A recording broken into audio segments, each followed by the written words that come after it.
but I don't know how loud my Spotify is gonna Hello, be. everyone. We are live on the YouTube channel. We are about to do the wooden coaster quiz. And yeah, Daniel currently, that empty little room over there, that's why that's like that. So he'll be on soon. And so yeah, welcome to the live stream. We're really looking forward to doing this. All right, guys? Woke up at 10 in the morning to do this. We are all tired. We're all enthused and great. We're all very happy to be here. Alright, Take so. some early morning quizzes.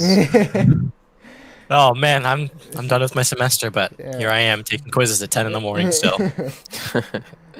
I thought, yeah, I know. You thought you got rid of that with college, but nope.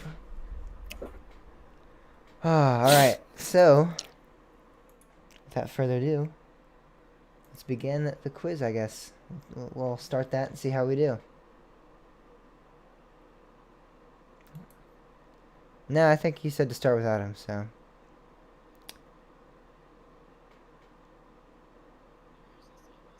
You hear like the noises, like. Turn the music off.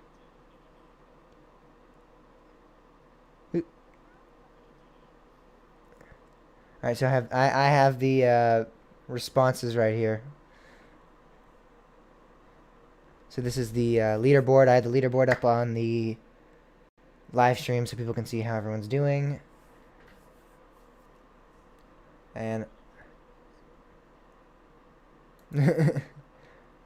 I'll take a I'll play mine as well. I need to play.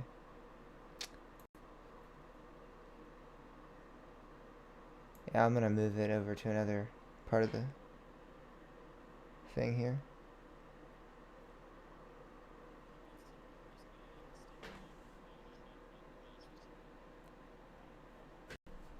I hope it's hard. That's the more fun part about it, yeah.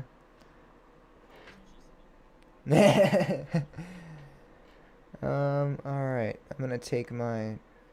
See how I do.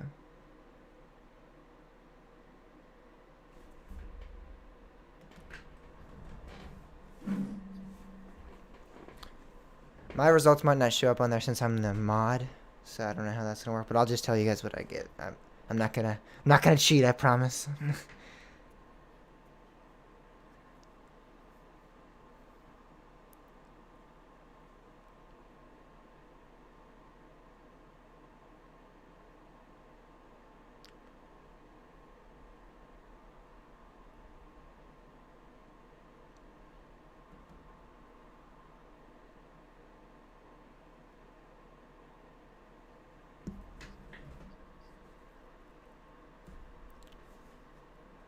Timmy's not even winning his own quiz. This is funny.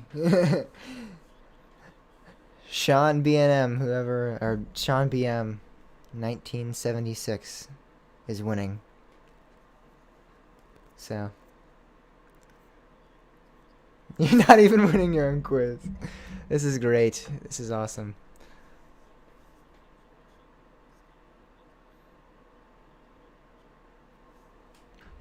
Alright, let me see.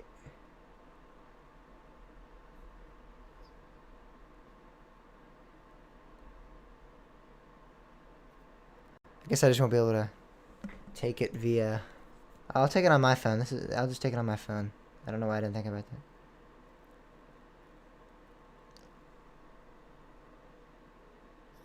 that.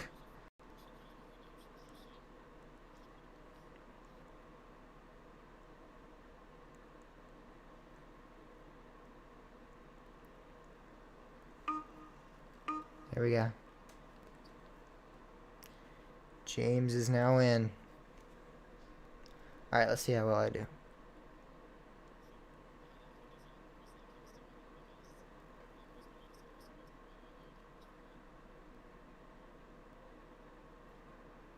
There's Daniel. Oh, I hate how I turned off the answer so you can't see if you did it right or wrong. Daniel, we're doing the wooden coaster quiz if you want to join. The quiz is, the quiz thing, the code for it is in the chat. I did not do very good, I don't think.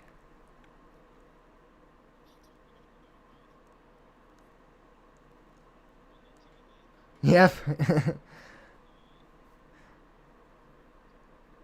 Timmy, you ended up winning so far. You. I think you're the leader of it so far. It looks like it's on the quizzes, on the live stream. I can only see it because I'm like the moderator.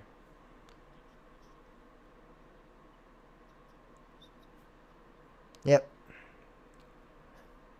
You're in last place. Behind. Well, actually, I'm in last place, but that's because I just started. That's because I just started.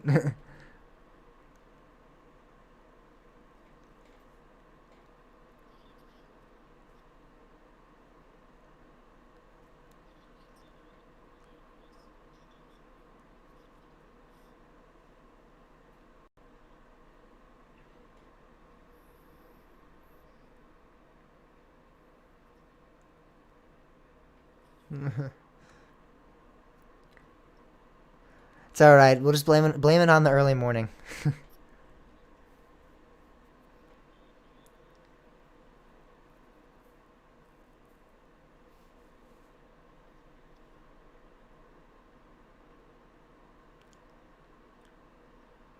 I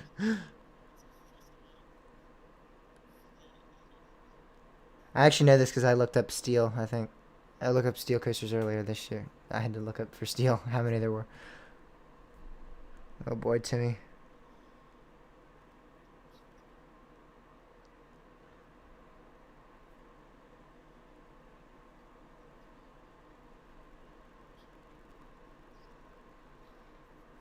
Oh, I just guessed that. Wow, that was pretty clutch, I have to admit. Oh.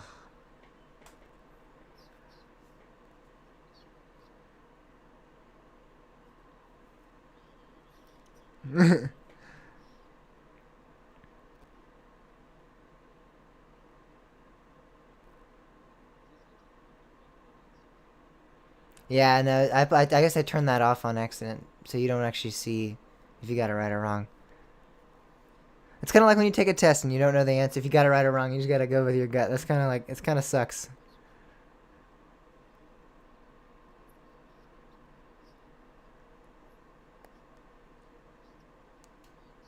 Oh yeah, we could have played something like that. Longest.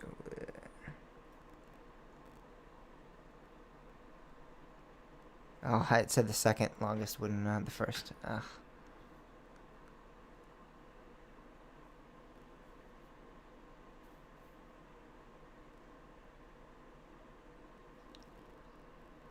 Oh boy.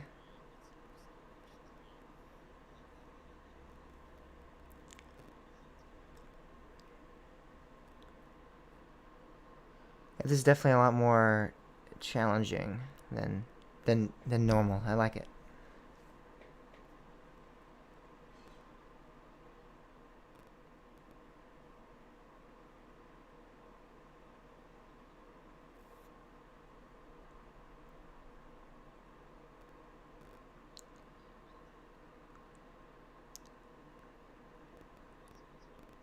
Mm-hmm. Yeah, that is. That's what I just got too.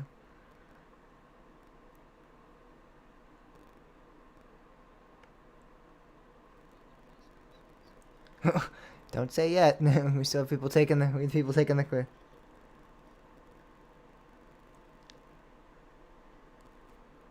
Man, this is not good. I was on a streak there for a little bit. Now I can't get any right.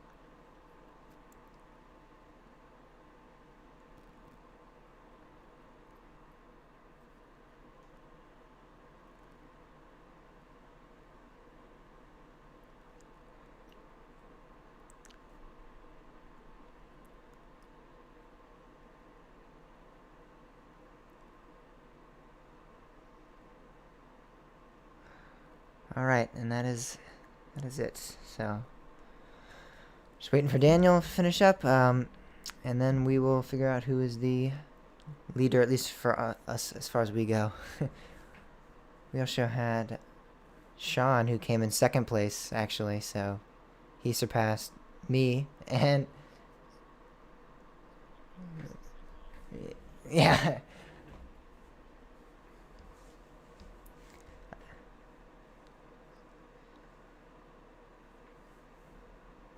And then we'll look at the questions and look at the right answers too.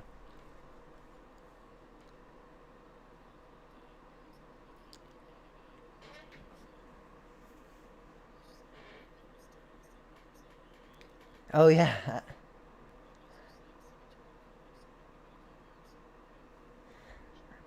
I miss yeah, and I pulled out my gimbal and my all my stuff, and I was like, I had some weird strange desire to like film something. I'm like, oh, but it's like I'm in my room, and, I could go outside and like film a tree, I guess, but it's not the same, yeah. All right. So the final leaderboard was Timmy, obviously at first, but we're gonna discount him because he created the quiz. So out of all of us, it looks like here it comes. First was Timmy, second was Sean, and third was me. And let's see the entire leaderboard if that's gonna be pulled up or not. I don't know how quizzes works too well. All right, here we go. Here's the full leaderboard. Timmy, Sean, James, Alex, Daniel, and then Thomas. All right, so let's look at all the questions, and we can discuss them into more depth here. Timmy, you got like the first like 20 right. That's kind of the first 10 right. That's kind of crazy.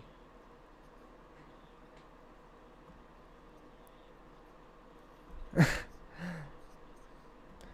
so the first question was, which is the longest wooden roller coaster in California? And that was Ghost Rider at Knott's Berry Farm. And so the majority of people put Ghost Rider, but 2 people put Gold Striker, and 2 people put Apocalypse. 1 person put Apocalypse, which was me, because I thought maybe it's gonna be a throw-off answer. I don't know. All right. What is the maximum amount of G's on Lightning Racer? The correct answer was 3.6. A couple people put 3.2, and a couple people put 2.5. 3.6. Yeah, that is surprising. That is, so that is a good question. That's a good question. Yeah, they do. Yeah.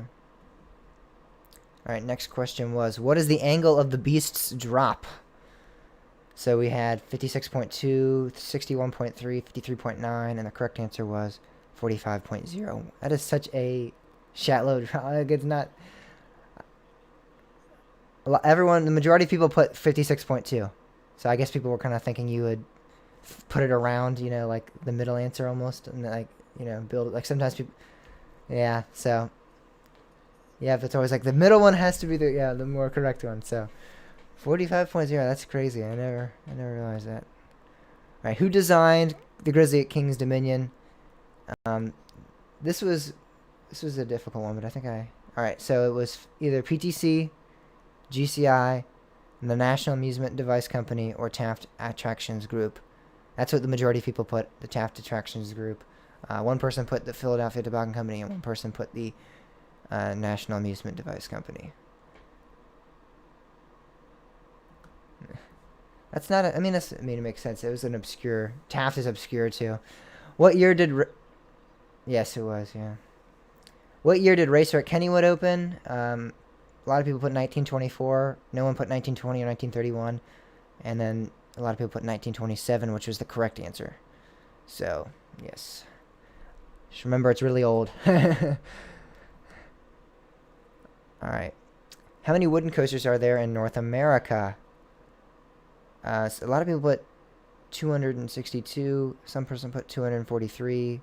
152 no one put. But the correct answer was 119, and that's what 4 people put. So that's good. That makes sense, because I always remember thinking it was a low 100. And so I was like, there's only like 100 wooden roller coasters left in North America. I always think about that. So all right, question 7.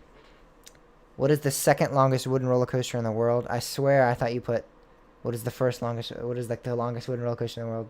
So I put the Beast, which is not correct. And then there's Shivering Timbers, which a lot of people put. A couple people put that as the answer. And then the Voyage got 3 votes, and that was the correct answer at Holiday World. And T-Express got no votes at all.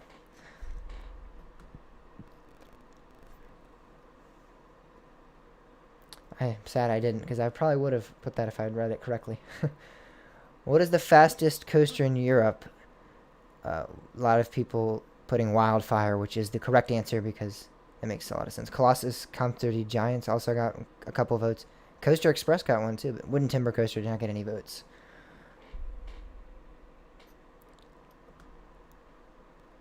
Question number 10. According to RCDB, or this is actually question number 9, excuse me. According to RCDB, what two roller coasters are tied for the tallest wooden roller coaster in the world? Select more than one answer. It's Wildfire and T-Express, which some people put Lightning Rod and El Toro. I'm sure a lot of people had different variations of what they chose together, since this was a multiple selection thing. A lot. All right. Question 10. According to RCDB, which wooden roller coaster has the steepest drop in the world? Goliath got a couple of votes. Switchback, though, got the majority of the votes, as I think people remember that vertical spike it does. And then Wildfire also got one. Outlaw Run got none.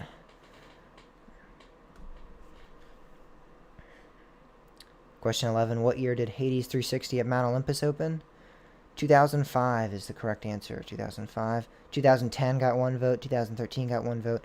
2007 got two votes, but 2005 was the correct answer. I think I put 2007. Oh, I'm going past. Just skipped a question. Alright,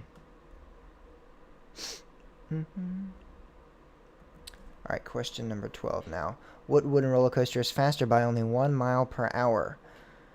The two choices were Voyage and Outlaw Run. 2 people selected Voyage. 4 people selected Outlaw Run. Outlaw Run is the correct answer, so... That is kind of crazy. I never thought about Outlaw Run being faster than Voyage. Just seems like on a scale of, how large they are, that Voyage should just be faster, but it's not. What roller coaster is the oldest standing wooden coaster at Holiday World? Everyone got this right with Raven. I think a lot of that has to do with the fact that they were posting about that on their story, and everyone was talking about happy anniversary to Raven and Legend. I think a lot of people remembered that. So, okay, well, you got it right, Alex. Yay! All right, question 14 now. Which roller coaster is faster again? And this was talking about the Beast or Hades 360. And the Beast is faster. Wow, I don't know. Do you know the actual speeds of those two coasters? I'm actually... The Beast is like 65, I think.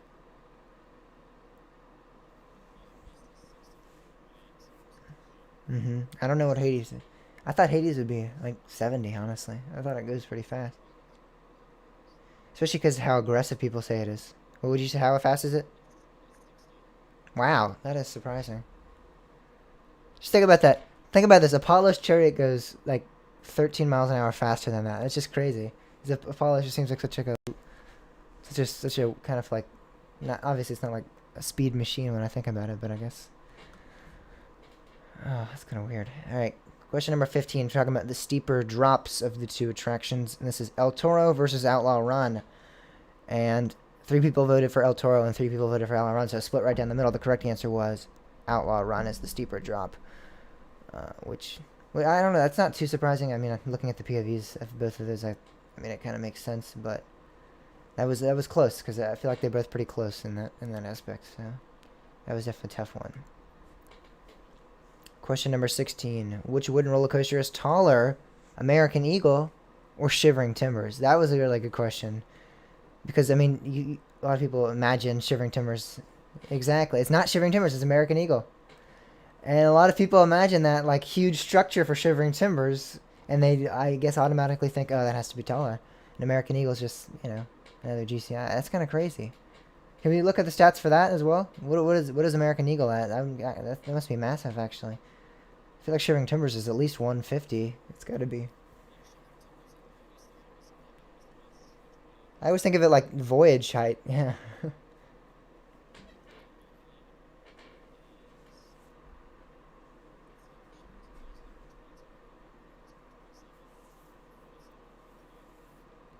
Wow, that's a large ride. Not. Yeah, that's way taller than I thought it would be as well. That's crazy. All right, now we're on to question 17. What coaster at Holiday World is taller, the Legend or Raven? Majority of people got this right, saying Legend. One person voted for Raven. I think once you ride the two attractions, you kind of figure that out pretty easily. But yeah, they're. I think Legend is it significantly taller, or is it, you know, how do you know that? RCDB. Legend and Raven, taller. I feel Legend's much taller. I feel like, but it might not be that much more if.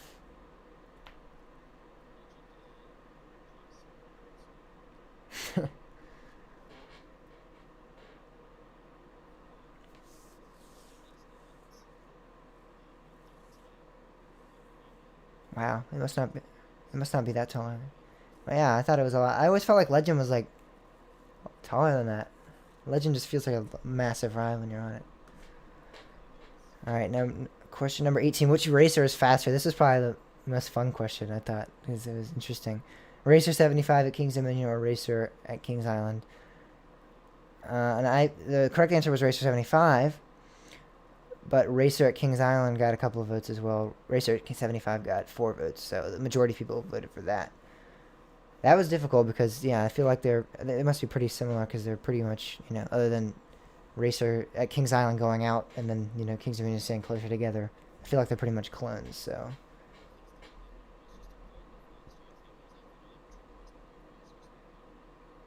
Yeah. That was a good one because that was a lot. You had to think about that for a second.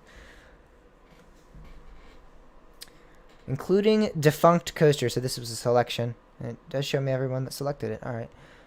How many wooden coasters have been or are there at Six Flags Magic Mountain? Oh, including defunct coasters, how many wooden coasters have been or are at Six Flags Magic Mountain? Daniel said 2. Timmy said 3. Sean said 5. Thomas said 2. Alex said 6, and I said 3. I went out on a huge limb there because I just remember I knew they had Apocalypse, and I'm like, maybe they had 2 others, and I just said 3. Yeah, and I was like, yeah, you were close. You're not close. But yeah, really, that's amazing. That's really cool. The average was 33%. It said for that. So, all right, I'm on the last question now. Question number 20. How many wooden roller coasters are there in the world? And so the selections were 262, which thankfully no one put. 547, which someone put. One person put that.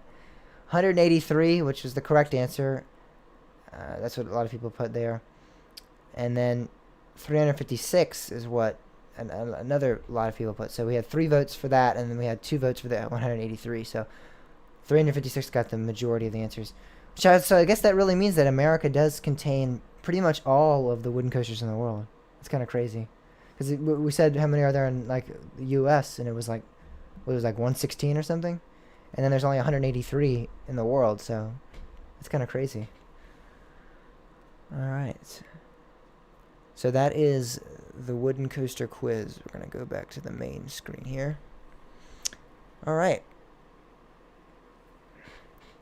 So guys, we just finished the wooden coaster quiz, and now it's time to do some discussion.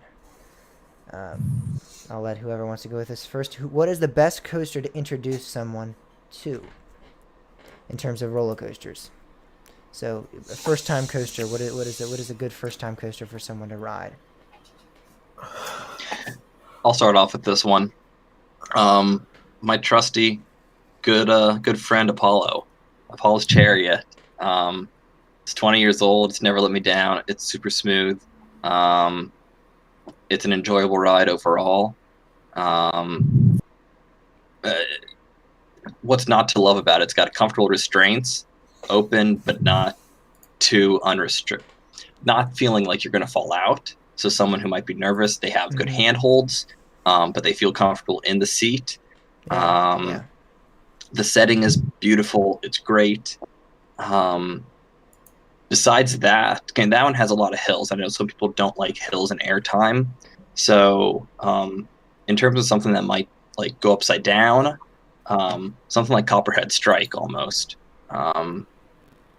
That's probably not the best one. I didn't really think about that. I was Yeah. just thinking about that on the fly here. Yeah, So that's fine. come back to me on that one. But overall, just Apollo's Chariot first down, or first up. Just get him on that. It's smooth.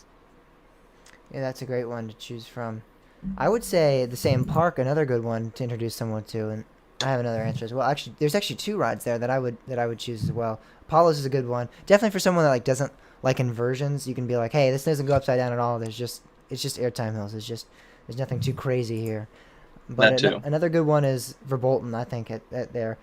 Yes. Oh yeah. Yes, it does go in the Mhm. dark castle. So if you have someone Sure. that's like afraid of darkness or something like that, or scared of like that kind of thing, maybe you take them on Invader, because I think Invader is a good one to introduce someone to as well. But those we really do have some really good like Busch Gardens really does have a lot of good stepping stones. I mean you have Invader, Verbolten, and then you can step up to the likes of Apollo's. Then maybe Loch Ness Monster. You get them on the first inversion. Then maybe Alpengeist and Griffin as their two like big major coasters. Tempesto maybe because that does do some kind of crazy things. Although like to we don't give Tempesto that credit for being the great of a ride. It is kind of crazy for someone to look at and go, holy crap, that thing does all this weird inversions and backwards launches and all that. It might be a little much for someone to handle as their first ride, but definitely, we really have one of the best home parks in terms of introducing someone to coasters. And I think King's Dominion has a pretty okay one as well. I mean, you have some good ones there as well. So we're in a good area for that. Yeah, really. I think a good ride to start people all on is if you want inversions, I say Loch Ness Monster, just Mhm. because it's one of the smoother rides and it's a long ride and doesn't do all that much besides the two loops and the great drop. Mm-hmm. And then I guess you could also say Verbolten and Apollo Chariot. Those are good. If you're starting out someone though, I wouldn't take them Apollo Chariot first because of the height. But Yeah. unless they're fearless, take them on there. Who knows? If they're more afraid of roller coasters than they are height, then maybe a polish chair. But if they're afraid of like the height factor, maybe not a polish chair for the first ride. But I think if it's like they're just kind of being introduced and they still kind of enjoy roller coasters, then I don't think a polish chair would be that bad. But again, yeah, if they're like afraid of heights, then that's not probably the best first one. That'd probably be like Invader. I'm honestly right now I'm trying to get one of my friends to ride Invader. He will not ride roller coasters to this day, and I'm like, come on, ride Invader, please. Like I know like 3 and 4 year olds that we don't have to ride anything crazy. You don't have to. I'm not gonna make you ride Alpengeist or Griffin or Apollo's. Just ride Invader. And he's like, he won't do it. So I'm trying. Every year I try. So, but I'm gonna talk about a I park. would. Okay, you got one. Oh, Thomas? I would say Invader is probably the best one to start someone out on because it's like 50 feet tall, but it's still pretty fast. And Mhm. like, I don't know if someone's scared of wooden coasters, especially because I know a lot of people have that fear of wooden coasters because like Hmm. someone sees it, they think like whoa, shaky stuff like that. Yeah. I'd say start someone out on that because it's like relatively new. Mm-hmm. Yeah, they do good wood coaster maintenance on that. I know a lot of people. I mean, another Mhm. question is kind of like, what's a good wood coaster? And people are always like, oh, I hate wood coasters. Well, the answer to that is no, you just haven't been on the right wood coaster because there's a lot of good wood coasters out there. Mhm. Other parks just don't take care of them. So Invader Yeah. definitely is a good Mhm. wood coaster as well. So it tells them that wood coasters are good and coasters are fun, and then it smashes both of those fears that they have. That's a good answer. I like it. I'm gonna try to Yeah. pick one here out of the home park though. With I think Phoenix is a good one. I know people don't think about that. Oh, but yeah. Look at Phoenix statistics. 50, 55 I think miles an hour. It's like 80, 90 feet tall. It doesn't do anything too crazy. I think that's yes for us it's like a major attraction, like it's one of the best wooden coasters out there, critically acclaimed like that. But in terms of like what it doesn't do anything too insane that like the average rider would be like like would be terrified of or anything like that. So I think that'd be a really good one out of like Virginia that we haven't discussed. I think Phoenix would be a great one. I would even say like Twister might scare people more than Phoenix would, because that's a lot more massive and does some weird stuff on that ride. Yeah, that one has more lateral Yeah. movements. So Mm-hmm. Yeah. for my answer, it's kind of a cheat. Yeah, I'm kind of biased because this is what I kind of grew up with. But I was thinking a lot of the Disney coasters would probably be pretty good, especially if it's someone who's Yeah. just Oh yeah. scared of roller coasters in general, like the Thunder Mountains, those are really good rides. That was actually like my first like actual roller coaster, I think, was that. And like Matterhorn, Yeah. that one's pretty good because you can't really see the height if you're scared of that, because the entire time you're going up, you're inside the mountain and it's Oh, just darkness. So you can't really tell how high you are, and the only time you can really see that is like when you peek out around the corners, and it's only for a second. And then another for the first inversion, I have a couple answers. I was thinking California Screamin' at California Adventure. That was my first inversion, and I know that like it's not anything like super intense or anything. It's just like something super simple, and it's like you think about it a lot more than you actually notice it when you ride. It's like like they have it at it, like you make this swooping turn towards it, and you have this long straight, and then you finally go through it, and you're like, oh, that was it. And it then, almost sounds like Revolution at Magic Mountain there. yeah, and then my other answer was going to be like Schwarzkopf coasters. Like a lot of Oh, like yeah. Revolution and then Super Duper Looper, I think, are really good coasters to get people onto inversions, because it's just like that simple vertical loop, but it's super comfortable. That you don't have over the shoulder restraints, so there's no head banging worry. And then they're like not super forceful, and they're just kind of fun rides. So That's a great selection. I would- I agree with Timmy on the Disney coasters. They're not super intense, but they're fun rides, and they'll get you to like expect what a roller coaster is, especially Big Thunder Mountain. Hmm. I mean, it's only 36 feet tall, and it only has 2,700 feet of track, but it feels like a long ride because of the 3 lift hills, and it has great theming, and it'll basically just set what a roller coaster is to you. That's a good one. That's a I like that's that a, one a lot. that's a great choice. Yeah. I think King's Dominion also has a couple that we could talk about. I think they're not the best, but there are some good there's some good ones, kind of like Busch Gardens, where you can have a stepping stone. You have Backlot, which is, I think that's a good one because it shows you what a launch is, but it doesn't do it too intensely. It shows you what stopping on a roller coaster is, and then starting again, going in a tunnel, doing some cool elements like that, having a drop out, but it's not, the drop coming out of that tunnel isn't too large. I think that's a good one, honestly, because it's not too crazy, it's not too intense, but it does do some more intense transitions than your average family coaster would. But it also just kind of encapsulates somewhat of a high thrill coaster, but while at the same time being a family coaster though, still at the same time. So that's a good one, I think, at our home park. I think Racer 75 is another good one. That is a good one. Yes. It has now become a good one. I mean, like I said, wood coasters Yeah. sometimes, but Kingston Didn't used to be. maintenance on it the past couple of years, and definitely, it's a good one now. That was my first introduce one someone. before they did the maintenance on it, and I can tell you it was not a good one for me. I was very scared, and I thought I was gonna die. So, but yeah, that would be a good one now, most definitely. As Racer 75, not as Rebel Yell. As Rebel Yell, it was not, but now it's Racer 75, and they've done all the track work. Yes, Right. I definitely agree. Isn't Grizzly being retracked? Would you consider that a good one to start on if it's getting retracked? I'm going to hold off on that answer get to because it's see. still going to be a wild ride. yeah. And I don't know Yeah. how much they're retracting, so maybe in a couple of years, once they retract it all. Yeah, Especially at night or something. yeah. That's a good night coaster to introduce someone onto. A crazy night Yeah. ride. It's a shorter ride, and then once they know how to do that, then you take them to Voyage. And you completely throw them out of the seat. Or Booster, yeah, or something crazy. Or like Beast, that. yeah. Something crazy like that. Which you good. Speaking of good family, good coasters to introduce someone to, you have the Mine Train Adventure Express at Kings Island, which is those are some good coasters to introduce people to, especially like Adventure Express, which I know we talked about this on the podcast the other day. The ending is really bad, but the ride itself is good. It does some good things, and a lot of those mine coasters do some fun things. I know we talked about Great Adventure one the other night. Me, Alex, and Daniel were talking about the Great Adventure Mine Train.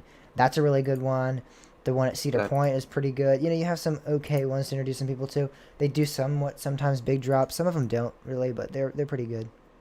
If we're going to talk about some other, it might be a family coaster, but like a Fire Chaser Express. All these coasters we're talking about are who are introducing them to? Like a little kid or someone your own age or an adult who's been timid all their life. It really depends. But Fire Chaser Express is good all around for Anybody. both young and old to introduce them to, because it's got the smaller forward launch, it's got the drops and turns and dips, and it goes backwards for a bit.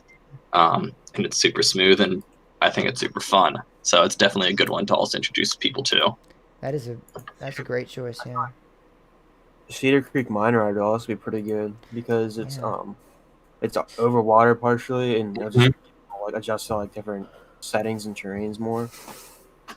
Yeah, it's a mild My ride as problem with well. that is that ride looks so janky, and even when you're on it, it feels janky. Like it doesn't feel like a safe ride. The Yeah. transitions Even are from totally off, but It is yeah. narrow. I like it so much. Um, speaking of that's Cedar so- Point, we could go on the same aspect of Apollo Strait and say Magna might not be a bad first coaster. Oh, It depends on where you're sitting. I think, obviously you might get a rough ride experience in the back. That's where I got my rough ride experience. Mm-hmm. But if you send them towards the front, I've heard it's pretty good, pretty smooth, and Row 3, baby. Hey, I'm actually. I feel like I have a feeling I'm gonna go back there and actually quite enjoy Magnum because I think I've become accustomed to more liking the rough rides. I love Grizzly. I love a lot of more rides that are deemed rough, quote unquote, and I enjoy them. So I think I might enjoy Magnum more my second time around. Well, especially if you know how to ride and you know what to expect. That Mhm. definitely improves the experience. So if you're riding with someone on Magnum, you can tell, hey, it's going to be an odd ride, but here, hold on like this, put your feet down like that, sit like this, and hopefully they'll have a better ride than someone who doesn't know what's going to happen. Yeah, and speaking of That's what also another good one at Cedar Point, Blue Streak. I just thought about that. I mean, I They've think been doing some good retracking. that I actually quite enjoyed that when I rode, but man. But I think that'd be a good one because what is it? I think it's 60 feet tall, 40 miles an hour, but it does have some good airtime moments, and it definitely would be a good one to start off with, especially because that first drop is semi like it's pretty forceful in the back. I remember getting kind of thrown out of my seat, so that'd be a good introduction to like how a good first drop's gonna feel, in that aspect, and how some good moments of airtime are gonna feel, and then maybe you go over to Magnum after that and get them on Magnum in a Cedar Point type scenario. Mm-hmm. If it was me doing that, I'd take a Blue Streak first and take them on Iron Dragon after. Mm. Iron Dragon, it's not that intense, but it's a fun ride, and it goes through the trees and stuff. It's the first suspended coaster. It's not the first suspended coaster, but it'll be their first suspended coaster, or invert type ride with the tracks on top. Or I'd also say a ride like Gemini. That one's a good one. Yeah. Oh, Gemini. Gemini is a good one. Oh, hell yeah. Now, if you want to rip the Band-Aid off, if it's like someone your own age you're going to the park with, if you just want to rip the Band-Aid off quick and nice, I'd say Gatekeeper. Once again, back to the B&M smoothness, but it introduces them to inversions, some forces, a little bit of zero-G here and there, but it's a bigger coaster. It's not the largest. It's not the fastest. It's not the tallest, whatever. But it's an overall good package of elements to tell someone this is what a good coaster is. It's a solid coaster, middle ground, and let them decide how extreme they want to go after that, or if they want to tone it back a bit. But if you just want to rip the Bandit off, go for that. Yeah, and then that's a very good one, especially because, like you said, nothing too crazy, nothing too intense, nothing too. I mean, the inversions are like the first drop is a little iffy, but I think that's not too bad. I think that's something that people would overlook. I think what a lot of people would find scary with that is that those keyhole inversions where you're near missing. Mhm. That would probably scare most people the most. But I think that would be, like you said, a good area if it's someone our age or someone that wants to kind of venture out into the coaster world and see what's going on. And definitely if you are at the park with a person. Some of these things you can say, oh yeah, if you're going to that park, go ride this one. But if you're at a park with someone, it's a different experience because hopefully they trust you as a friend. Hopefully they're a friend. And they trust you. And so that's a bit of a more comforting feeling when they're with someone they know, when they're scared. And that's where you can get them onto some of these bigger rides. And don't be like don't be a jerk about it, but like and introduce them to something totally outrageous, like I-305 first off. But like Or Millennium Force. get them on some of these middle ground rides so that you can be there and be like, yeah, this is good. It's okay, and you'll be able to comfort them as they go through. So that's where I say some of these bigger ones are pretty good. I feel like Millennium Force wouldn't be that bad after they've ridden like a few coasters first. But you could take them on Millennium Force pretty quickly. I feel like because the only like real intense part is like the bottom of the first drop and the first overbank. But Mhm. after that, it's just Forceless. Really depends on who we're talking Well, about it's not. introducing. I wouldn't say completely forceless, but I would say not as forceful as the other few gigas out there. It's definitely, yeah, it's definitely not one of the most intense or crazy Giga coasters out there. So it would not be a terrible one, but like, yeah, obviously I'd put that over introducing the Fury or I-305 first. But it really depends on who you're introducing here. I mean, if we're talking Mhm. about, Yeah. yeah, if we're talking about kids or like people our age or adults or what, yeah, like what we're introducing them to. I think a good one for people our age or a little older would be Mystic Timbers at Kings Island because, Mm. yes, that is somewhat intense. But you think about the GCIs in terms of their statistics, they don't do much in terms of they utilize what they have very well, but they don't do anything too major crazy. I think Mystic Timbers goes 52 or 3 miles an hour. It it is 105 feet tall. It doesn't. I think it's 3,000, 4,000 feet long. So it's nothing insane in that aspect. So that is definitely something that someone our age or older might be like, yeah, I can ride that, and then fall in love with coasters very easily with it because it's such a great ride. Yeah, I, that would, is a good one. I haven't ridden that. I haven't ridden this one either, I might say, but I would say Superman Ride is still at Six Flags America. Or Mm-hmm. the one at Darien Lake, too. Just, I don't know. You guys can back me up on this because I haven't ridden it. They have some more extreme moments of airtime, especially on the final run. But it's one of those big coasters in the middle ground of not too extreme, but not extreme enough. Just to show someone what other coasters can be like, and like RMCs. RMCs are going to be completely filled with airtime and intense turns. Superman doesn't have it all the time, but introduces the airtime part of it, and then then you continue building them up. But yeah, Superman I'd say is a pretty good one, and it's a big coaster as well. It's got a menacing lift hill and drop as well. Just coming from the front of the park, you can see it all the way in the back there and looming over the park, and it definitely has that fear factor to it to introduce someone to it. Yeah. Yeah, those are all good ones.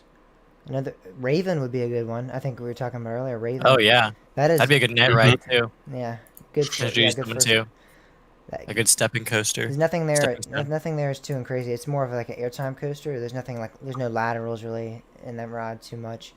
So that would definitely be a good one for more like it's more of a graceful ride, but it does. It's still I actually prefer it to Legend, but it's not too crazy. It's not going to scare someone off a ride, and they might go, I didn't enjoy that too much. I don't know if I want to do anything bigger, but I don't think it's going to be the factor. I don't think anyone's going to go off that ride and be like, I hate roller coasters now. That scared the heck out of me. I just have a feeling that no one would ever get off of that ride like that. Even the most scared people of roller coasters would be maybe just like, I didn't like that. I don't want to do. I don't want to do anything higher than that. But I have a strong feeling that pretty much anyone you introduce to kids our age and older are not going to get off that ride saying they hate it with like a firm, iron fist. I hate that. I hate roller coasters. I think it might just be something I just dislike a little bit. Yeah, for sure. Yeah, that's it. Those are some good ones. Any others anyone can think of? We were talking about stepping stone coasters at Cedar Point earlier, and I was kind of thinking it's definitely more towards the extreme side, but Maverick might be a decent one because you don't have like the height intimidation factor from it, and it's more like a forces ride than it is like a ride where you get like adrenaline from like like the height and all that. So like someone who's scared of like if they're scared of heights, that's a good one to introduce someone to rides. Especially now that it looks a lot smaller, standing next to Steel Vengeance. Yeah, that's definitely one. That's a good answer. Yeah, get someone I into like more intense rides. That's definitely a good one. In that aspect, I would even say, some of the smaller RMCs probably wouldn't be terrible to get. Well, to differ what we're talking about. This is not introducing someone to coasters at this point. It's introducing someone to like more high thrill coasters. To introduce someone to like a high thrill coaster, I would say smaller RMCs would be good. New Texas Giant would probably be one of the best ones if you're Six Flags Over Texas ever, because it doesn't do any inversions. It's just a lot of wave turns, a couple of airtime moments there. Daniel's the only one out of us that's ridden it, so what are his thoughts on that? Well, yeah. I mean, no, I mean, it's not hard to just summarize, everyone Okay. says it the Mhm. same way. It's a good coaster. It's a smooth coaster, but it doesn't have this. You can definitely tell that it's not the RMC that we know today. RMC definitely played it safe with that one. The airtime and banked turns are pretty good, more than other coasters that preceded it. But RMC definitely played it safe with that, and airtime isn't as extreme, but still you get those feelings of the turns and the airtime that you can definitely step up with on any other type of coaster, not just RMC, but then you introduce them to other RMCs and show how it developed, or just other coasters with more incredible airtime moments and stuff like that. But yeah, New Texas Giant is just a fantastic ride to introduce anyone to. Yeah, and that's, how tall is it? Like 130, 40 feet, something like that. So even talking about like the hyper coasters earlier, that would probably be a good one, because it's not as tall. So maybe even for people that are afraid of heights, you might be like, hey, this isn't too terribly tall. This isn't 200 feet tall. It's only, I think it's, I don't, do you know offhand, Daniel, or do you remember around what it was at? Oh, sorry, the height of New Texas Yeah, Giant? it's like 120, 130. No, it's like 160, 170. Really? I Okay. think it's a larger one. Yeah. Yeah, it's like a Did not 70, realize that. 75-degree drop or something, maybe. Okay, that's a lot more extreme than I thought actually. But I mean, even But that. it I mean, also it's doesn't pretty. do those inversions. Yeah. Yeah, it The doesn't have other ones any do. inversions. It looks pretty menacing, because it drops you down into. I mean, it's not a large gully, but definitely drops you down. The drop is at the bottom of the floodplain, so there's a little bit of a hill rise. So where you're coming from the front of the park, when you make your way back, you're kind of going uphill a bit. So it's looming up on top of a hill there. So it definitely has some. Uh, it definitely looks more intimidating than it is, which is nice and giving it that demeanor. That is good. So, all right, that kind of concludes that discussion. Unless anyone has any last minute good first ones off the top of their heads, or that they thought about. I was just, if I were you, if I was taking someone to the park for the first time, I wouldn't just like force them to ride a roller coaster. I would like show them around the park and say like, "What do you want to ride?" Yeah, give them Pick some what you want. I'm options. not gonna force them or anything. Mm-hmm. Yeah, I wouldn't obviously force them, but if they are kind of coming to you as like a friend and saying, "Hey, I want to try getting on roller coasters. I've never really done them before. I'm a little nervous. Could you take me on some that you think are, you know, good, stepping stone coasters or anything like that?" I think what we just talked about, all those rides would be good. It depends on who it is. Depends on, again, if it's young child, teenager, adult, who's coming to you, what kind of ride you're going to introduce them to. Mm-hmm. Obviously, you're not gonna take them on. Like, I don't know if Invader would be the best one for like an adult. You might be like, yeah, you can take it. Let's go on Apollo's Chariot. Um, but yeah, I mean, it all depends on the person that you're really getting asked to take on these attractions. And yeah, so that kind of concludes this little bit of discussion on what we think are good coasters to introduce to to someone to coasters. We're gonna do the American Park quiz here in a second. We're gonna go to a blank screen real quick, and we'll be right back so I can get this American Coaster quiz set up. We'll be right back.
All right, guys, so we're back on the live stream now, and everyone should be able to see the quiz link. Here's the quiz code right here. I'll paste that in the chat as well for anybody that wants to see. I'll I'll copy the link. Oh, nope, that's not right. There we go. So there's the quiz information right there. There's the code up in the top right corner. I'll paste it in the chat as well.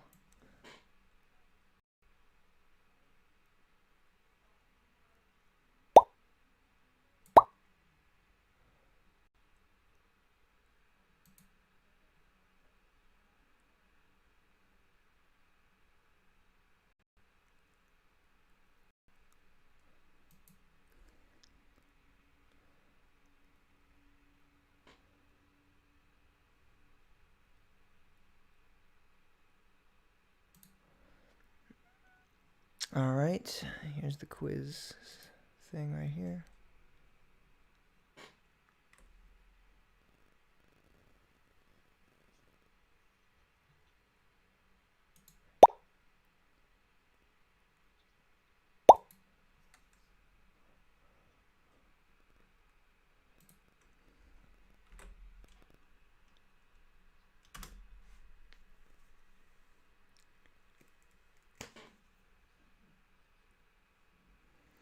All right, is everyone in? Except I'm not in, actually. I just realized that. I was trying to get it on the live stream there. All right, so everyone on the live stream that wants to join, there's the link. All right.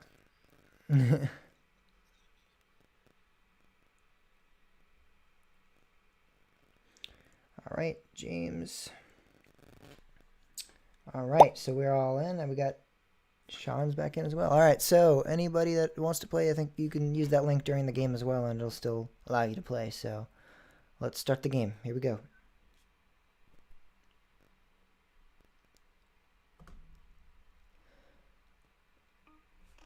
Oop. Turn the sound down.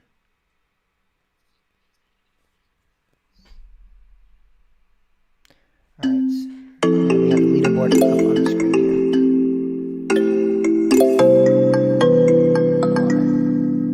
Turn the music off.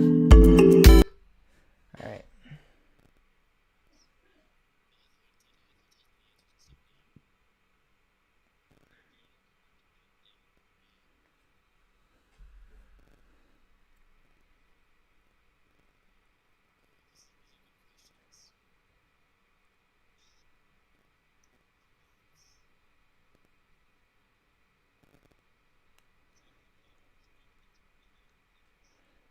We're going to disclude Daniel here because he's getting them all right, I can see.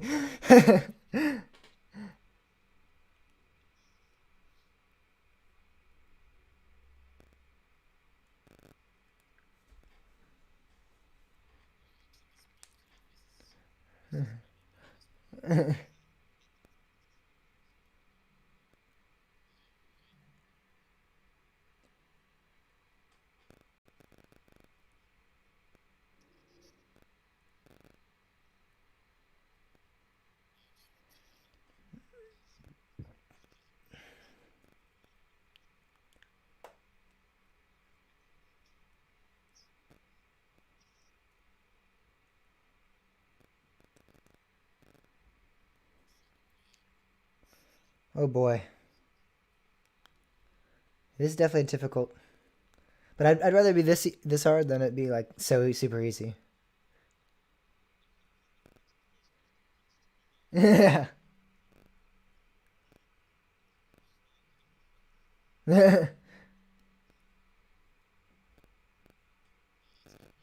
Oh, it's over Texas. Not over.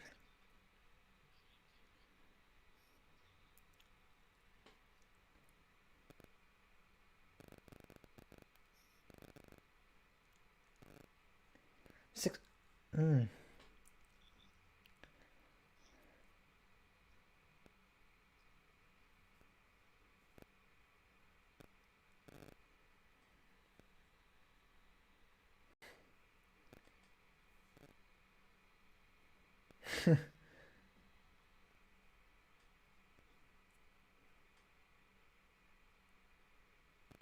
Don't say the answers out loud because people are still taking the quiz, Alex.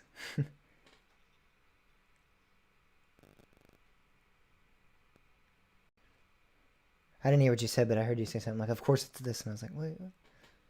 Daniel's on a 14 answer streak, guys. 15.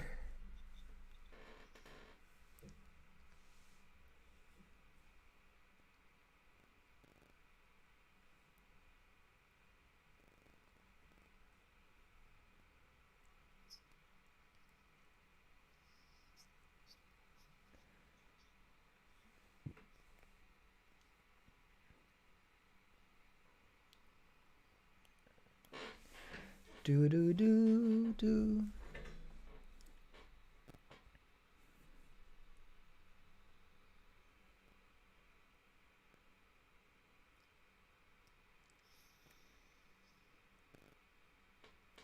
I was gonna put Marion. It's better than yay! I got every question right.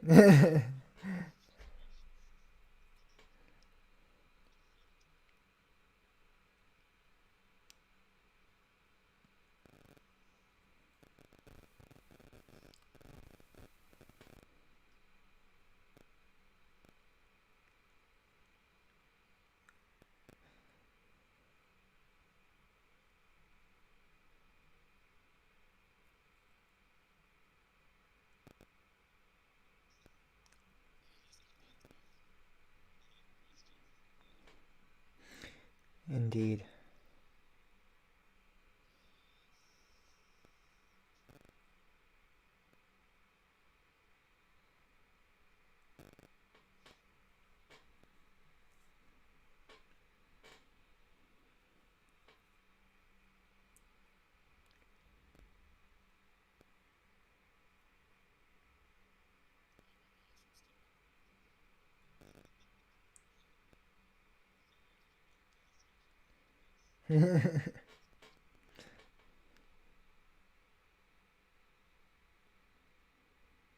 Hmm.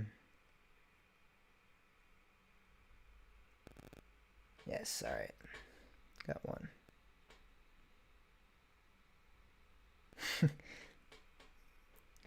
I don't think it gives you what you want exactly.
Doing all right.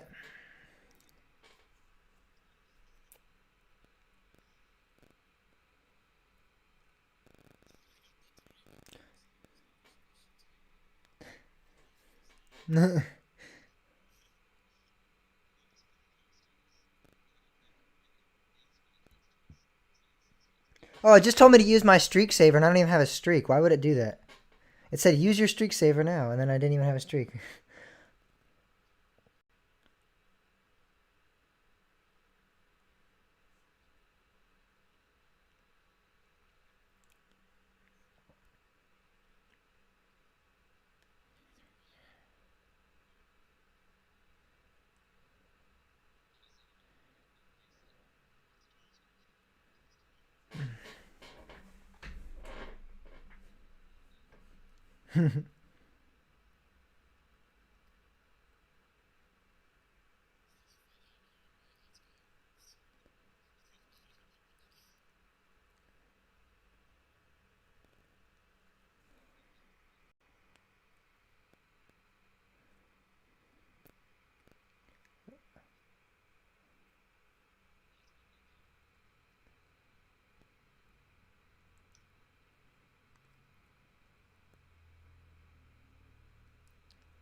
Oh boy, this is not good.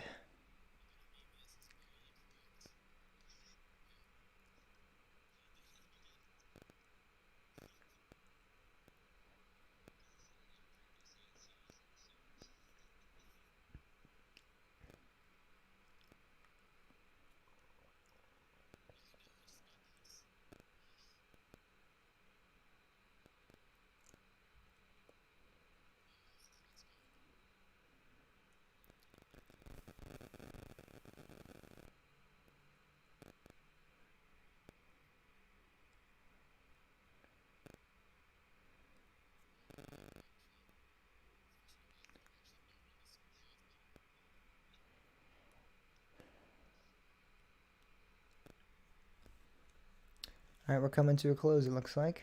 Got a couple people in the live stream, I guess, took it. They're still going, but other than that,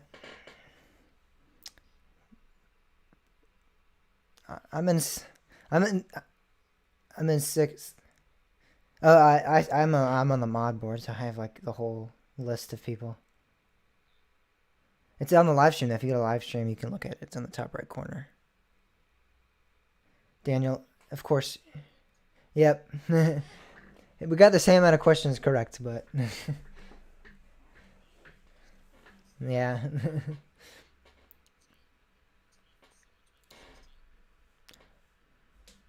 So we're just waiting for one more guy, looks like, to finish up. Brandon.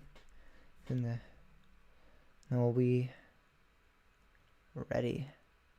That's kind of sad that I did that bad, kind of.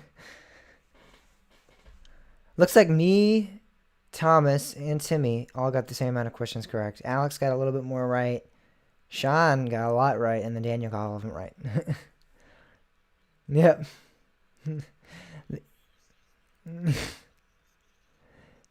The accuracy was 57%, so if you all right, that concludes this quiz. Let's see the top 3 here. Sean, Daniel, and Alex.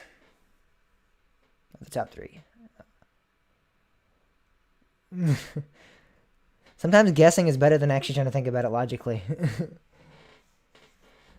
All right, so let's look at the questions, and we'll have some input on these. These are difficult ones, so I'm actually I remember some of the right answers because it told you them, but I'm curious to see. I forgot a couple. All right, so the first question that this has listed is, what was Dollywood's original first name?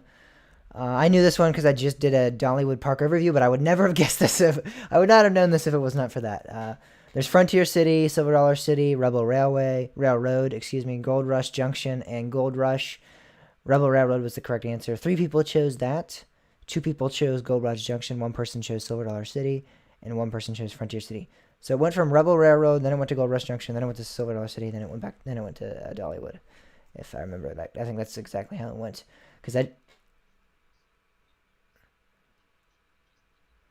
Yeah, I think for like a year or 2, yeah, it was.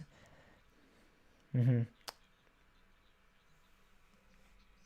Mm-hmm. Which is funny because Frontier City got the vote and Gold Rush did not get the vote. But yeah, 3 people got Rebel Railroad, so technically speaking, the majority of the people got it right. But it was pretty close in terms of it was all over the board really. All right, the second question that this has listed is, who wrote the book that was the theme of Worlds of Fun? Worlds of Fun was based on? H.G. Wells. Oh, you want to explain this? There's the choices were H.G. Wells, Jules Vernon, George Orwell, or Aldous Huxley. And 2 people voted H.G. Wells, 2 people voted George Orwell. Nobody voted for Aldous Huxley, and the correct answer, Jules Vernon, was 3 players got that correct. So you want to explain that a little bit more?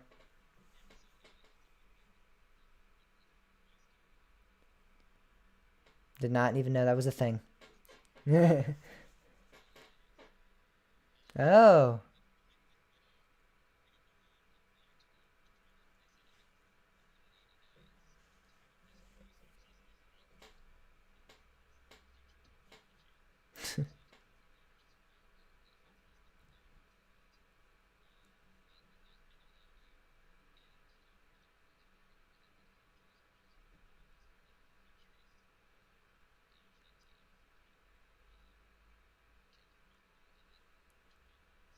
That's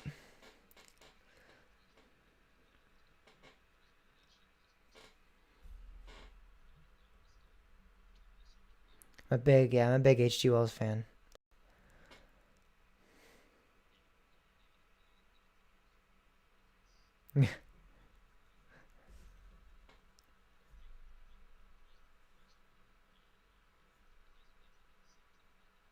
Mm-hmm.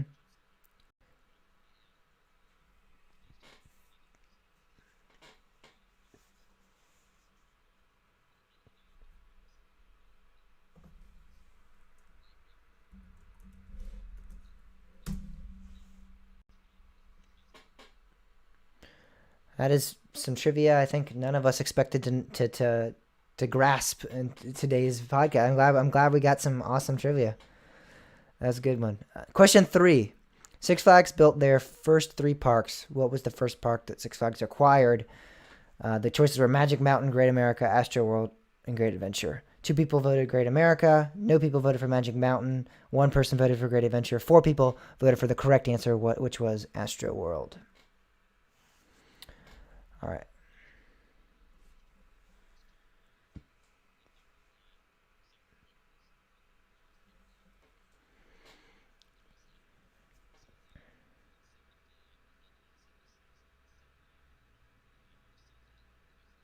Mm-hmm.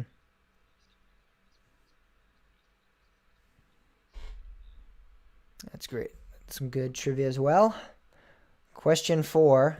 The 2 Great America theme parks, California and Illinois, were originally owned by which hospitality chain? I'm really mad about this one because I literally had my clicker on Marriott, and then I went over to Hyatt because I was like, I feel like that's a little too obscure to list, but it was not. It was Marriott. Marriott owned them. 5 people voted for that. 1 person voted Hyatt, which is me. Hilton was a 1 vote, and then Hampton got no votes.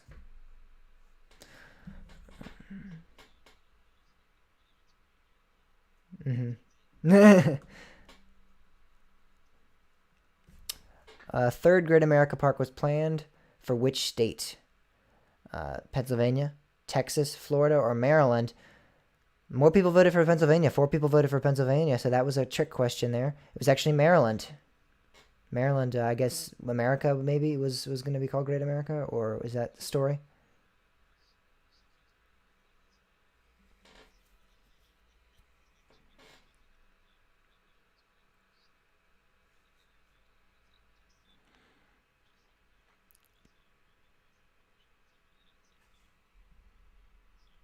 That's interesting. Next question was Cedar Point is celebrating 150 years in 2020. What other American park is celebrating the same milestone? Lakemont Park was a choice. Six Flags New England was a choice. Knott's Berry Farm was a choice, and Seabreeze was a choice. Knott's Berry Farm and Six Flags New England both got the same amount of votes, with 3 votes, and Six Flags New England was the correct answer. Seabreeze got 1 vote. Lakemont Park got none. and Knott's 100.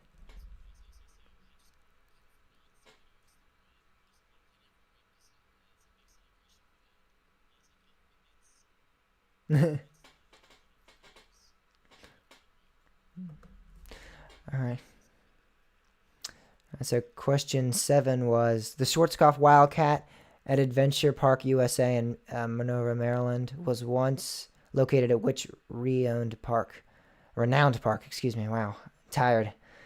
Cedar Point, Busch Gardens, Williamsburg, Lagoon, or King's Dominion. The correct answer was Busch Gardens Williamsburg. Lagoon got a vote and Cedar Point got a vote, but 5 people voted for Busch Gardens Williamsburg, so a lot of people knew that one.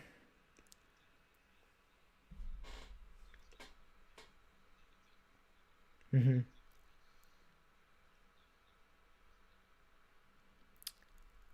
Very good. Very good. Question 8. Carowinds' Halloween event Scarowinds was introduced in which year? 1993, 1997, 2000, or 2003? The correct answer was 2000. 2003 and 1993 both got a couple votes, but 2000 got 3 votes. So actually 2003 also got 3 votes as well. So 2000 and 2003 were close. That was a good throw off. I know Busch Gardens Williamsburg was one of the very first parks to do it, and I knew they did it like 1999. So I was like, maybe it was like a year after. So I thought 2000. So that's why I clicked 2000. But yeah, that was definitely a tricky one.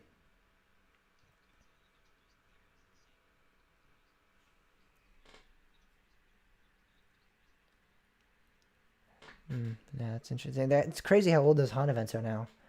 Like they're such like new concepts for theme parks, so now it's kind of like, yeah, but they've been doing it for 20 years now.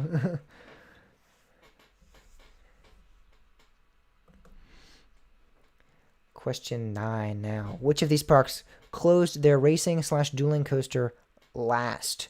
Six Flags Great Adventure, Busch Gardens Tampa, Carowinds, or Six Flags Magic Mountain? And majority of the voters voted for Busch Gardens Tampa. Actually, 4 voters voted for Busch Gardens Tampa. 3 voters voted for Carowinds, which is the correct answer.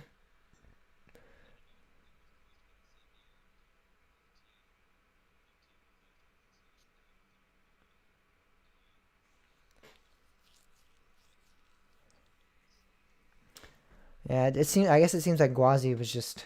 It just feels like Gwazi's been sitting there for longer. I guess that's probably the majority of people. I voted for Carowinds, but I guess Gwazi just feels like it's been there forever. So it kind of makes sense. All right, question 10.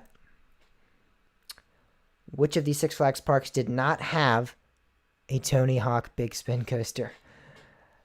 And for so much complaining, I mean, the majority of people got the right answer. Six Flags New England with 3 votes. 1 person voted for Six Flags St. Louis. 2 people voted for Six Flags Over Texas. 1 person voted for Six Flags Discovery Kingdom. I'm not 100% sure what model of coaster this was, or even anything like that. So Daniel, feel free to explain. Oh wow.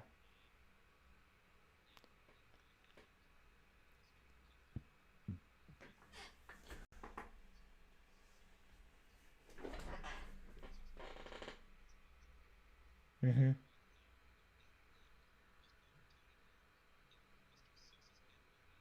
Ah.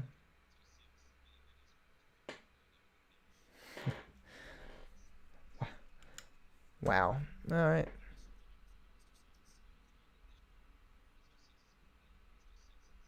Batman the Ride. Mr. Six's Batman the Ride.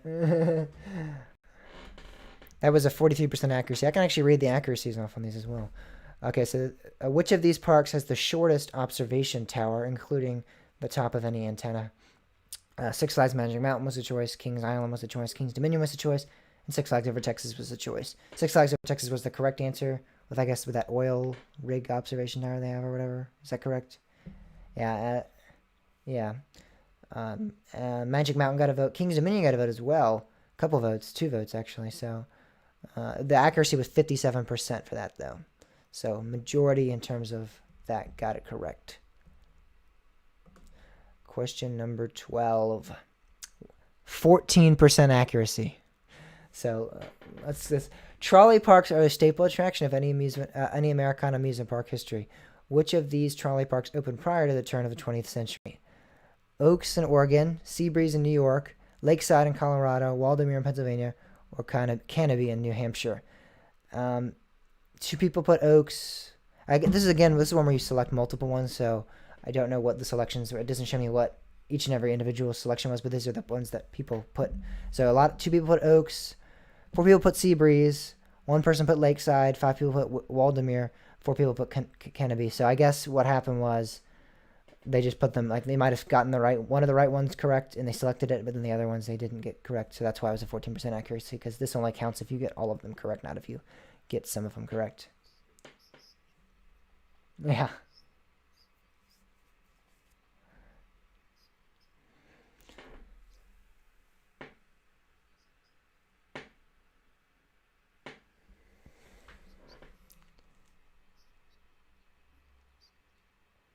Was it Zyklon? Wasn't it? Wasn't it Zyklon? Is that correct? Yeah. Yeah. So that's. I remember you telling me that. I remember you telling. Yeah, 14% accuracy. This game said this was the toughest question on the quiz. That's what it says up on the top corner. Or in terms of how many people got it wrong. Okay, this one is better. 71% accuracy. Which of these parks is the oldest continuously operating amusement park in the United States? Lake Compounce, Seabreeze, Kennywood, or Silver Dollar City? 2 people voted for Kennywood, but the majority, 5 people, voted for Lake Compounce. Got the correct answer there. Kennywood did throw some people off, though. Kennywood's definitely an old one as well. It's just not the oldest. All right. Next question. 71% accuracy again, so this is not too difficult for some people. Which of these parks has the only Vekoma wild mouse? Valley Fair, Idlewild, Gilroy Gardens, or Michigan's Adventure? 5 people voted for Idlewild, which is the correct answer. 1 person voted for Valley Fair, 1 person voted for Michigan's Adventure. Nobody voted for Gilroy Gardens.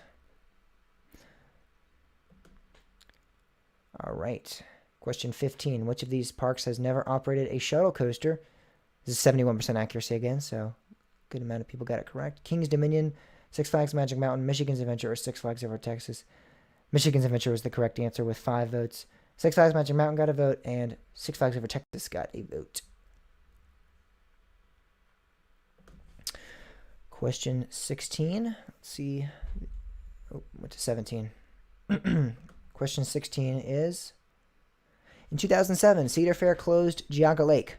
Which of these Cedar Fair parks did not receive a coaster from Geauga Lake? 43% accuracy. So this one says this is the longest question. This took the longest amount of time to answer for everybody. At average 25 seconds per answer. It looks like, or 21 seconds, excuse me, per answer. And so again, in 2007, Cedar Fair closed Geauga Lake. Which of the parks did not receive a coaster from Geauga Lake? So the choices were Kings Island, Dorney Park, California's Great America, Worlds of Fun, or Carowinds. And it looks like, okay, we got a 43% accuracy, so it looks like it was about half of the people that got it correct. So again, this is one of the selection ones where you have to choose a pair together to get it correct. Kings Island got 3 votes. Dorney Park got 0 votes. California's Great America got 4 votes, which is the correct answer. Worlds of Fun is also the correct answer, which got 5 votes. And then Carowinds got 3 votes. So I guess the thing again was that majority of people might have selected California's Great America, but then they also selected Carowinds with it, or instead of selecting Worlds of Fun as well, they selected Kings Island or whatever. Which is 43% accuracy. This is the longest question to answer. So the correct answer again was, in terms of which park did not receive a coaster from Geauga Lake, California's Great America, Worlds of Fun. Question 17. True or false? Six Flags Magic Mountain Sky Tower was originally intended for Hugh Hefner. The correct answer was true. 1 person put false. 6 people voted for true. Accuracy was 86%. So that was I think that was a pretty, like, if it was almost too, like, specific to be false. Like, you would have had to do some, like, weird research to make up, like, a fake answer like that. I feel like. So that was that was a good one to throw in there, definitely, just to kind of, like, almost make people double guess themselves. Is it true though? Like, maybe he's trying to throw me off. Maybe it's not Hugh Hefner. Maybe it was someone else. Which of these Cedar Fair parks, this is question number 18, which of these Cedar Fair parks did not receive a coaster from Geauga Lake for the 2008 season?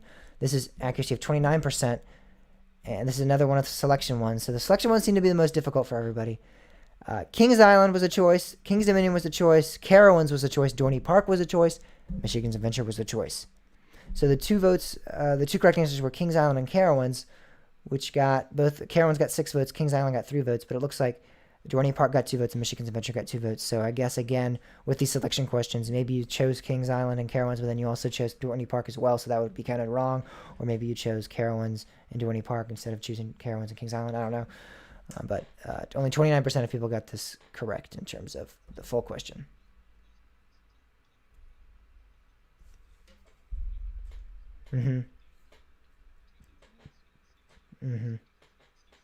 Yeah.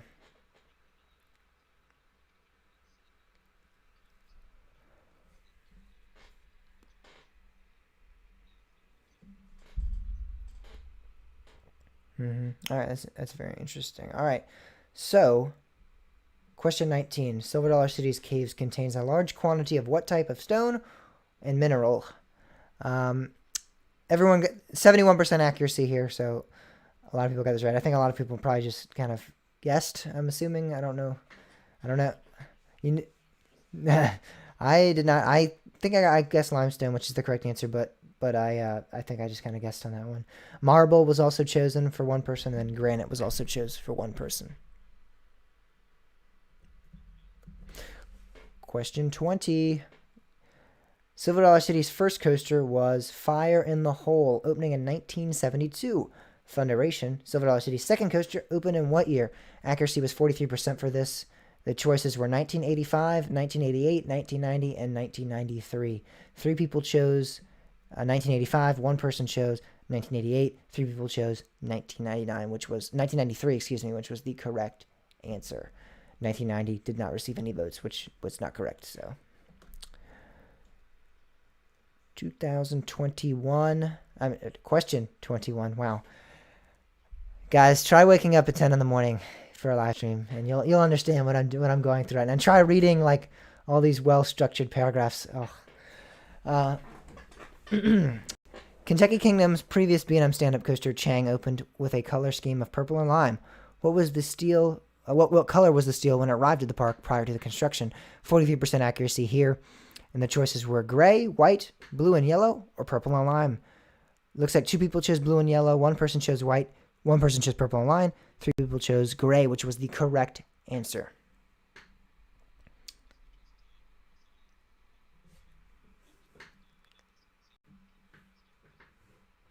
That's smart.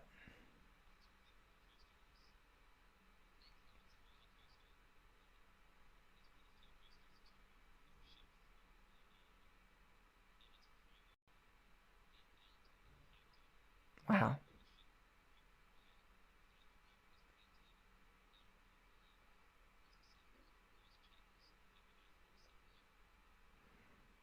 That's interesting. It's kind of a weird claim for them to make, but you know, that's cool. It's definitely trivia, yeah. Question 22. Let's see what we got here. 57% accuracy for this question, and the question was: this park opened the first Aero mine train coaster. You can either choose Cedar Point, Carowinds, Six Flags Over Texas, or Six Flags Over Georgia.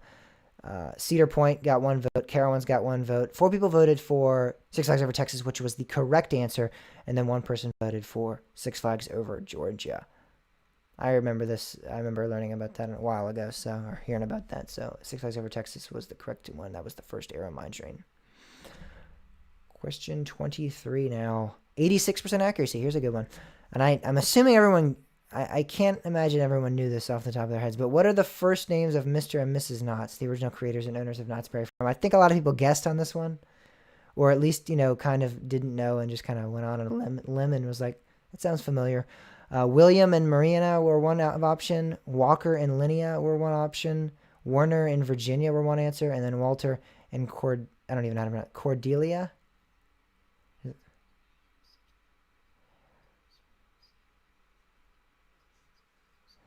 I just kind of guessed on that one. I was like Walter. It's kind of like isn't that one of the names of the B&M guy? Walter. I think it's Walter Mabillard. I believe that's his name. So I just was like Walter sounds good. Yeah, Walter Bollinger and then something Mabillard. Claude Mabillard. And that was where my vote went, just because of that. 1 person voted for William and Marina, but 6 people voted for Walter and Cordelia. Question 24 coming up here. Let's see what that... Oop, I skipped to 25 on accident. Question 24. All right. Accuracy was 57%, and the question was, which famous actor was the first official rider of Knott's Berry Farm's Timber Mountain Log Ride?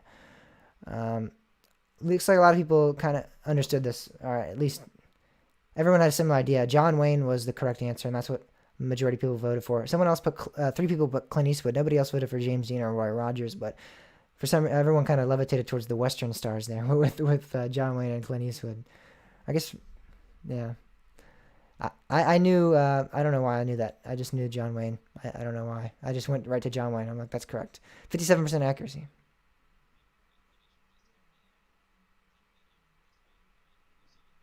Log ride. Yeah.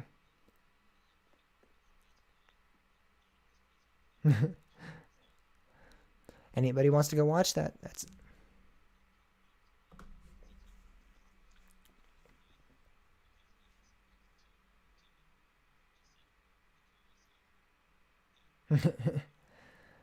that's great. All right. This park does not have a relocated Woody. This is 71% accuracy. The choices were Six Flags Great America, Knoebels, Six Flags America, or Lake Compounds. Lake Compounds got 5 votes. Six Flags Great America got 2 votes. And Knoebels and Six Flags America with Phoenix and Wild One obviously did not get any votes because I think a lot of people knew that. But Six Flags Great America did throw some people off there, it looks like. Well, what was their relocated Woody? Was that, yeah, Great America?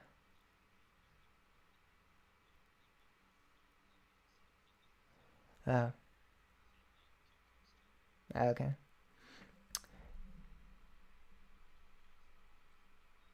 And then Lake Combat, it's Wildcat, correct? That's what was relocated there.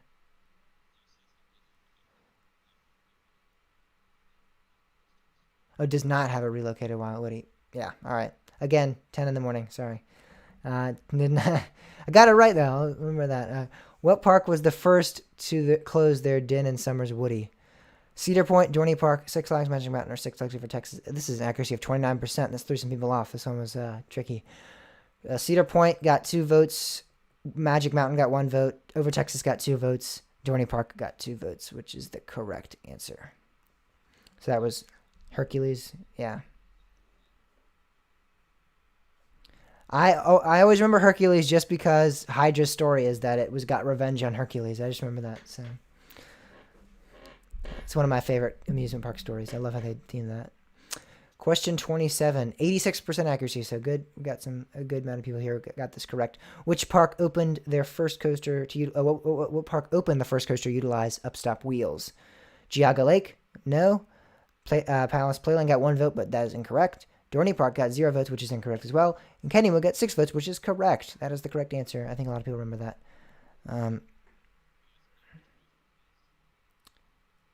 It was it Racer? It was Jackrabbit. All right. I knew it was either Racer or Jackrabbit. It's not. I knew it wasn't Thunderbolt because Thunderbolt opened like way later. I knew it was either Jackrabbit or Racer. I'm pretty sure you're right. All right. 28. The last question. Hopefully people did well on this. I don't know what the accuracy is. Here we go. 100% accuracy for the last question. Yay. So this is the only one. There is now a small lake under King's Dominion's Anaconda. What is the name of that lake? Obviously, I think we all are King's Dominion theme park goers quite a bit. So the name of the lake was either Lake Anna, Lake George, Lake Kinzel, or Lake Charles, which is the correct answer. All 7 people voted for that. 100% accuracy. And that does it for that quiz. We're going to switch back over to the main live stream, which I know a lot of people might see this, but the main live stream does not have the live chat thing anymore. I don't know why it disappeared. But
Now it should be back on. There we go. I don't know why it turned off there, but all right, there we go.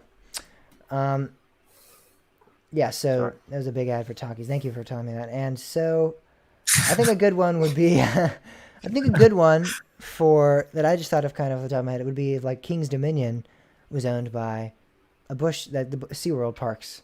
I looking at SeaWorld with, I know they're doing some shady things with their pass holders and with their stocks, they're doing some weird stuff. But I'm talking about how well King's Dominion would be, in terms of theming, in terms of, I feel like overall quality would be improved. I think that would be an interesting. I think it'd be way better than it is now. Yeah, I do too. I don't think SeaWorld would remove Volcano. Like, I don't know. Oh, I don't think so either. no. I mean, they did Dark I just Castle think Cedar pretty. Fair is kind of lazy. They did Dark Castle in a pretty I know where bold way. Six Flags just holds on to their things forever, even if they are broken half the season.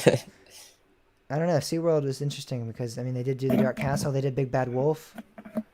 I don't know if they would or not. That's remove true. Volcano. I don't know.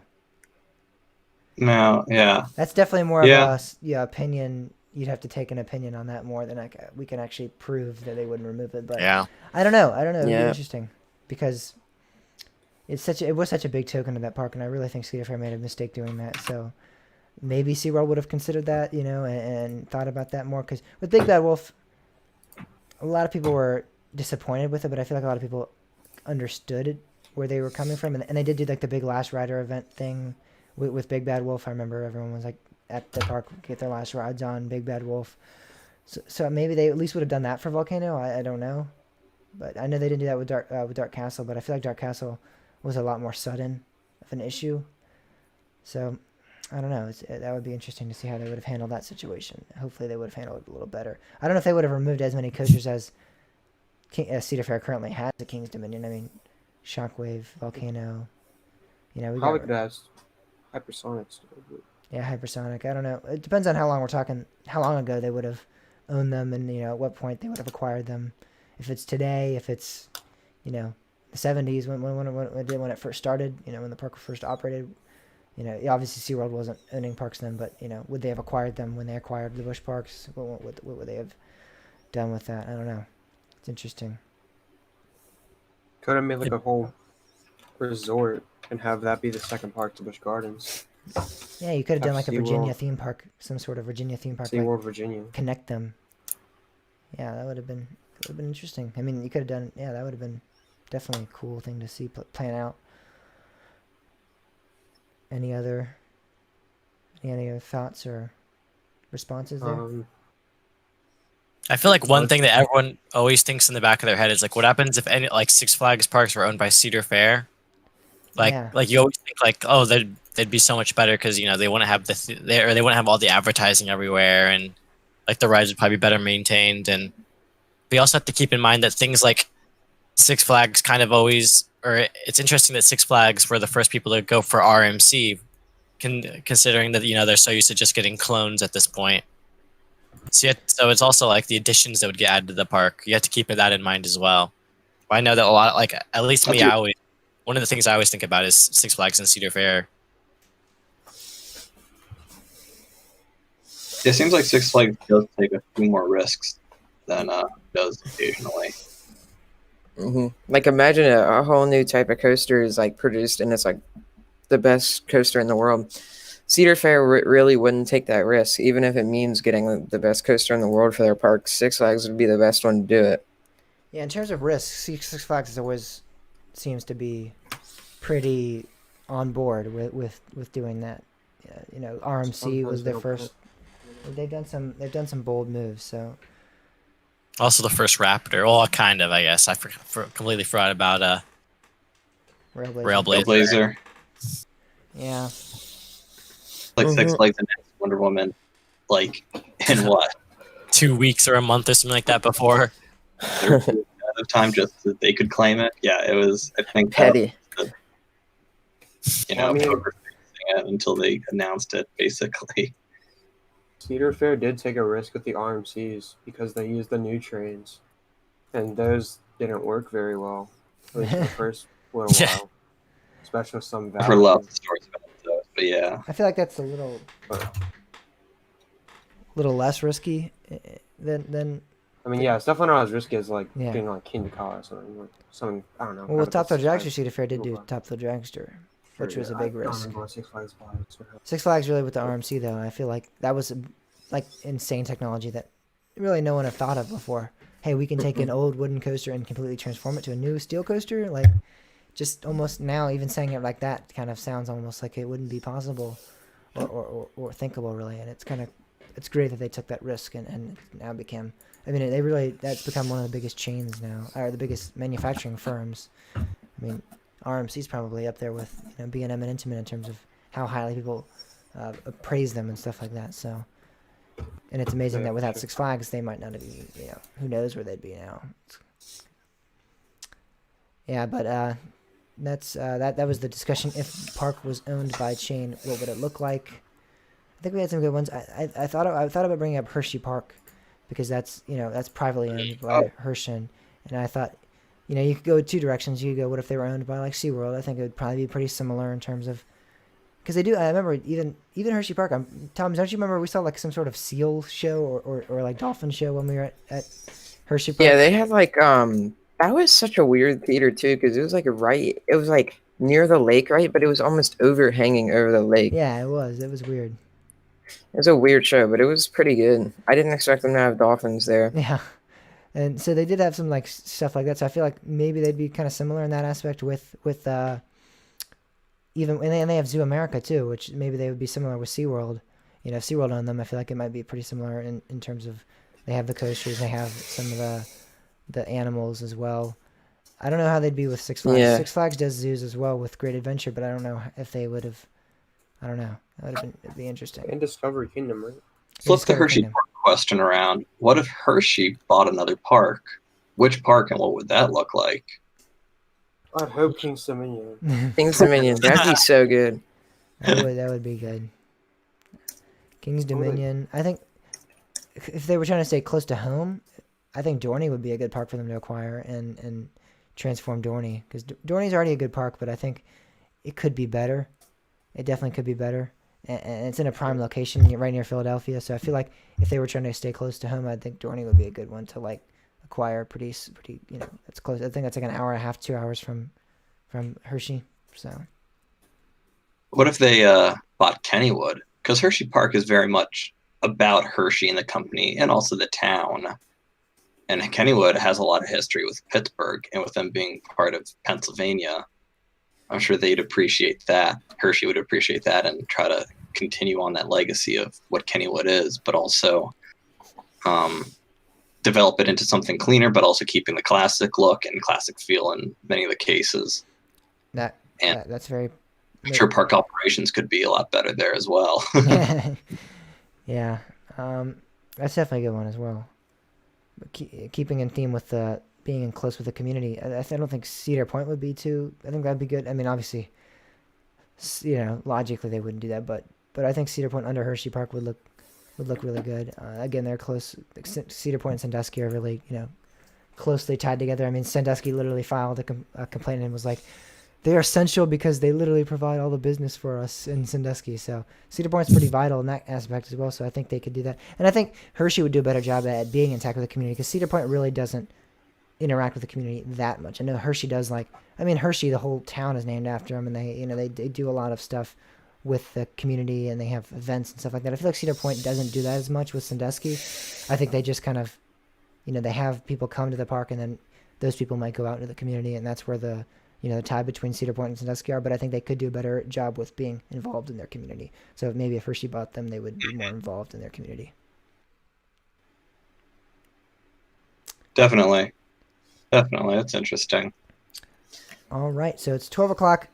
We do have Two Truths and a Lie coming up, but I think this is a good time, maybe 12 o'clock, to take a quick lunch break and, take a little bit of a break real quick.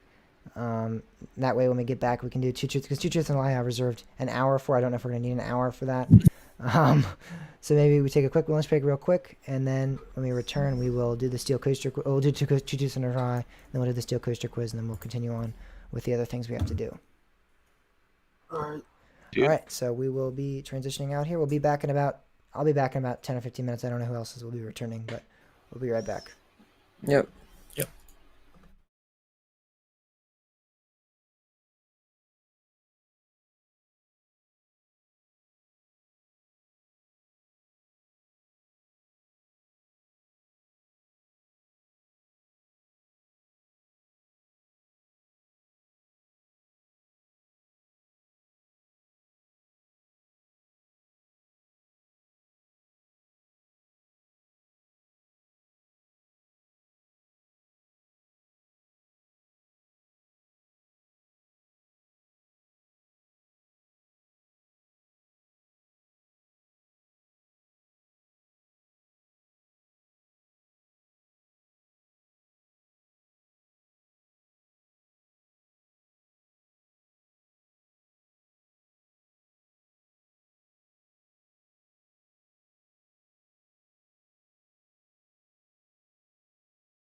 All right, we're back. We're eating lunch. This is interesting stuff right here. All right, guys. What parks do you think are going to open up first? Let's talk about that. So I just did a video on that on the YouTube channel. Oh shit, I wish I watched the video for research now.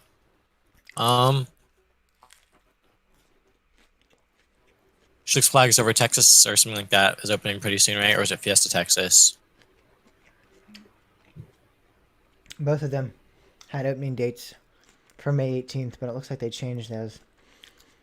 I have a feeling they'll open in June, though. I know Hershey, I think I heard from like you or something like that, or it might have been someone else, that Hershey's supposed to open like in June as well, I think. Yep. Their director of attraction said early June.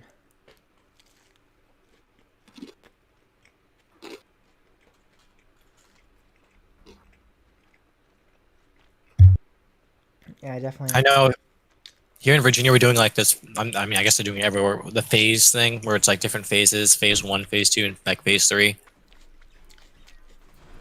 And on phase, I already have 3 water bottles in here, Joe. Oh my god. The thing is, just like go ahead. say with Florida, their phases are, phase 1 is, I believe phase 1, there's no theme parks reopening, phase 1.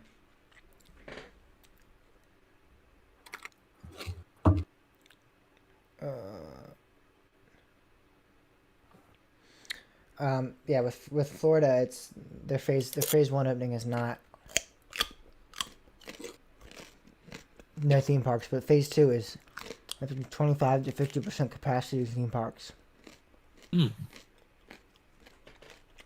So, and phase 2 is supposed to come pretty quickly. 2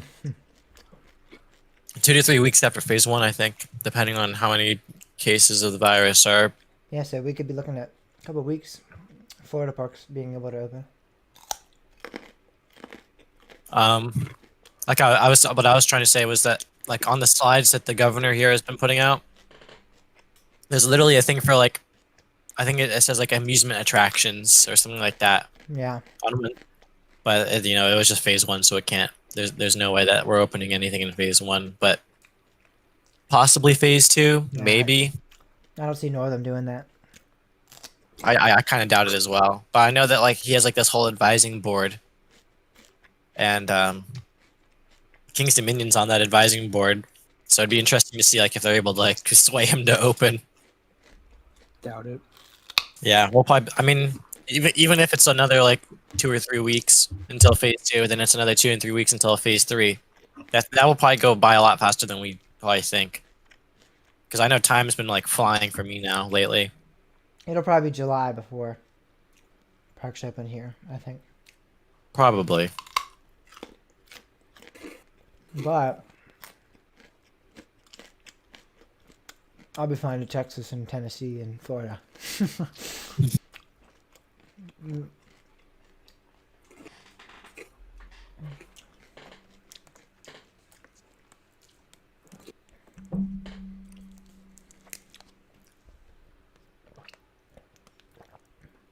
We did get a comment in the chat that said Hershey owned lake compounds for a while, correct? I'm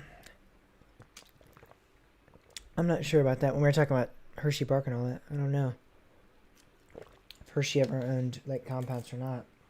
I've never heard that. I don't know if you guys have. I haven't, but it could be true for all I know. Yeah.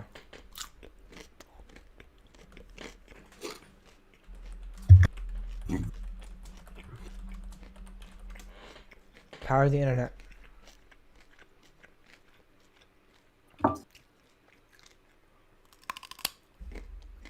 Yep, Hershey Corporation did own lake compounds. Wow. Said the family originally sold the property, the location of our park, to the Hershey Corporation.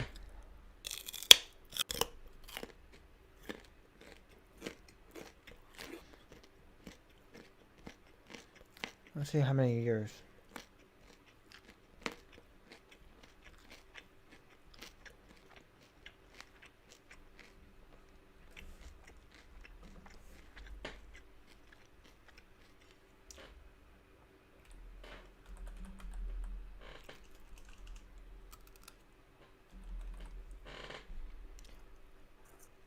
Okay, so 1985. Hershey Park bought Lake Compounds. It was known as Hershey Lake Compounds.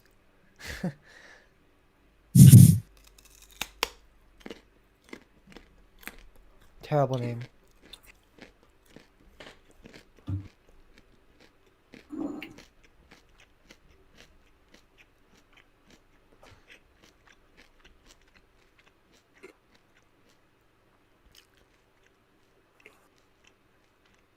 And guess who bought them after that? In 1996, Kennywood Entertainment Company bought Hershey Lake Compounds. So they were owned by two of the Pennsylvania parks.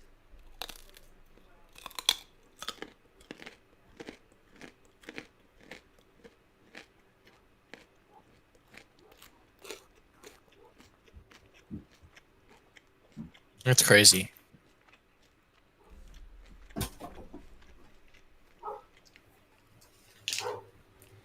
Yeah, but Holiday World's already confirmed to be opening, so I might be. That's an interesting park to get to. I would like to get there, even though I might go for Hollywood Nights. I might go back. If it means the only park open, I might have to. I made wings. Lake Compounds used to own Hershey Park. I mean, Hershey Park used to own Lake Compounds.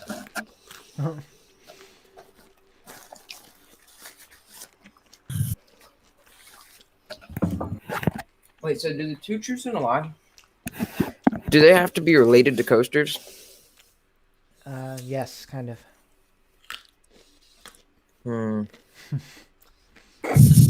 Did you not prepare at all? Did I or did I not No. say that? I prepared, but I said amusement park. Like some of them weren't about coasters. How many did you make? 3. You're supposed to have 3, right? Because 2 truths and 1 lie.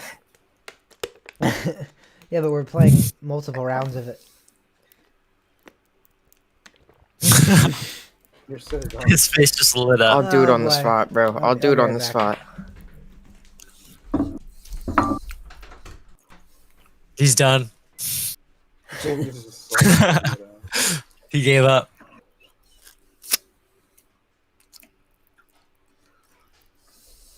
Just gonna go screaming. Someone would beat the shit or beat up something.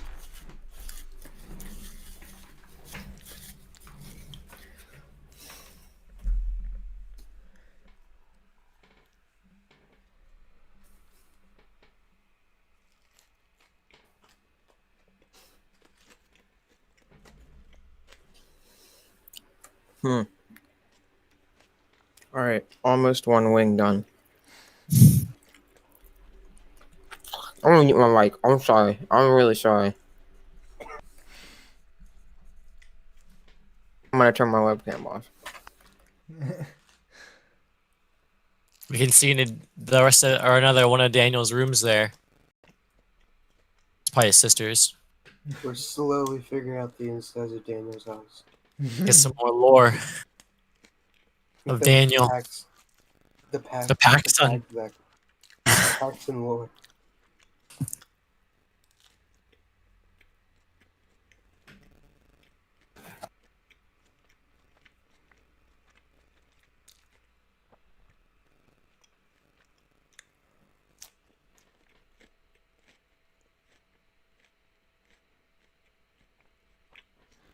Yeah, the Virginia Phase 1 starts on May 15th.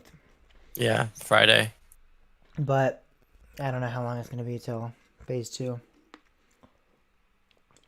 And that the 15th isn't like a 100%. It's pretty much confirmed. But if the cases start rising again for some reason, When did they say? When did Busch Gardens say they were open? next week. Week? No, I'm just kidding. I wish they're opening next week. We have no clue yet. Gotta go book a Probably won't be for a while. Yeah.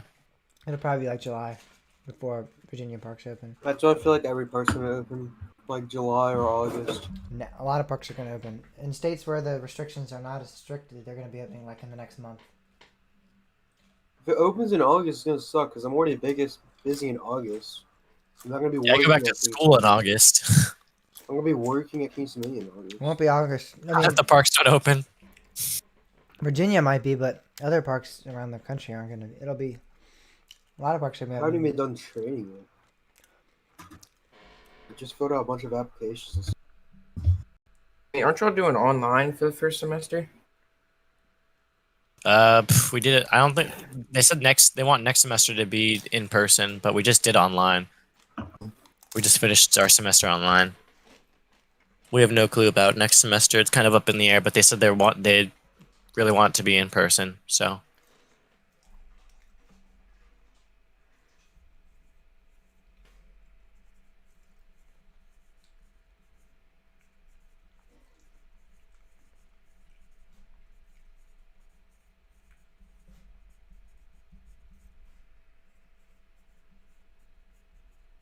James and Alex, one of my friends' mom's teacher friends said they think we're going to do first like 9 weeks online.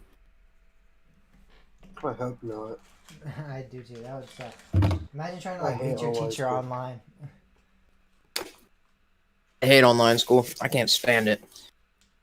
We have so much work to do.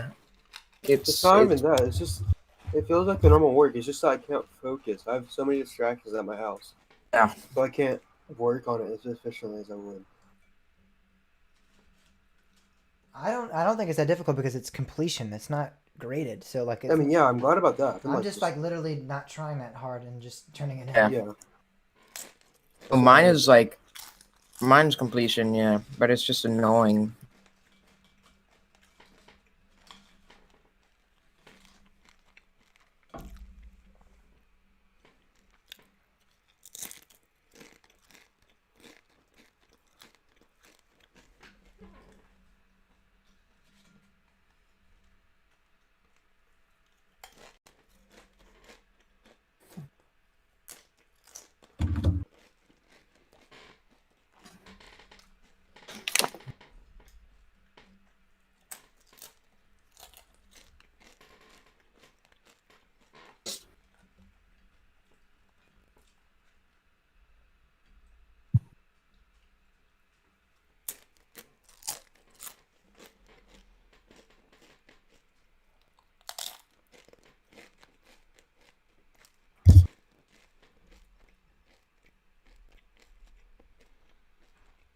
This whole thing sucks, though. Oh yeah. You know, what are you gonna do about it?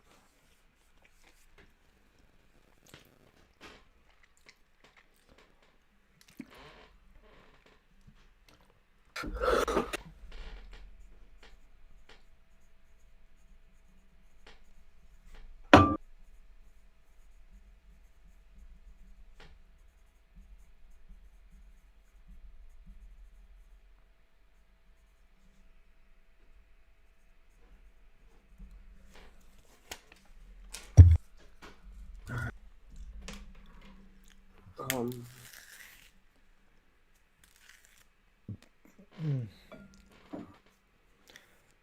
All right.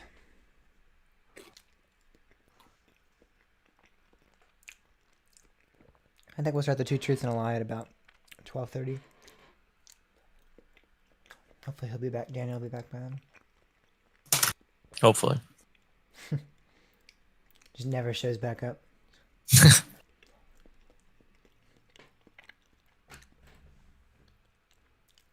We got a question. Is there any news from Busch Gardens Williamsburg yet?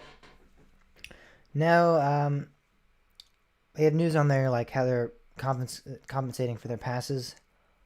That came out Kinda a couple lousy. days ago. They're pretty much upgrading everyone a tier. Unless you're at the top tier, then they just give you like some. Bob and me Yeah, are like- completely. If you want to hear about that, listen to this episode of Coaster Talk Podcast. It just came out yesterday, episode number 72. The title of the show is "Screwed by SeaWorld." So, Oh, I can't wait to listen to that while I'm playing games. me and Bob were tearing SeaWorld a new one.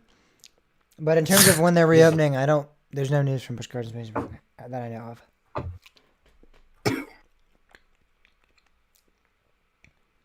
I feel like soon we'll get some though. Probably in the next couple weeks. I think we'll get news. I don't know if it'll be good news or not. Yeah, definitely.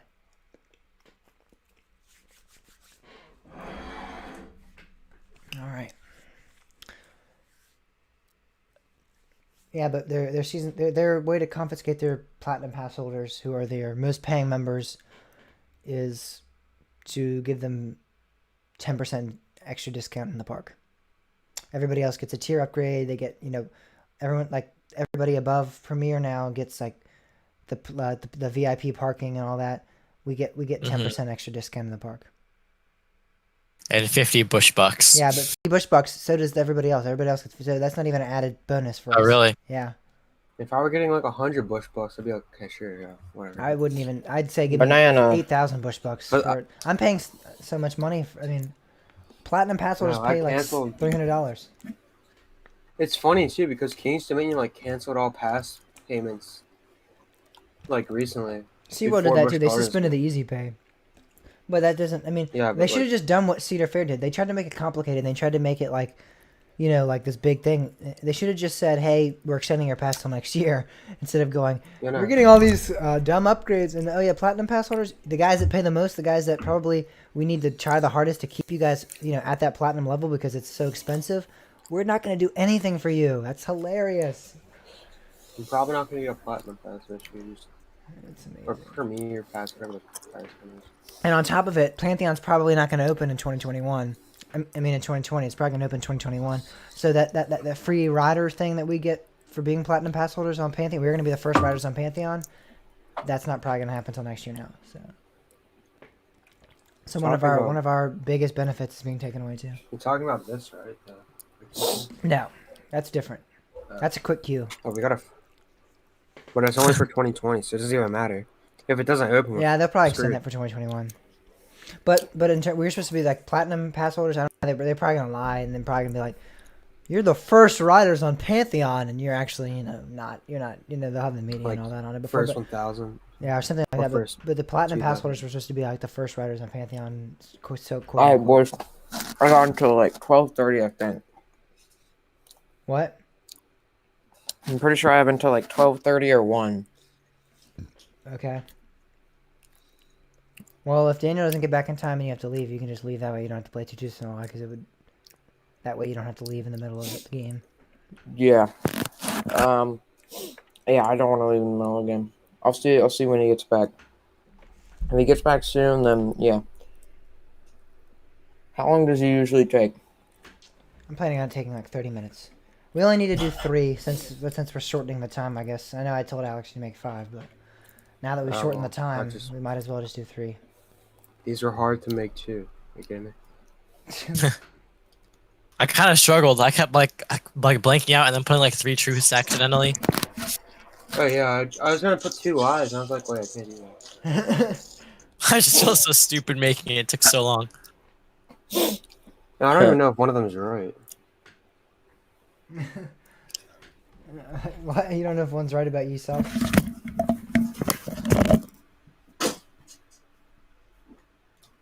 I mean, you really can just make them up about anything. Like, this park is in my top 5. This park is not in my top 5. This park I love. This park it couldn't be anything like that. I went on a road trip once. It could just be that easy.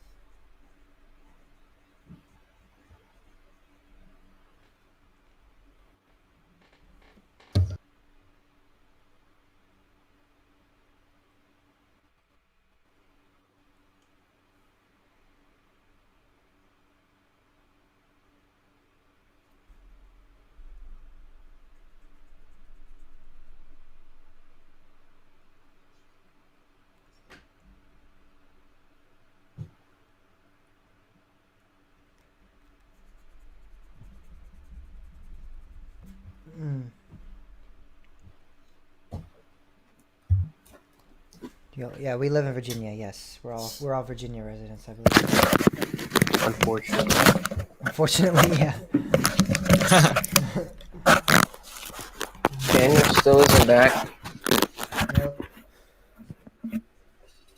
Silly Daniel's a Daniel. horrible fit. Silly Daniel, tricks are for kids. Should be back soon. I would pay someone to let me move. I mean, I can whenever, but when I'm 18. But still, it's annoying.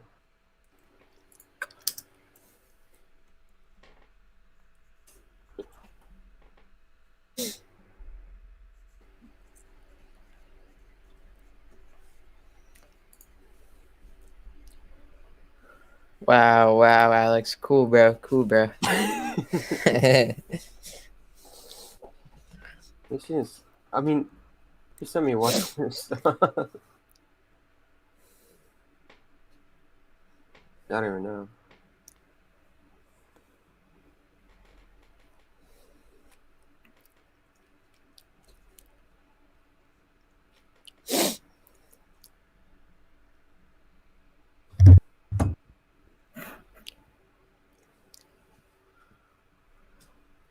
Shanghai Disneyland is open now. Yeah, which makes 0 sense. Well, but, it's you know, because Shanghai's handled it so much better than us. true. The U.S. has like research showed that the U.S. has had the worst recovery attempt, like by far, because no one wants to stay inside. People want to protest. We'll be back in business here soon. I'm pretty confident. Yeah, hopefully. Honestly, herd immunity is not that bad of a thing, Yeah. except for my grandma. It's a bad thing for my grandma. I got to watch out for that. Is that Daniel I heard? No, I don't think it is. No, he's muted completely.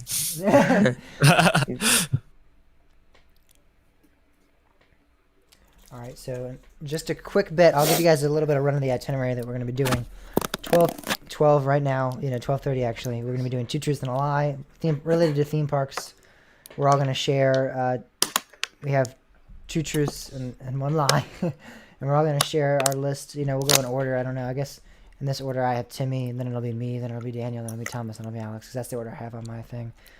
And we'll all share our 2 truths and 1 lie. And we'll have to guess collectively as a group. If Daniel doesn't get back soon, should I just leave? Yeah, I would. I mean, if you have to leave soon, anyway. Okay. Yeah, I'll see when if he doesn't get back in the next 10 minutes, I'll just leave. All right, and then it'll just be the floor. Oh god, that's a no. Just break your chair. Dude, it's already cracked. It's such a bad chair. I need a new one. Yeah, my chair Yeah. I had a couple of weeks ago. I just sat in it and it just broke. It just like completely fell sideways. So I got like this gaming one and I put a blanket over because I'm usually shirtless. I'm And only all the wearing. oils like rub the leather off. Someone in the comments said I'm not Roasted. wearing a mask when the park's open. I'm only wearing a mask if it's required. Like Shanghai Disney, it's required to wear a mask. I agree. I will be wearing. I a will You'll wear have one if it's You'll required. probably have to wear a mask, which sucks because it is going to be so hot in that mask. Yeah. Oh, I- Try yeah. to went record into- vlogs. Try to record vlogs and videos and masks. Just be like, "Hey guys, what's going on today?" It's so hard to talk in them. You can't talk in the mask. They're like I went into a Muffled. CVS with a mask on and like I legit, it was so hot. It must have been like 90 degrees. It was probably like 90 degrees in that store with a mask on. And I'm just It's sitting there. not I'm just audible. burning up. Like I'm just trying to get my Takis and my Dr. Pepper. Takis are so gross. Dude. I love Takis. What are? I had some recently. I was like, I couldn't eat them. They're so gross. You don't like Takis anymore? I guess because I tried some and I was like, ugh, those are gross. I cannot relate. I love them. I only like one flavor though. That has to be made clear. If you eat anything other than Fuego, you're a weird person. That is very true. The Alright, purple guys. bag ones, those are like the only Yeah. good ones. That's the only good ones. My mom gave me some of the other ones to try. Yeah, and they were So- not good, right? I tried like the ones in the blue bag. Yeah, Oh. blue bag, like the cheese blast or something. Oh my god, so I'm like I a just maniac when I eat the normal Flago one. So like I sit there and I like lick off all like the spicy powder before I Yeah. actually like crunch on the actual thing. mhm. I got like a big bag of like a bunch of mini packs of the mini Takis for Mm. Christmas. Oh yeah, Wow. like they're like I know what you're They're talking like about. this They're like big. They're really $10, good. right? I don't know. They're good though. They're better than the normal one, I think. Even than the same stuff like it. The only thing is for me is like I'm always playing.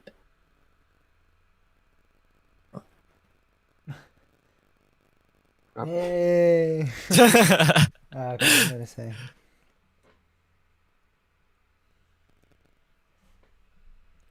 Did you have to leave? Let me know that way.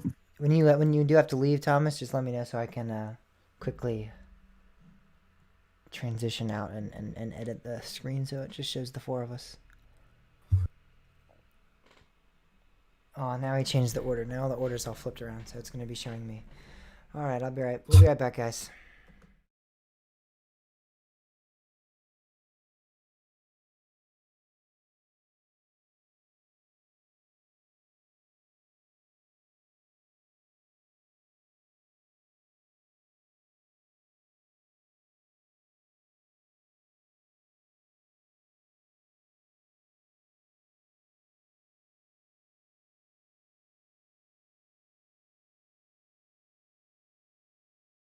Spot now.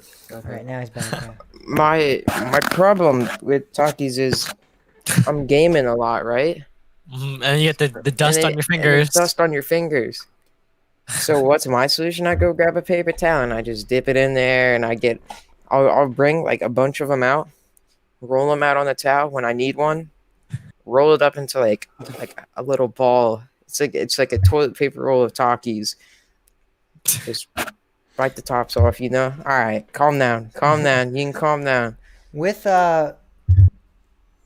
Pantheon though, bro. so a lot of people are talking about. Do we think Pantheon is gonna reopen with Busch Gardens if they do open? I don't know if Pantheon's gonna open. I couldn't see them opening right when the park opens, but maybe like a week or two after, so people know like if you want to come ride it, come to this day. Yeah, and I Maybe they have a I just bunch of don't know if they're soft openings. finished though. Like they were pretty close when we left, but I feel like they might have halted. They did I know Candemonium continued testing, but Candemonium didn't have any really theming. I feel like with Pantheon they were gonna shoot for some good theming, and I don't know if they finished all that completely. Well, they did. They pulled the train through the layout. I feel like, and I imagine they tested it a few times. I'm sure they tested it, but So- also but with Busch Gardens, it's not just, like Six Flags, whatever, Six Flags Great America. Remember when they opened Max Force and like half the queue wasn't even done? I don't feel like Busch Gardens is that kind of park that's going to do that. I would love it if they would just open it up and let us ride, but they're not going to do that. They're going to be like, we need to theme it and have the queue fully done and have it paved and landscaped before you can ride. Do you remember Great America when it was literally like half the turnstiles weren't even up? It was just like metal poles in the middle. That was so funny. Six Flags. Daniel's got 5 minutes, and then I'll probably have to leave.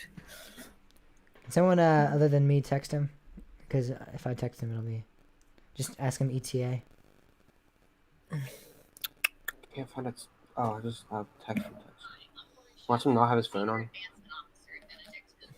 You just hear him like buzz next to his mic. Even though his mic's turned off.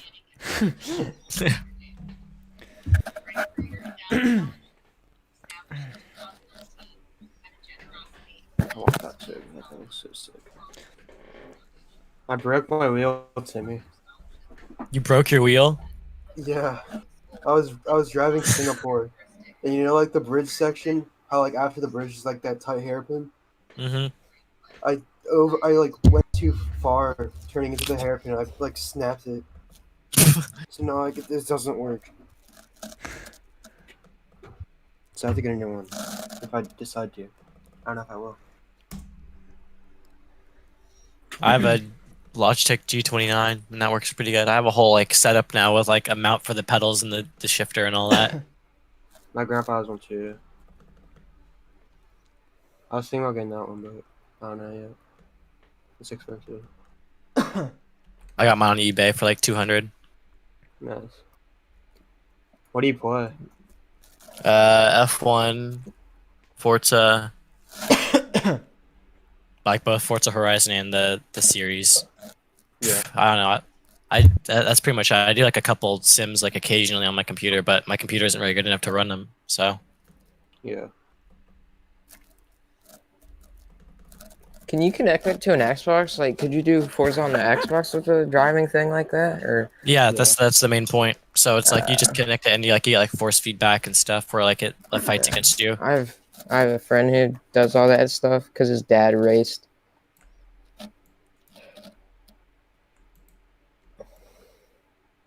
I'm gonna get like like a base that you have to like get a wheel with like separately, but I'm gonna get like an F1 style one because why not? Oh yeah, that guy in the chat said that the governor's doing a briefing at 2 today. Yeah, he does a briefing every at 2 o'clock Mondays, Wednesdays, and Fridays. Smart. Oh, I watch all of them because I have nothing better to do. Not today. Yep. Today I will be watching the Periscope video afterwards.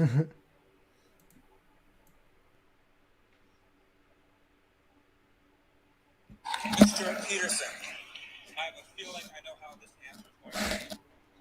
Should someone have to have a government-issued license to drive a car? Hell no.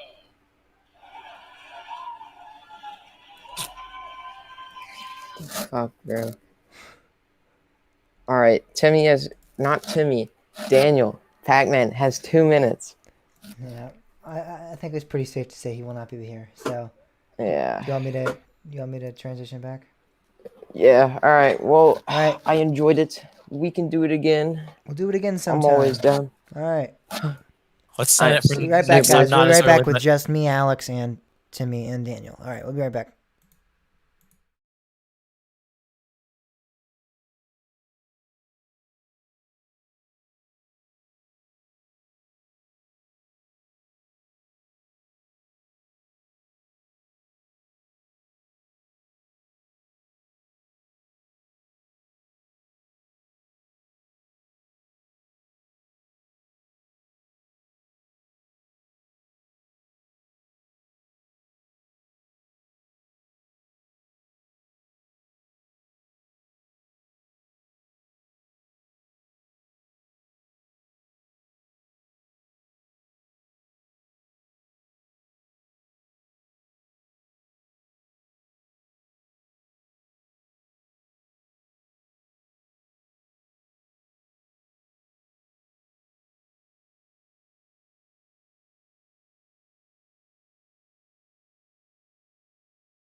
All right, now it's all 4 of us. The live chat should be up.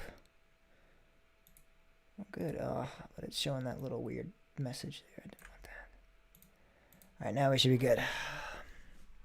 All 4 of us here. We should be doing the 2 Truths and a Lie here in a little bit. As soon as we get our As soon as we our get... friend Daniel back.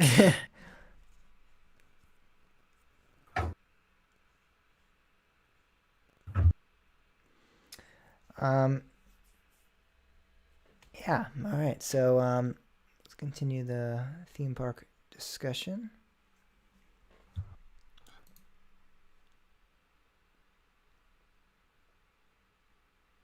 Theme park, man. Theme parks Gotta are love a 'em. lot. God, you just gotta love 'em. Coaster talk. Especially Six Flags, dude. Best. What's your favorite amusement park? Mine is Six Flags. Six Flags Great Adventure, #1 park. Joking. Number 3, actually. I think. I don't know. I don't like ranking parks, really. There's just like no point. I don't either because Holiday World's always gonna win. Yeah, for me, Exactly. Cedar Point. But... I need to go. Hollywood. No, I'll be right back. I've heard that one before. I know. Go buy some more. Oh, live streaming is tough.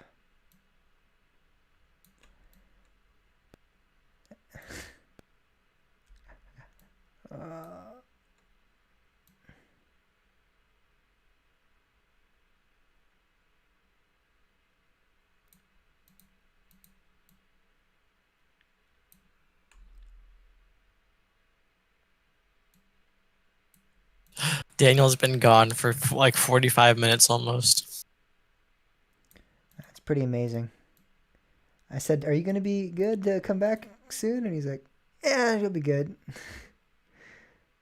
don't know if he meant I'll be good, like I'll be good, or I'll be good, like I'll be back in 45 minutes. I'll be good, I guess. That's what he meant. Like, yeah, I don't know if I was like, I'll be good. Like, I'll be able to come back later on. Continue this stream without me. Yeah, I know. Like, I'm kind of concerned that's what he meant now, and I can't. If I call him, I'm guaranteeing I'm gonna get a sarcastic. Like how Daniel said, we're gonna take a short. Daniel said, "Yeah, I'm not gonna need the long lunch." Right, come back. Like 45 minutes later, he's not done yet. Oh He's- boy. Oh, he just texted me. He said, "Another 15. Sorry, start without me." I can't start without him when he's on the thing now. Oh. Can you tell him to come back and hang up on the thing at least? Never mind. We'll just do it without him. I guess Yeah, we'll start that the works. Can you put a picture of Daniel in his spot? Nope. I wish it was that easy. Oh, live streaming is not that easy, sadly. This OBS does not work like that. I mean, I could, but it would be not beneficial to me at all. It would take more time. Daniel will be back by then. Yeah, exactly. Watch him just like be procrastinating because he doesn't have 2 truths and 1 lie set up. Yeah, he's sitting like there writing watching about. He's sitting there. Or no, he's just watching the stream, waiting for us to start.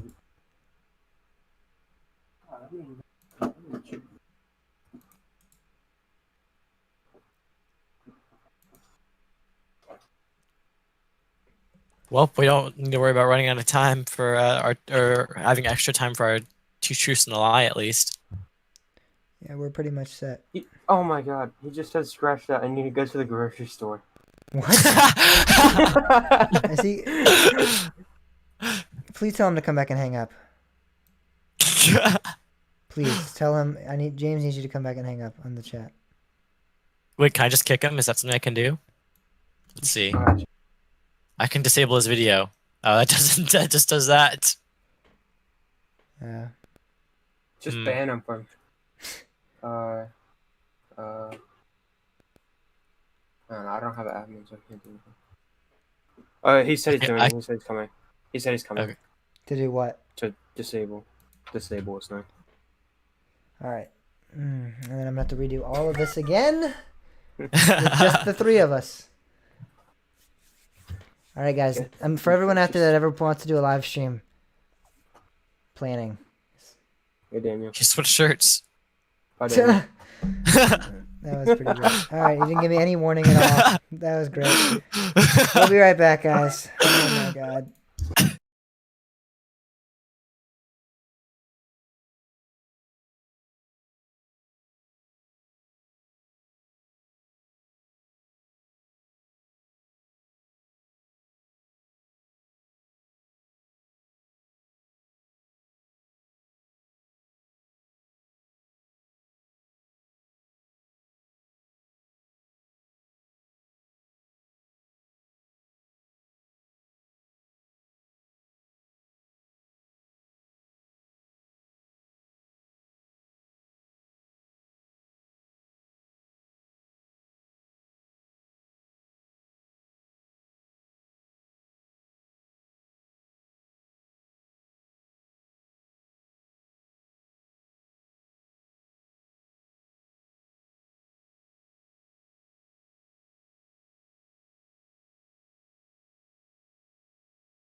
All right, guys, we're back with just 3 of us now.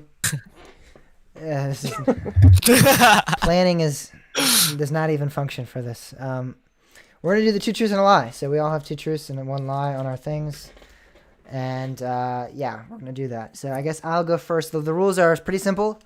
We wrote down, all of us wrote down. Or we have 3 different, collections of 2 truths and 1 lie. We read them off, and then everyone has to guess which one is the lie and which one are the 2 truths.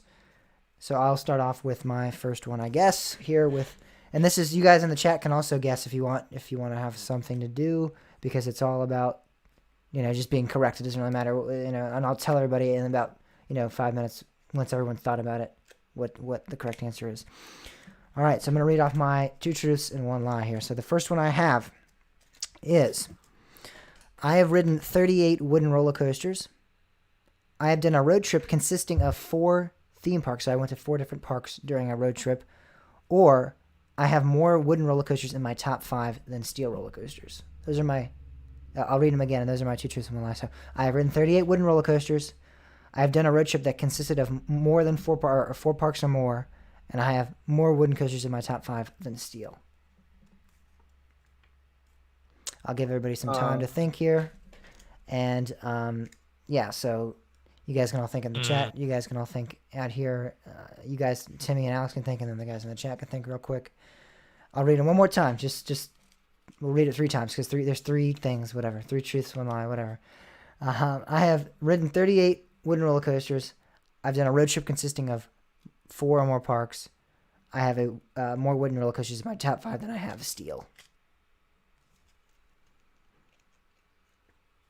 That's a good one. Yep. All right. So, if you guys want to take your guesses now, it would be a good time. Here we go. I Uh, have you can go. a wooden coaster one about how you have more wooden coasters in your top 5 than steel. I have that feeling too. Is that your answer, Timmy? Well, I'm guessing that's true, and then so I'll run you through my thought process. I'm guessing that's true, and then so then it goes the parks on our 1 road trip or the 38 wooden coasters, and that's pretty difficult. But my You're kind of I'm breaking gonna up, go Timmy. coasters ridden. Or You're kind of breaking up, Timmy. Can you say that again? Okay, my bad. So I got it between, what's it called? I had it between the 4 parks and 1 coasters ridden. Is it?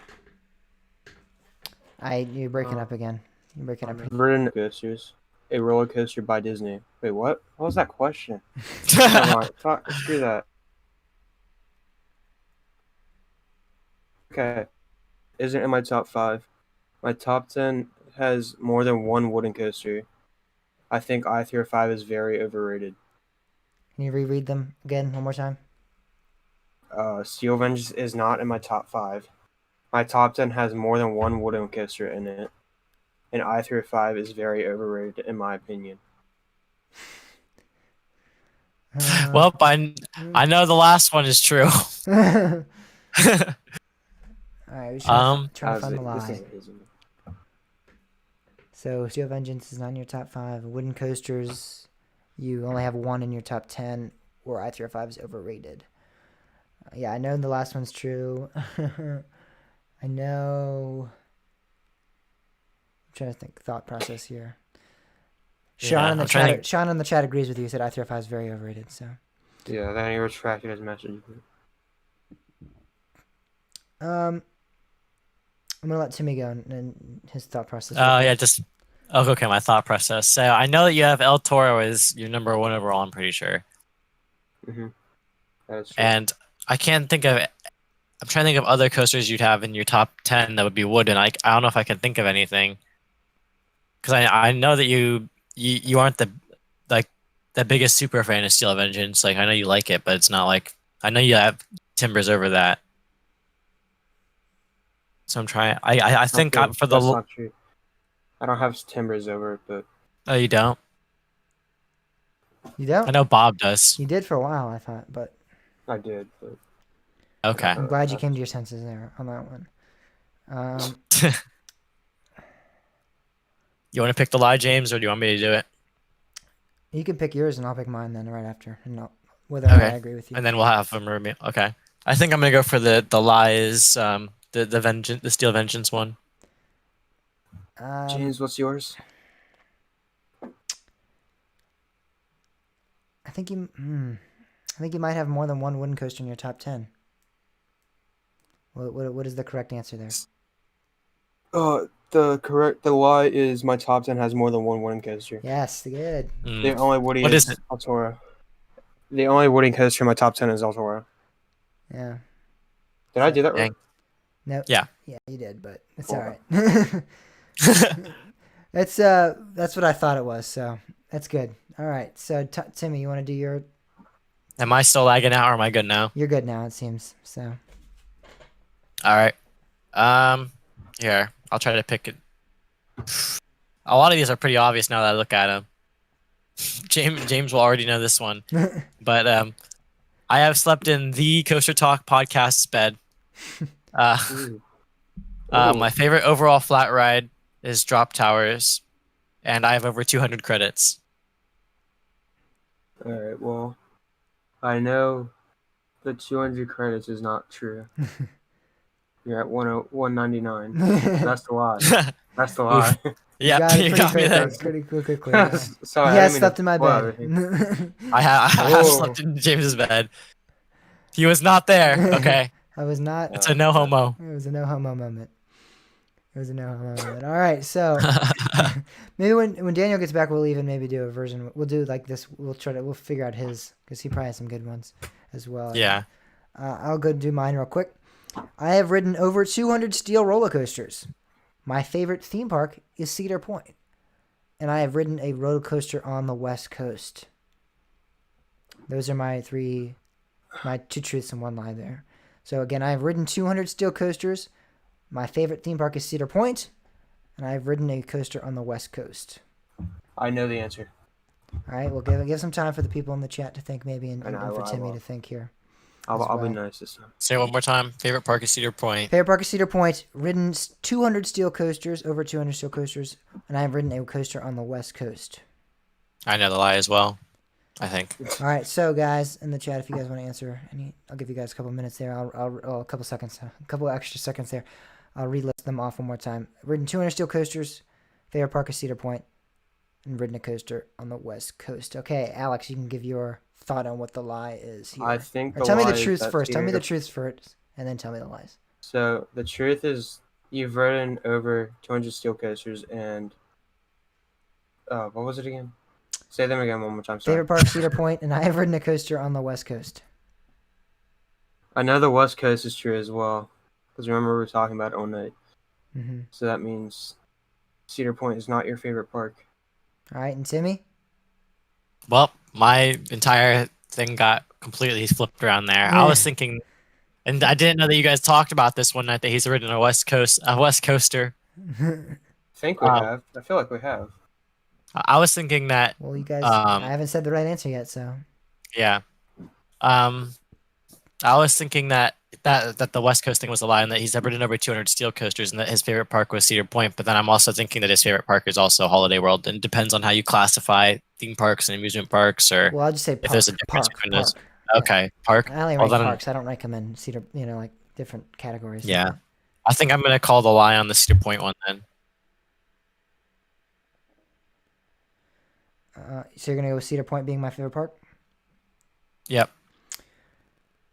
That is not the lie. I have ridden a wooden coaster, a coaster on the West Coast. I rode a coaster in Portland, Oregon at the zoo they have there. And I have not ridden over 200 steel roller coasters, actually. I believe I'm at like So one. Cedar Point is your favorite park? Cedar Point is my favorite park. Cedar Point is my favorite I park. thought it was Holiday World was your favorite park. It's not. It's Holiday World is number 2. It's right there with it. And then Busch Gardens, Williamsburg. Wow. Okay. And so I believe here I've ridden 196 steel coasters, so I'm close, but not Not bad. no cigar. He almost has more steel coasters ridden than my entire coaster count. All right, He has so more coasters ridden than mine, so I guess. now we'll go back to Alex, and you can tell us some of your two truths and one lie, and say them a couple Alright, times, and then give us some time to think, and then we'll talk about it. Yeah. So this one is more generally coaster based, not about me. So half of Mack roller coasters are in Europe, so half their coaster collection that they make are in Europe. RMC did not make a roller coaster before New Texas Giant, and Kingda Ka does not have the longest drop on a roller coaster in the world. Again, half of the Mack roller coasters are in Europe. RMC did not make a roller coaster before New Texas Giant, and Kingda Ka does not have the longest drop on a roller coaster. I think I know what the lie is, but I'm gonna give everyone else time to think. I think I do as well. Yeah, anyone in the chat that did not hear him, half of Max roller coasters are in Europe. That's one of the points he made. Kingda Ka doesn't have the longest drop, and the other one is RMC did not make a coaster before New Texas Giant. So what are the lies in that 3 points he made there? What is the one lie and the two truths? Again, one more time, just so everyone can clarify. RMC did not make a coaster before New Texas Giant. Mack has half of their collection in Europe, and Kingda Ka doesn't have the longest drop on a roller coaster. All right, Tim, if you want to go, I will. You can list off what you think of the two truths and then the lie. All right, so I think that Mac has more, or has half or more than all the coasters in Europe, just because they're based out of there. That makes a lot of sense. Shoot, I know which one I think is the lie. What was the other? It was that. It RMC did was. not make a roller coaster. Oh yeah, I'm pretty sure the before first New roller Texas coaster Giant. was New Texas Giant. So, and then I'm thinking that the lie is going to be the Kingda Ka isn't the longest drop on a roller coaster, because there's some of those roller coasters that have like super shallow drops and aren't like 90 degrees, and it could be longer that way. That's Yeah. my guess. That's exactly my thought process as well. I know for a fact New Texas Giant is the first. I just did a whole video on New Texas Giant, so I know that's the first RMC. I know Mack most likely has a majority of their collection in Europe. I know a lot of their coasters are in Europe, and then I know that Kingda Ka. Oh, I don't know that, but I have a feeling that Kingda Ka does not have the longest drop in terms of length. Maybe in terms of height, but maybe not in terms of length, like Timmy said. Y'all are correct. It was Kingda Ka. That was a lie. Yeah, Well, good. do you know what the longest drop is? It's the longest in height, but not the longest in feet. I don't think. I don't know what the Yeah. longest in feet is, but It's in like height, in terms of height, Kingda Ka is the probably tallest. something like Beast or something with like. I was thinking like the ultimate at Lightwater Valley. Yeah, something like that. Yeah, probably. Definitely. All right, Like some Timmy, give us your All right. next list here. Okay. I think you guys probably already know this one, but I think that Twisted. So here they are. I think that Twisted Timbers is the best ride at King's Dominion. My favorite park is Knoebels, and my favorite Disney park in Orlando is Hollywood Studios. Oh, you brought Disney into this. I don't know anything about Disney, so you're gonna kind of throw me off there. I'll read them again. Oh, I think that Twisted Timbers is the best ride at King's Dominion. My favorite park is Knoebels, and my favorite Disney park in Orlando is Hollywood Studios. all right. So favorite park, Hollywood Studios and Disney. Knoebels' favorite park, Twisted Timbers, the best ride at King's Dominion. I guess I'll evaluate this first, since it doesn't look like anyone in the chat's really. They did the first time, but now no one's really responding to that. So if you do want to try to guess that real quick, you can. But I'm gonna kind of go through my thought process here as well. So Knoebels you like a lot. I don't know if it's your favorite park. Twisted Timbers, I think, is definitely your favorite ride at King's Dominion. And I don't know anything about Disney, but I'm gonna guess that that's your favorite park. I don't know, so I'm gonna go with. I don't think Knoebels is your favorite park. What about Alex? What do you think? I feel like I remember the other night we were talking about Disney, and I know Timmy said that's his favorite Disney park. I think he said that, or he said something about Hollywood Studios. I don't know, but I'm pretty sure he said that. So I know Hollywood Studios. That's true. And earlier he was talking about how he likes Holiday World a lot, and nothing can beat it. So I think the lie is Knoebels is his favorite park. That's the lie. Yeah, you guys are right. My favorite park is Holiday World, actually. Is Knoebels top 3 or top 5? I think it's definitely top 3. I think. Yeah, I It's think, it's kind of definitely at least definitely top 5, if not top 3. yeah, it's top 5 for me. Yeah, all right, that was a good one. That was definitely made me think a little bit more. All right, so here's our last one for now. Maybe we'll do it again when Daniel gets back. We'll probably go on to the Steel Coaster quiz here soon. But my Oh, next top 3 here is I have been to a park outside of the U.S. My least favorite park is Six Flags America, and King's Dominion is in my top 10 parks. So I have been to a park outside of the United States. My least favorite park is Six Flags America. King's Dominion is in my top 10 favorite parks. Which one is the truth? Which one is the lies? oh. And I'll give you guys one more rendition of that. So, a park outside of the U.S., least favorite park, Six Flags America, or is King's Dominion in my top 10 favorite parks? Which one is the lie? Which one is the truth? I'll let Alex go first. I know you don't like King's Dominion a lot, but I feel like since it's your home park, you're gonna have some bias towards it. So I feel like that one would be in your top 10. I know you don't like Six Flags America that much at all, besides outside like the rides. So that's also true. So I'm gonna say coasters in Europe is not right, right outside the U.S. Okay. That's the lie. Timmy? So I'm going to completely destroy Alex right here, and I know that he's ridden coasters out of the U.S. because Canada's Wonderland. Oh God, I forgot about Canada being a thing. I'm gonna go. I know that we all are the biggest King's Dominion fans. We all kind of hate on it because it is our home park, kind of, and it's not the greatest. And I know that we all don't like Six Flags America, and it's kind of a meme. But I have a feeling that for some reason, I have a feeling that the lie is that King's Dominion is in your top 10 parks. So that's what I'm gonna go with. That is correct. King's Dominion is not in my top 10 favorite parks. It is, I think, number 12 or number 13 out of like 20 something. So, I mean, it's about halfway there. I completely forgot about Canada. Yeah, that's why I wanted to do that. A lot of people forget that Canada's even another country sometimes, like because it's so close. I mean, it's pretty much the U.S. just with some French, you know. All right, so Alex, let's hear your last little choo-choos. Hold on. All right. Okay.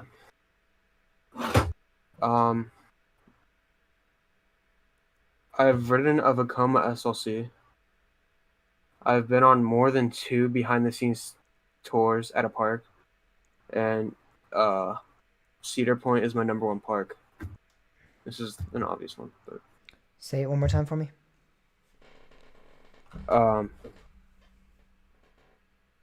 wait, hold on. Sorry, I'm thinking.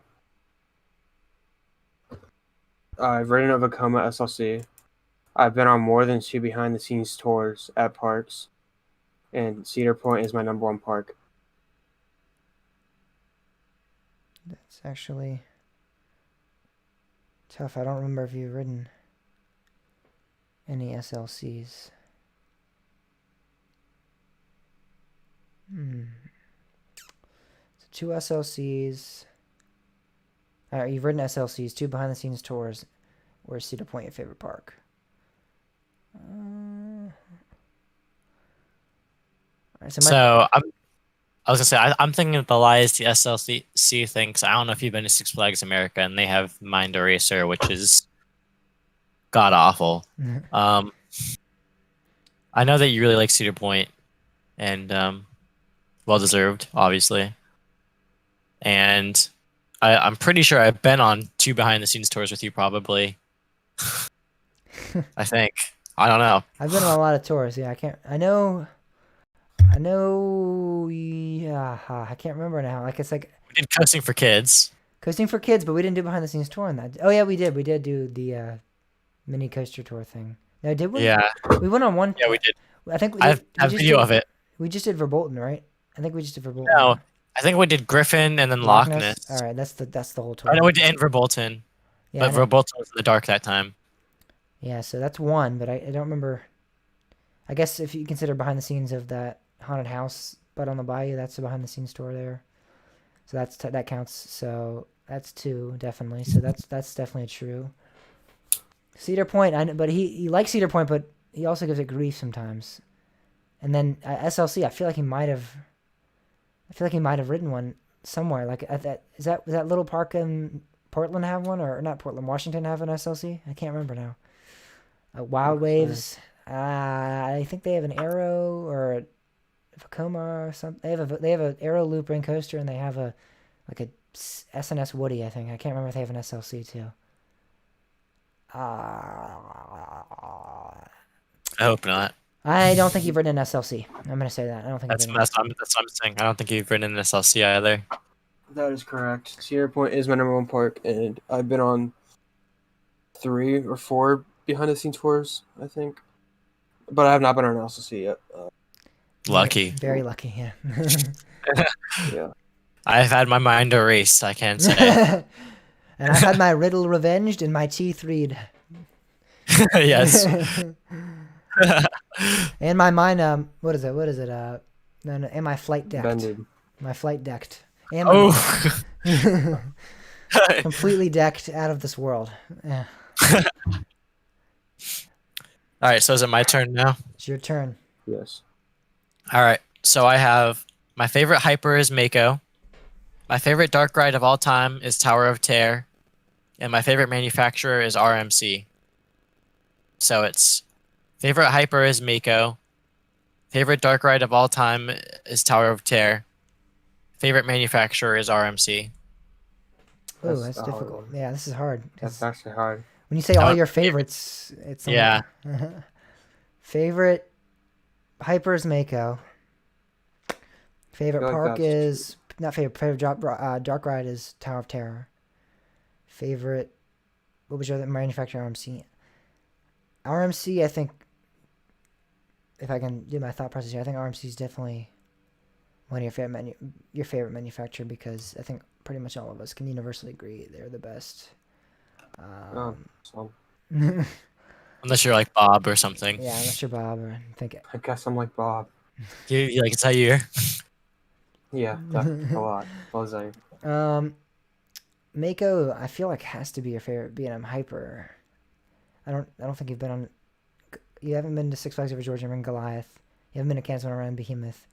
I guess you maybe Diamondback, but Diamondback is, I've heard, not as good as Mako. So I feel like, based on what I've heard, Mako has to be out of the ones you've ridden the best. And then Tower of Terror, though, it's a really good dark ride. I feel like that. I feel like that might not be your favorite though. So I'm gonna go with that. That's my option. Alex, you can go. I feel like RMC isn't his favorite manufacturer. I don't know. I mean, I could be completely wrong because he's running more RMCs than me, but I know Tower of Terror is a really good dark ride, and But you got to think he's been to I know he's he's been to a really lot of making- Disney parks, so he might have other dark Yeah, rides that he likes more. that's true. Yeah, That's what I was thinking. Epcot has a lot, and Magic Kingdom. Damn. I'm gonna stick with my thing though, because Okay. Hollywood Studios is his favorite park, and Tower of Terror is in Hollywood Studios. So I'm gonna say RMC is not his favorite manufacturer. So you guys are both wrong. James kind of looked at it in the wrong way though, because I said my favorite hyper is Mako. I didn't say B&M hyper. My favorite Oh. hyper is Skyrush. You screwed Ah. us. Mako's better than Skyrush still, I think. But I'm just kidding. I have not. Oh, boy. I need to Here we- ride. At least in my, I have Goliath over Skyrush, but I haven't ridden Mako, so. I really like Mako though. That's a good. I didn't like Skyrush, so. What's your favorite dark ride then? Wait, no, that is. No, Tower Terror is his favorite dark ride. Oh, I'm stupid. My favorite manufacturer is RMC, and I guess Daniel said he might be back by 2, so maybe we try to have a little bit of discussion, because I wouldn't want to do this deal quiz without him here. So Mhm. maybe talk about our favorite manufacturers. What are your guys' top 3 manufacturers? Top 5. Oh, Give us I top think- 5. Top 5. I was gonna say Oh, we all We can we're all all gonna pick- probably have the same similar top 3. It's probably all gonna be Intamin, B&M, and RMC, and different orders. Yeah. yeah. I'll give my top 5 real quick and discuss that, and then we'll each give our top 5 in the same order that we were going for the 2 truths, 1 lie. I have RMC number 1, B&M number 2, Intamin number 3, Gravity Group number 4, and then Mac number 5. The reason I have Mac at number 5 is I just haven't ridden as many. I've ridden Copperhead, and I've ridden Avalanche, but I need to get on some more Mac coasters. I definitely respect what they've done, and I think Copperhead's a fantastic ride. I just need to get on some more before I can rank them above Gravity Group. GCI is also an honorable mention up there, but I I don't know. I like Gravity Group a little bit. The rides I've ridden from Gravity Group, Voyage, one of my favorite roller coasters. Switchback was really good. I like Gravity. I like GCI too, but I think I need to get on more of them before I can rank them that high. And Alex, you want to give your top 5 maybe? I need to think about it more.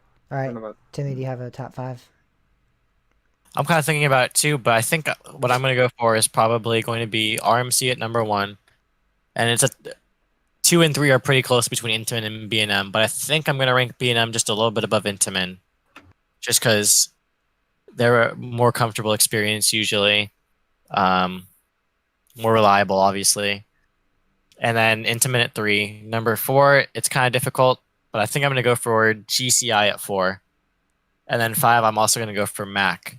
Mm-hmm. Honorable mention to Gravity Group, but the only one I've ridden is Voyage, but it's my number 1, so I have to give Kentucky it an honorable Flyer. mention. What? Kentucky Flyer. Oh, yeah. Well, that that, was disappointing to say. that was disappointing, yeah. But it's weird for me. We have such a. I rode Kentucky Flyer and I rode Switchback at ZDTs, and they're such similar rides in terms of like statistics and stuff. But Switchback was just so much more aggressive, and it felt like what Kentucky Flyer was going to be. You know what I thought Kentucky Flyer was going to be when I rode it. So I don't know. I was disappointed with Kentucky Flyer, but Switchback definitely almost reignited the flame for Gravity Group for me, and I enjoyed that. We got a reply in the chat. Sean said his favorite is Intamin, GCI, and Arrow. Arrow, I mean, I respect Arrow. I respect what they've done. I wouldn't put them in my top 3, but not my top 5. They're probably my top 10, definitely, because I mean, Oh yeah, obviously. they're there and there, but they're definitely. I mean, in terms of legendary coasters, they've built some really great ones. What they did for the industry, how they changed it, they're up there. GCI is good, and Intamin's great as well. Surprised no B&M and RMC though, but that's an opinion. All right, Alex, you want to go? Yeah, I have my list. So my top 5 is Intamin, RMC, B&M, Arrow, and then I have a tie for SNS and GCI. I haven't ridden many coasters, so I feel like I've only ridden Invader for GCI, and I've ridden Wild Thing at no, not Wild Thing, Timberhawk at Timberhawk, yeah. Wild Waves, and then the Joker Free Fly. I like it, but I like both of those rides a lot. So that's why I put SNS with GCI. I can choose. Yeah. Arrow. I love Air Loopers and stuff, so put them there. That's really respectable. Timmy, were you gonna say something? Yeah, I was gonna say I think the Arrow actually is kind of underrated still, because you have to remember they do have rides like Magnum. I know you didn't get the greatest ride on Magnum, James, but I know I may have had ride ups that could turn off the trims in the middle of the mid course in the middle of summer in the middle of the day, and Tennessee Tornado is still one of my favorite loopers. I think that's Tennessee really Tornado is good. great. Loch Ness Monster is great. Yeah, like the Vortex was pretty good. I think it was all right. It was Vortex definitely is okay. Yeah.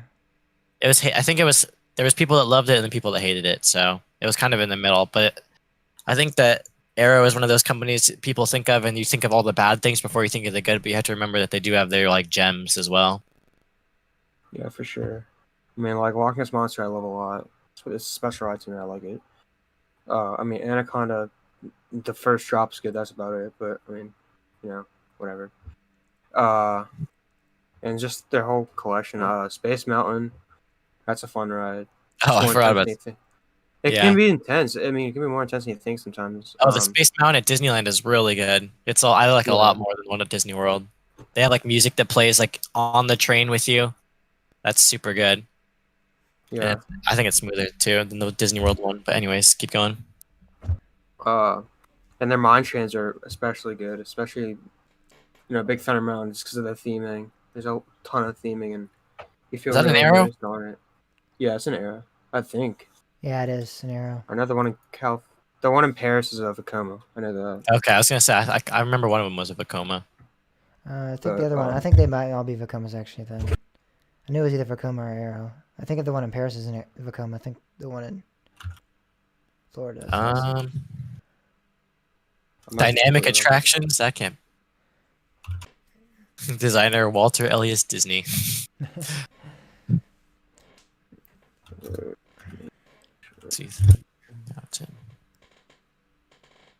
Oh geez, I had to type in Big Thunder Mountain because for some reason there's a couple Thunder Mountains out there.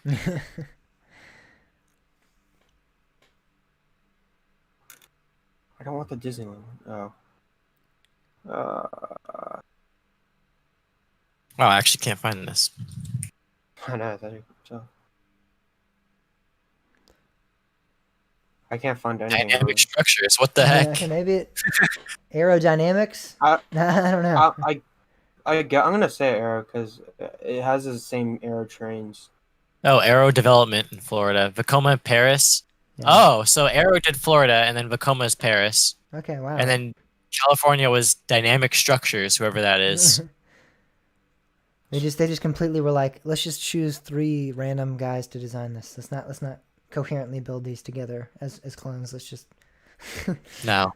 Yeah. Wow. Yeah, Arrow is a good company. Vekoma, I mean, Vekoma's making a name for themselves again. Rebirth. Yeah. They're definitely considerable mention. I know Bob would want SNS up there, and he'd want me to mention Merlin's Mayhem because he loves that ride so much. Oh yeah, yeah. That's the greatest coaster ever built, pretty much. I mean, we're gonna go to Dutch Wonderland. We're gonna ride that thing, and we're gonna be like, what is this?" And Bob's Yeah, it's gonna be another Kentucky Flyer situation. probably even worse because I mean, at this point, he's compared it to I-305. So in Volcano, Yeah, he's compared Merlin's has he Mayhem to done that? Vekoma and I-305. Yeah, so How has he done that? he said like the He compared bank it to turns that it takes are very similar to I-305, and he's like, but for a good replacement of Volcano, I mean, Merlin's Mayhem is good. It's so I don't know about He that. told me that. I was like, But yeah, it's strange, but it's something that's been said. So That's yeah, Bob for you. that's SNS. So he does like SNS. Gravity Grip's good. GCI. Schwarzkopf, I think, needs to be mentioned when we talk about great manufacturers. I haven't ridden a Schwarzkopf, but I bet they're good. They're I've read fantastic. two. Yeah, they're really good though. Mindbender, Really Super Duper Looper. I've read New Revolution. I haven't read New Revolution, so those are the 2 I've written as well. I should be getting on maybe Shockwave this year at Six Flags Over Texas if I go to Six Flags Over Texas, which I'm hoping to. And which I've heard is good as well. But I've ridden Mindbender, which a lot of people say is one of the best, and that was fantastic. It has a great drop. It has a great vertical loops on Schwarzkopfs are pretty crazy. They're a lot of fun. So Schwarzkopfs, especially for like you think about when those rides were out, they were out with the arrows, and a lot of the arrows now you ride the loopers, and they're not the best ride experiences in terms of how comfortable they are. But I mean, Schwarzkopfs are still, I mean, are amazing. They're smooth. They have great restraint systems. I mean, he was I cannot imagine if Anton Schwarzkopf was alive right now, what he would be capable of. No, stuff would be Yeah, crazy. he'd be like Alan Shelkey. Yeah, he'd be like the Alan Schilke of he was the Alan Schilke of then, and now he would be even Yeah. surpassing Alan Schilke. Let's talk about our top 3s. We never talked. RMC obviously speaks for themselves. You have some of the greatest roller coasters out there: Lightning Rod, Steel Vengeance, Twisted Timbers. Why am I not only able to have think them of at, anything else? Iron Rattler, New Texas Giant. We talked about Wildfire at Calmarden, Untamed Wallaby Holland, Wicked Cyclone. They just have a lot of great rides, and so Outlaw Rod. I have them at number 2 because I haven't ridden many other rides. I've ridden 2, but the 2 I've ridden are pretty good. So Yeah, the 2 you've ridden are 2 of the best. So yeah, really. Steel Vengeance and Twisted Timbers, those are great. Intamin is a good company. That's a company that is in both all of our top 3s. Intamin, Intamin 305, Millennium Force, Maverick. Yeah, they're the more intense company. Volcano was Intamin, obviously. Skyrush at Hershey Park's Intamin. Superman Ride of Steel. Some really good attractions in their repertoire. They have some really good ones, and they're definitely more like for like the intense thrill seeker, wanting to get those G's yeah, you do have some ejector air time, but most of their rides are focused on pulling some pretty good G's and stuff like that. Those are really good rides. They produce some really great rides. El Toro, we didn't think about that, but I was thinking they're steel coasters, but El Toro. Oh yeah. El Toro's amazing. One of their better coasters so as well. good. Yeah, it's a great coaster. Really, really good airtime on that. Incredible.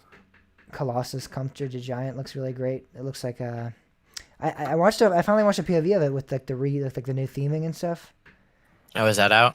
Yeah, and it's like it's like Wicker Man. They have like a Wicker Man statue, kind of like Wicker Man in Alton Towers, and it almost looks like the track, like he's holding a piece of track, and it looks like you're gonna like run into his arm, but then that track's actually not the actual track that you're on, so like you like jump down into like another bunny hill, so it's really cool. It's almost like a mind trick there. It's really awesome. So that looks really cool. They designed and built, what is it at South Korea? T Express at Everland. Oh, T Express, yeah. Everland. That looks really good. That looks really awesome. They have some great rides in there, in their collection. B&M is also in all of our top threes, and they're all. That's a spectacular company. They have designed so many great rides: Fury, Leviathan, Apollo Chariot, Goliath, Mako, Diamondback, Alpengeist, Banshee. Just the list goes on. They have a lot of coasters, especially in this area, like the East Coast. I think probably is the most populated area in terms of B&Ms. I think we have pretty much every park in the East Coast has a B&M. Try to name a park without a B&M right now in the East Coast. I can't. I don't think if I can think of one. Other than like small parks, like Lake Compounce doesn't have one. Disney World. Well, yeah. Disney World. Okay, not the Disney parks, but other than that, like regional parks. Think about regional parks.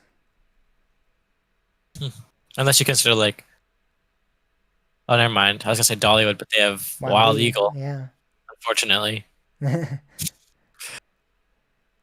Wild Eagle, Dollywood, Six Flags Over Georgia has the B&M, Goliath, Superman, Carowinds, Fury, and Intimidator and Afterburn. Literally, their top three consist of B&Ms, other than Copperhead. Obviously, Busch Gardens has Apollos, Alpengeist, Griffin. Got King's Dominion's got Dominator. Yeah.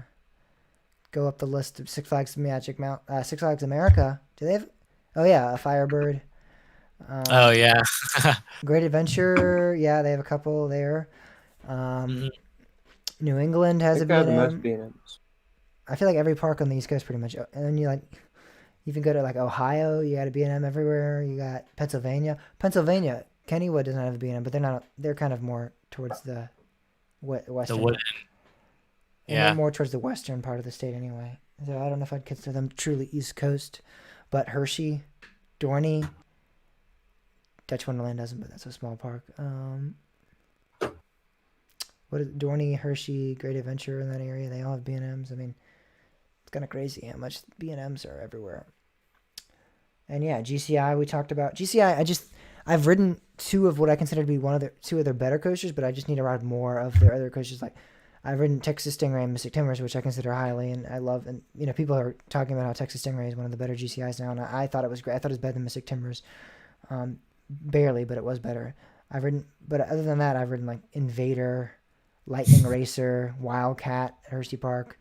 So I mean, Lightning Racer is really good. It's just a fun ride, but it's nothing insane. It's a good ride. It's nothing, it's not like Mystic Timbers. More than that though. Wildcat is pretty okay. Invader is pretty good. It's all right. What is it? Apocalypse at Six Flags America is pretty good. Yeah.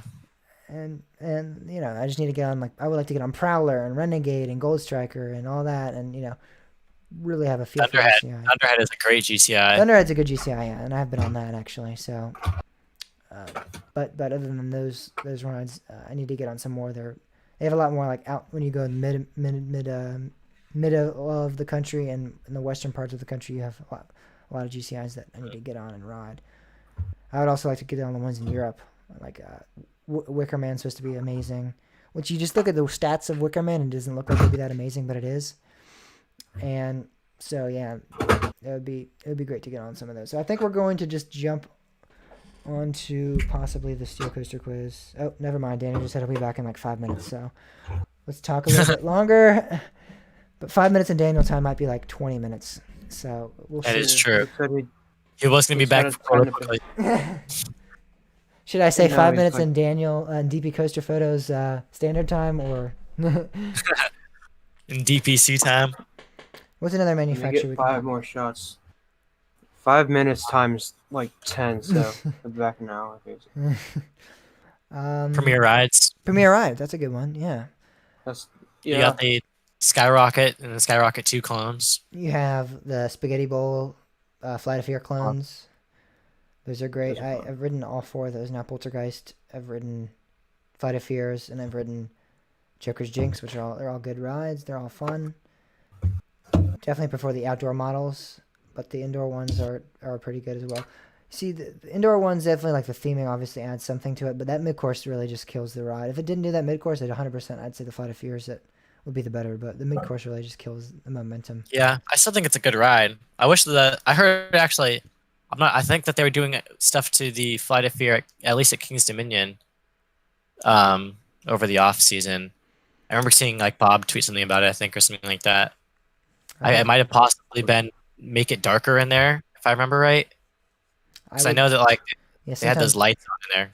and something like the light even from the exterior, the sun kind of bleeds through sometimes like the Yeah, cracks it of will the leak building. in. So maybe they'll fix that. That'd be really awesome.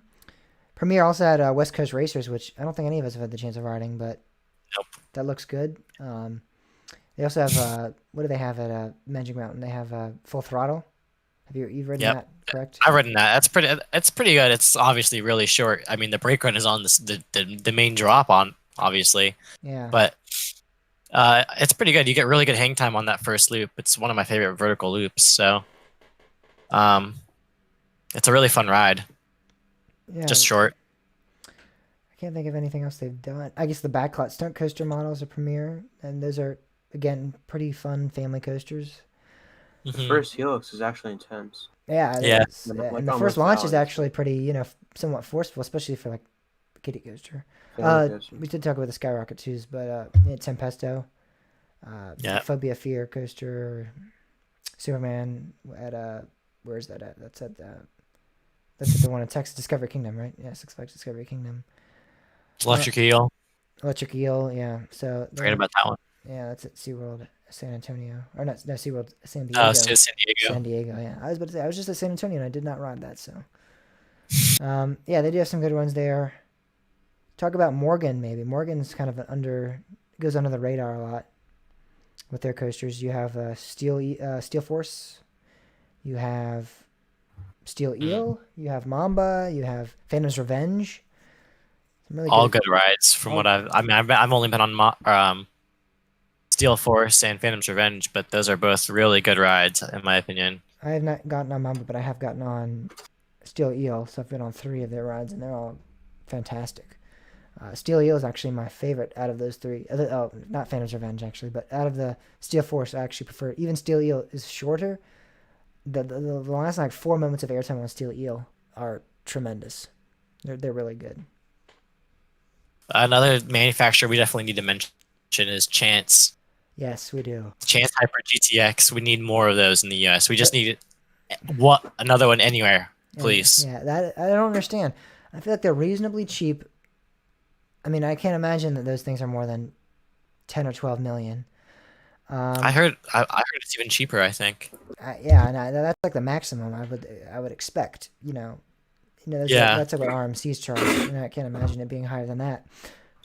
Those are relatively cheap. Lightning Run was 7 million. 7 million, yeah, $7 million. Cheap. They're, from what I understand, reliable. They're forceful. They're fun. They're not too large. So like if you don't have too big of a plot of land, you don't have to take that much of a plot of land up for these type of attractions. I don't get why they haven't been added to more places. I feel like there's got to be something happening behind the scenes or something. I feel like that makes it so parks don't want these. There has to be. There has to be. Hey. Hey, he's back. All right, Daniel's back, so we're going to transition out real quick, and then we'll go to do the quiz.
Hello, everybody. Oh, wrong screen here. Hello, everybody. We are back, and we here's the quiz code right up here. So, anyone that wants to join this, let me turn my audio on. All right, we're back, everyone. Here we are. And if anyone that wants to join the quiz, the link's right there. The code's right there.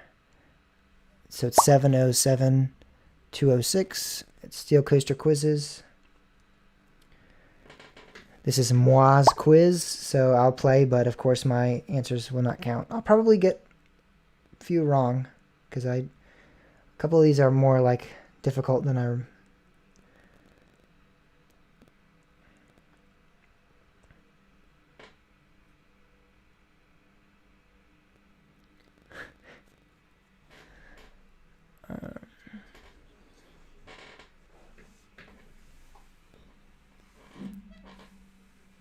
All right, so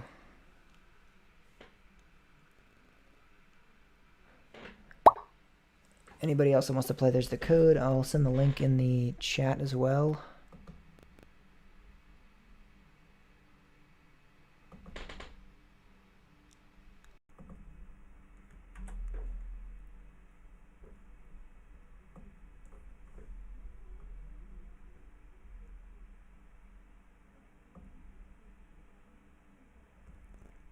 Okay.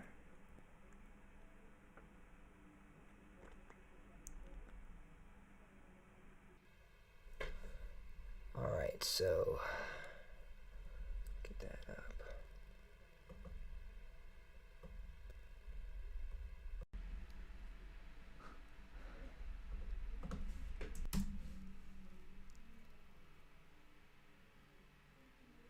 All right, we should be ready to start here. I'm gonna paste this in the chat so people can play if they want. And we'll be good to go.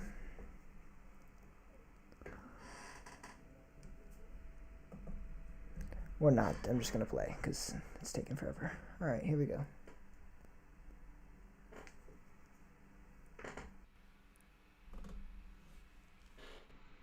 All right, so show started there. The music's on again there. There we go. Turn that off.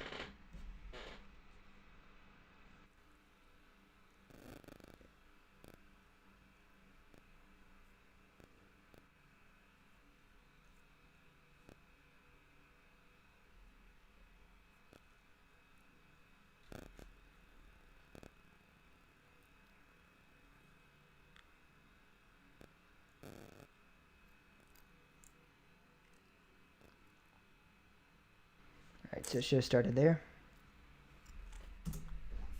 The music's on again.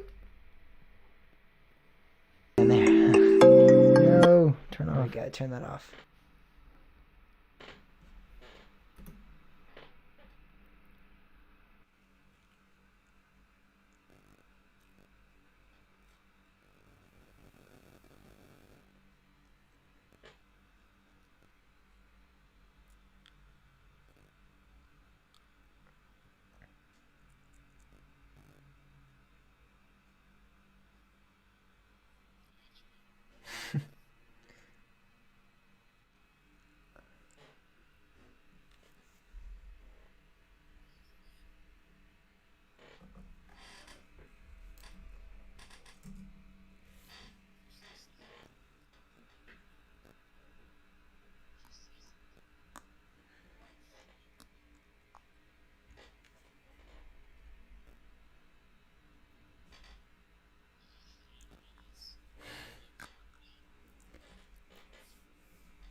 I can't believe I just got one of my own questions wrong right there.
think one of the questions might be wrong. I think one of them's wrong, yeah. There's one. I'm just now realizing I clicked the... No, everything's right, but the right answer is wrong. That's it.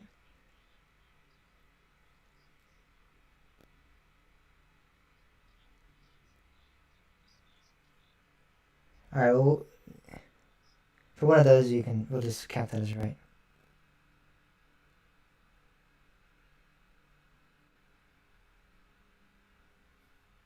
I tried to put a lot of responses for those ones, just in case.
I used Roller Coaster Database for all of these questions, so...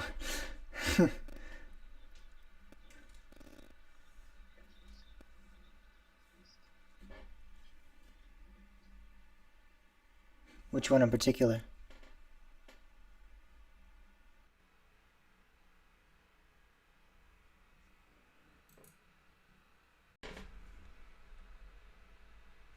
Alright, so we got the results.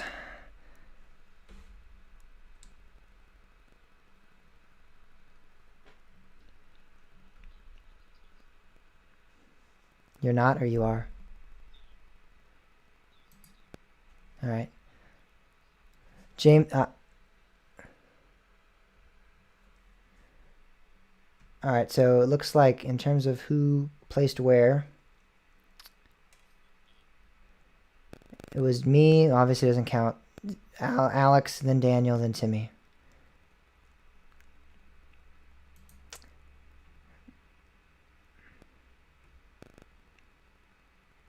Alright, so let's look at all these questions and see which ones you guys got right and wrong. I think one of them might have been my mistake, so I'll discontinue that one. But the other ones, there's one on there that I saw, and I'm like, wait a second, that's not the answer I put. Alright, so true or false? Fury 325 is the tallest Giga Coaster in the world. That is false. Everyone got that correct. The tallest roller coaster in the world is precisely how many feet tall? 456 feet. Yeah, everyone got that.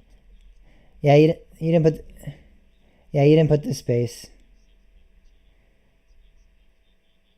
No, well, the choices were 456. You could have put just 456, 456, and then space FT, 456 feet. Well, yeah, I didn't think about the fact that no. The next true or false question was Raging Bull was the first B&M hypercoaster. Everyone said that was false, which was interesting because, yeah, Apollo's was the first. It opened a few months before. Mm-hmm.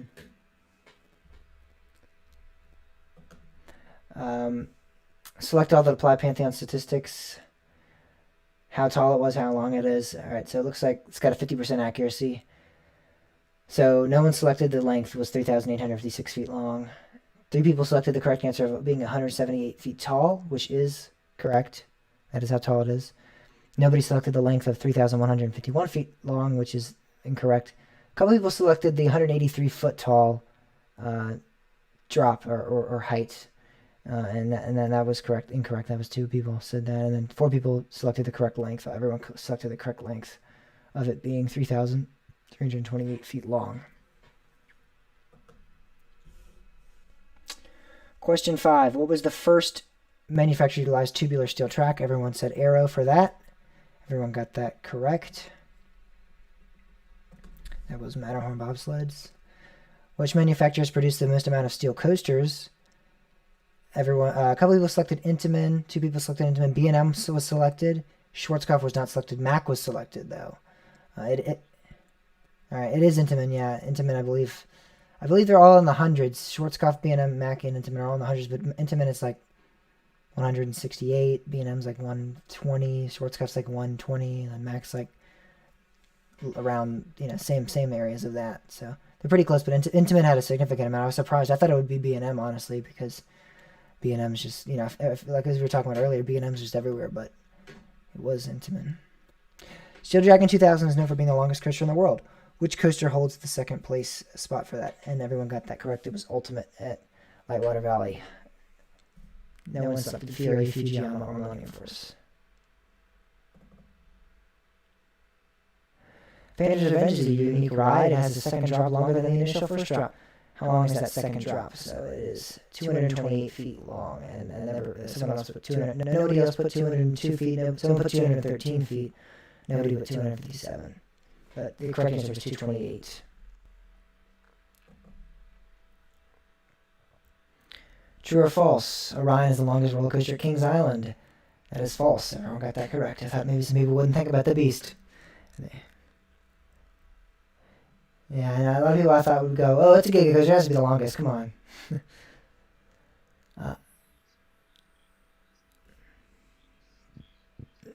Yeah. Busch Gardens' Mont2 has been thrilling guests since. The answers were 1998, 1999, 1996, or 1997. The correct answer was 1996. 2 people selected 1998. 2 people selected 1996. Yeah. All right. The U.S. is considered to be the coaster capital of the world with 766 coasters total. How many are steel? A lot of people, one person put 578, but the majority of us put 652 with 3 players saying that and 1 player saying 578. All of the following are steel coasters except, and this is the one that I think is incorrect because I think that this should be Goliath at Six Flags Great America, and I don't know why I put Ultimate because Ultimate, I obviously said earlier, was a steel coaster, is the second longest steel coaster. All the following steel coasters except Gemini at Cedar Point, Goliath at Six Flags Great America, or Ultimate at Lightwater Valley. The correct answer is Goliath at Six Flags Great America, but for some reason it selected Ultimate Lightwater Valley is the correct answer, which is not. So, whoever said, well, but it is steel hybrid. It has a steel track with wooden supports. So,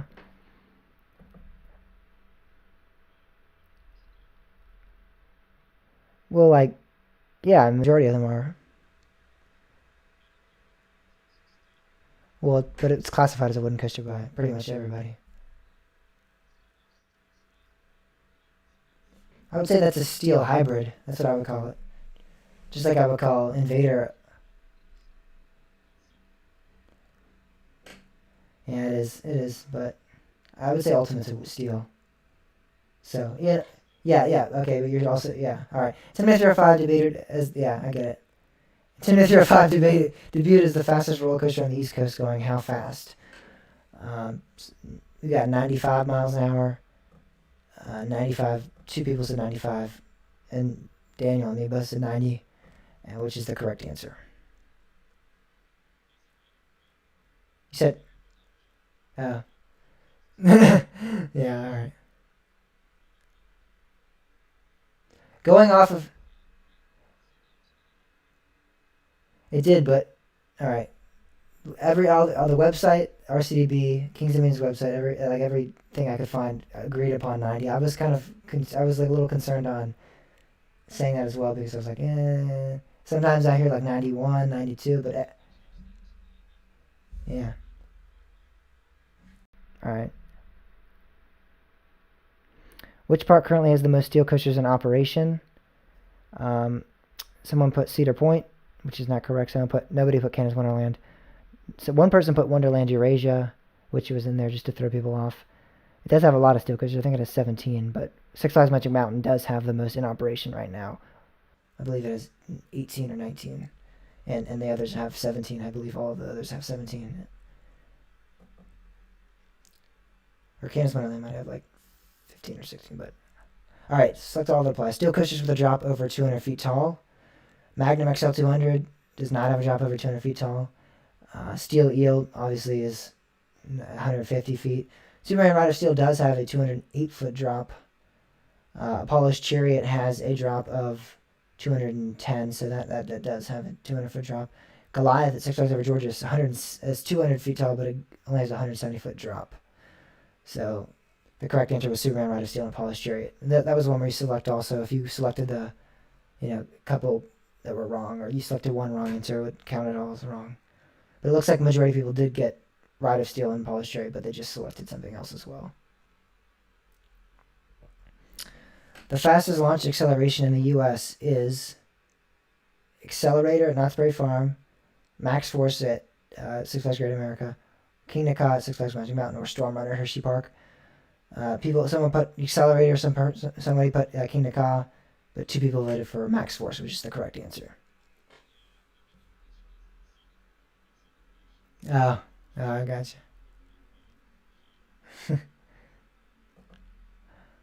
17 is Ferrari Land's Formula Rossa goes how fast? The correct answer was 149 miles per hour. One person put 136, and nobody else chose the other answers. So,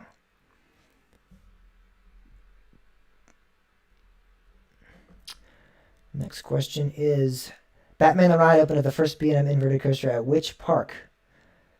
We got Six Flags Great Adventure as a response, which is not correct, and then everyone else said Great America, which is the correct answer. True or false, Stealth of Thorpe Park is in the top 10 fastest roller coaster accelerations in the world. Everyone said that was true, which is correct, because it is. I believe it's 4th or 5th, which I never thought about because it's not really that, doesn't seem like it would be that fast. And then Candemonium will be the fastest coaster at Hershey Park, clocking in at how many miles per hour? Everybody got that correct with 76 miles per hour. Because Skyrush goes 75, so it beat it by 1 mile per hour. And let's see what the overall accuracy for this quiz was.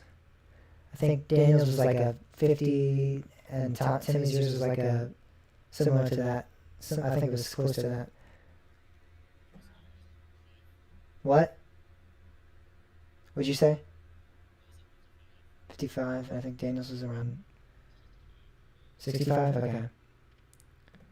Well, I'm talking not talking about the final. I'm talking about your actual your quizzes were at. We haven't done your quiz yet. Doesn't really matter. Normally it said up on the top like what was the accuracy, but I think mine was around like 65 or 70 as well. And I think like earlier Timmy's and Daniel's, you guys were sort of like 55 or 60 like percent overall how many people got the correct answers. All right, so that is the Steel Coaster quiz right there. Later we're doing, to finish it off, we're going to do wooden coaster quizzes with Alex's, but we're going to go back to the main here. Transition to that. All right.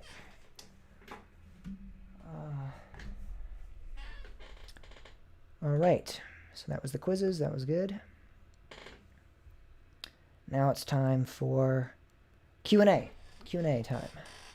And this is just quick. I think we got about 10 or 12 questions, and I think we got some photography questions for some photographers since you guys.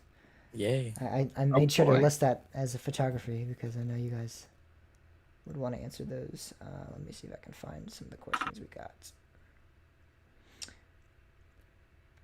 All right. Here are the questions. I'll give you guys the photography question first, just so we can. Let me see exactly how he worded it, though. He said, tips for beginning photographers, low-budget equipment / starting editors. I don't know if you guys have any thoughts on that. So right now the camera I use, the body, it's a Canon SL2, but it's refurbished. Don't remember the exact price, but for what it is, it's a good price. I think it's like around 400, but it takes great pictures. It's great quality. And I'd use the lens that comes with it and eventually upgrade to like a telephoto or something. And as for editors, I use Snapseed primarily on my phone, but Lightroom Mobile is good. There's Photoscape on the computer. That one's alright. Yeah, that's my opinion. All right. Okay, so I was gonna say, for equipment, one thing you're gonna want to do is check things like Craigslist, Facebook Marketplace, and eBay, and then Amazon Refurbished, because you can find a lot of gear a lot cheaper there. You just don't buy it new. Make sure that like when you get it though, that everything's in like good working order and you don't have anything on the sensor or anything. And then you're also gonna want to get a telephoto if it comes with the kit lens, most likely, because if you're at a park and you're trying to shoot a roller coaster, usually those areas are going to be a lot more secluded and far off, and you're going to reach those angles. You're going to want to get a telephoto. Those were the main things I was thinking. I mean, I don't have too much else to add. Check out your local camera shop. They'll have refurbished stuff. Also, they have people who have experience with more types of cameras than Timmy, Alex, or myself, because I only know much about Sony. They know only much, as far as I know, they know much more. They basically only know what they know about their camera and a few other cameras. But if you want like someone who knows about every single camera there is, go to your local camera shop, and they can help you out, pick out ones. And they also have refurbished ones there, and definitely get a telephoto lens. A 2-lens setup is a great way to start.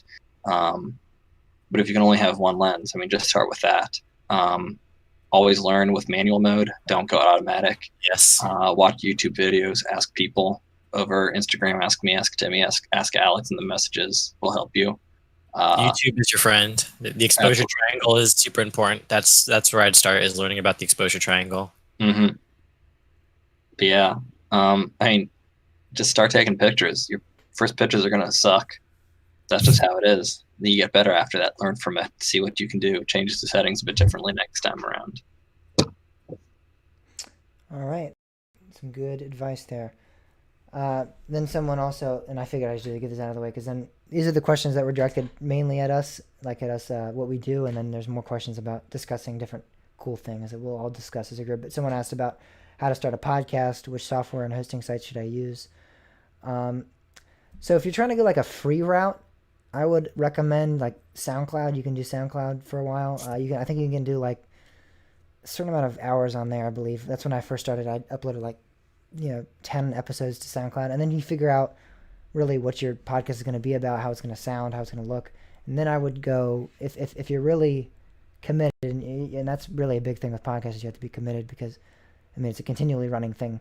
It's not like, you can just pay a bunch of money for podcasting equipment and hosting sites and then just be like, I don't really want to do this anymore.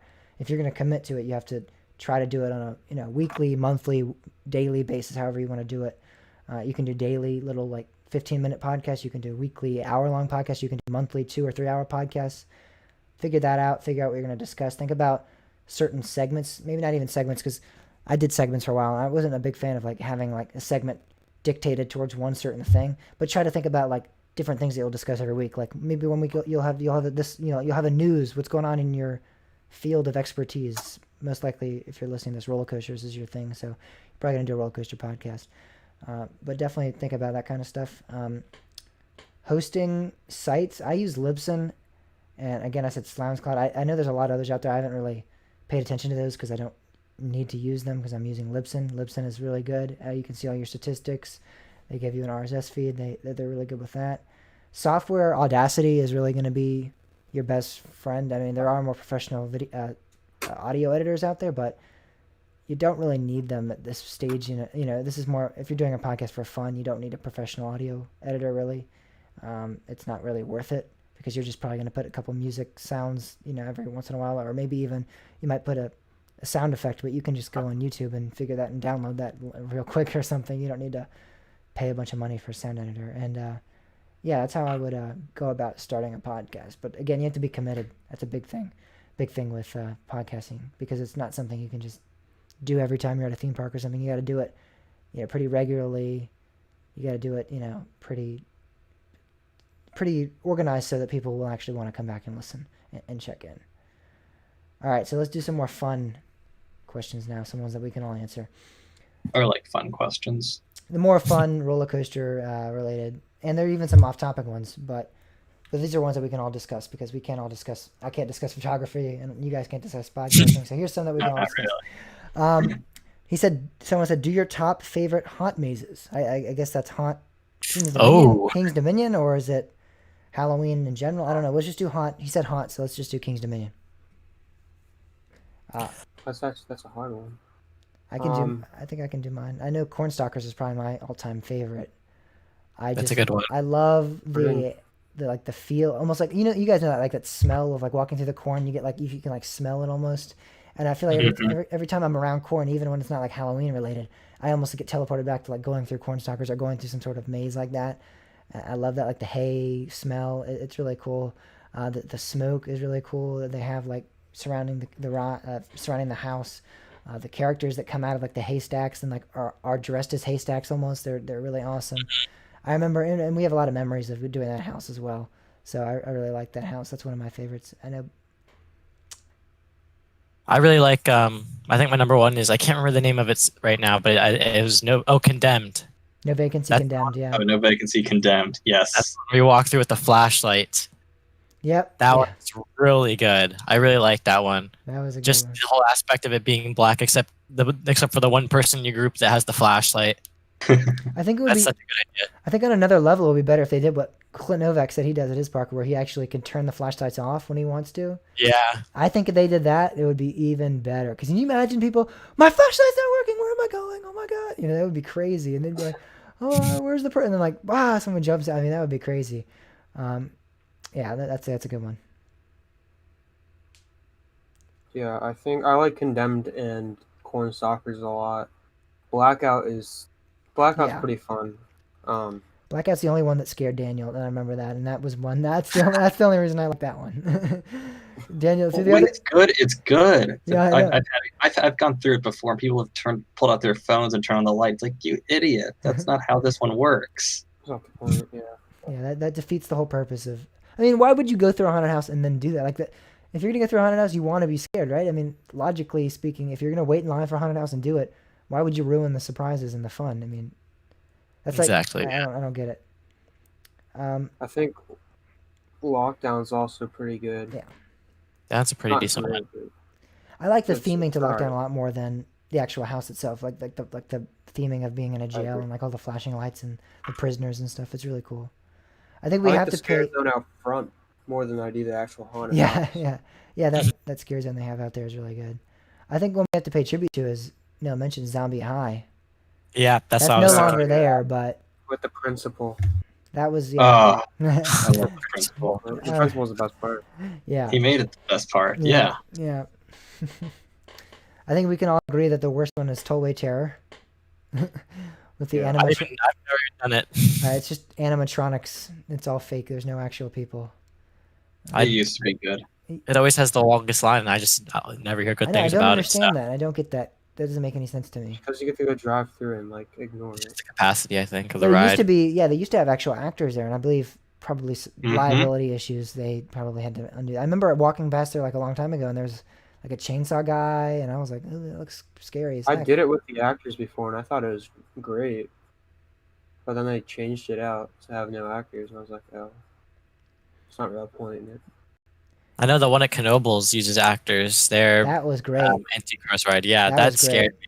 I And was not ready for actual we actors. weren't ready for that. We were like, we were riding it. And we were like, oh, this is This just is gonna be like cheap. King's Dominions because they had like animatronics at the very beginning, and I'm like, oh, this is gonna be like King's Dominions, and then like those guys jumped out, and I remember Bob does not like getting scared, so we were like, oh crap, Bob's probably gonna get like terrified because he was in the car in front of us, and we're like, oh god, Yeah.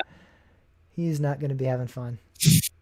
But yeah, talking about haunt, it's a good Halloween place. I don't think I can't think of any. Oh, what is it? Doll Factory. They used to have that. That was a pretty good one. I remember. I think we did that one year together, a couple years ago. Doll Factory used to be great. Yeah, we did that like one of our first years together, I think. Yeah, that was a lot of fun.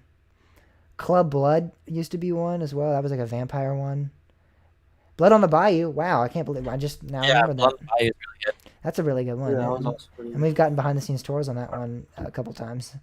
And I always Trick had or Treat as well is pretty good. Trick or Treat. Trick or Treat was one Trick or that Treat has been good Trick or Treat's been a lot of fun. recently. Yeah.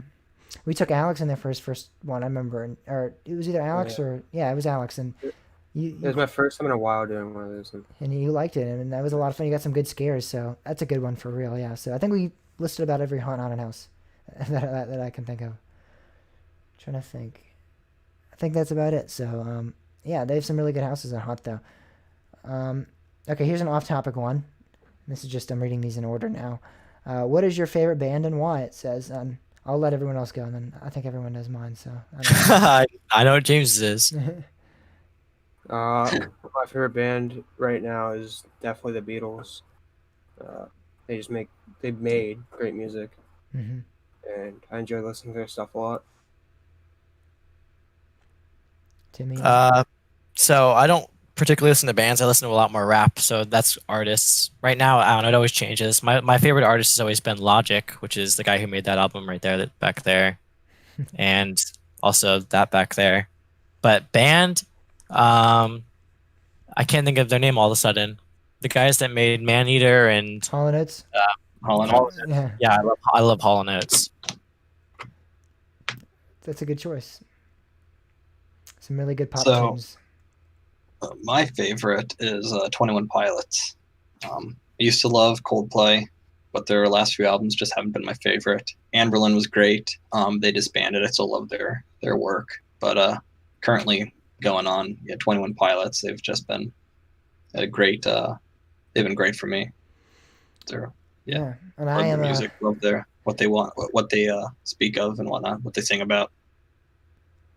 for sure. Yeah, I'm a big Beatles fan. Obviously, I think everyone, Really? anyone that knows me is gonna know that. Yeah. It's not like you always play it in the car whenever. It's pretty much all I listen. Well, not all I listen to. I listen to a lot of music, but they're probably the majority of what I listen to. And yeah, I enjoy them. They're great. They've produced some fantastic music. All right, here we go. Here's the next question. If you could own any amusement park, what would it be and why? Oh, I can go first here.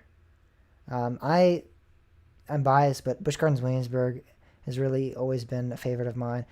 I go back there every time I go back there. It's just I feel like I don't know. I just feel like welcome. I feel like it's almost like I'm escaping into my own little universe. So I feel like if I owned that park, I would just be there every day. I would be engaging with everyone, and I would be there even when they're closed. I would like when the park's closed, I'd be like hanging out there, walking around. So if I was the owner, not like saying I'm like an executive or something of SeaWorld or something, because obviously then I can't just break the rules. But if I actually physically bought the park and it was mine to own, I could do whatever I wanted. I'd be at Busch Gardens Williamsburg. I just love that park so much. It has such a great atmosphere, and it holds so many memories. So that's without a doubt the park that I would choose. yeah. I know exactly what you mean when you say like Busch Gardens is like a second home type of thing. Mm-hmm. Like I feel the same way about that park, and I feel the same way about Disneyland. Honestly, I think I'd pick Disneyland just because I grew up there, and it was like my second. I went there like a couple times a week, and that just has so many memories. And Disneyland is kind of like that second home thing to me, where it's like I have literally like a million memories there, and I don't know. I'm just a big fan of that park just because of my bias and all that. But I love that place. Yeah, I think definitely a Disney park is on my list. I think either like Magic Kingdom or Epcot.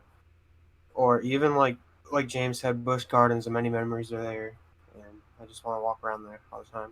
Yeah. Also, Yeah. basic one could be Cedar Point Mm-hmm. because of just the location and And the rides. the Yeah. atmosphere there. I like that. But I don't know. I gotta go with Holiday World. Hmm. That was I, mine. it's such a homely place. I mean, the owners and operators and even their staff who aren't part of the family, who have become part of their their business family now and friends, just make it a welcoming place. Not even just for the enthusiasts. Like, we know they go all out for the enthusiasts, but they go all out for their own guests. Everyone who walks through their gate, they go all out for, just to make sure that they have the best day. And I love, yes, other parks put smiles on everyone's faces and whatnot, but Holiday World just has an air about it that, they love it, and everyone else loves it too, partly because of the family aspect and how friendly it is, and that's the type of place I'd want to work and be a operator of. That's it. Yeah. And I think an honorable mention for the same reason would be Knoebels. I mean, Yeah. it already is a family park. So I feel like owning it would be, almost like having a family. And that would be such a great park to operate.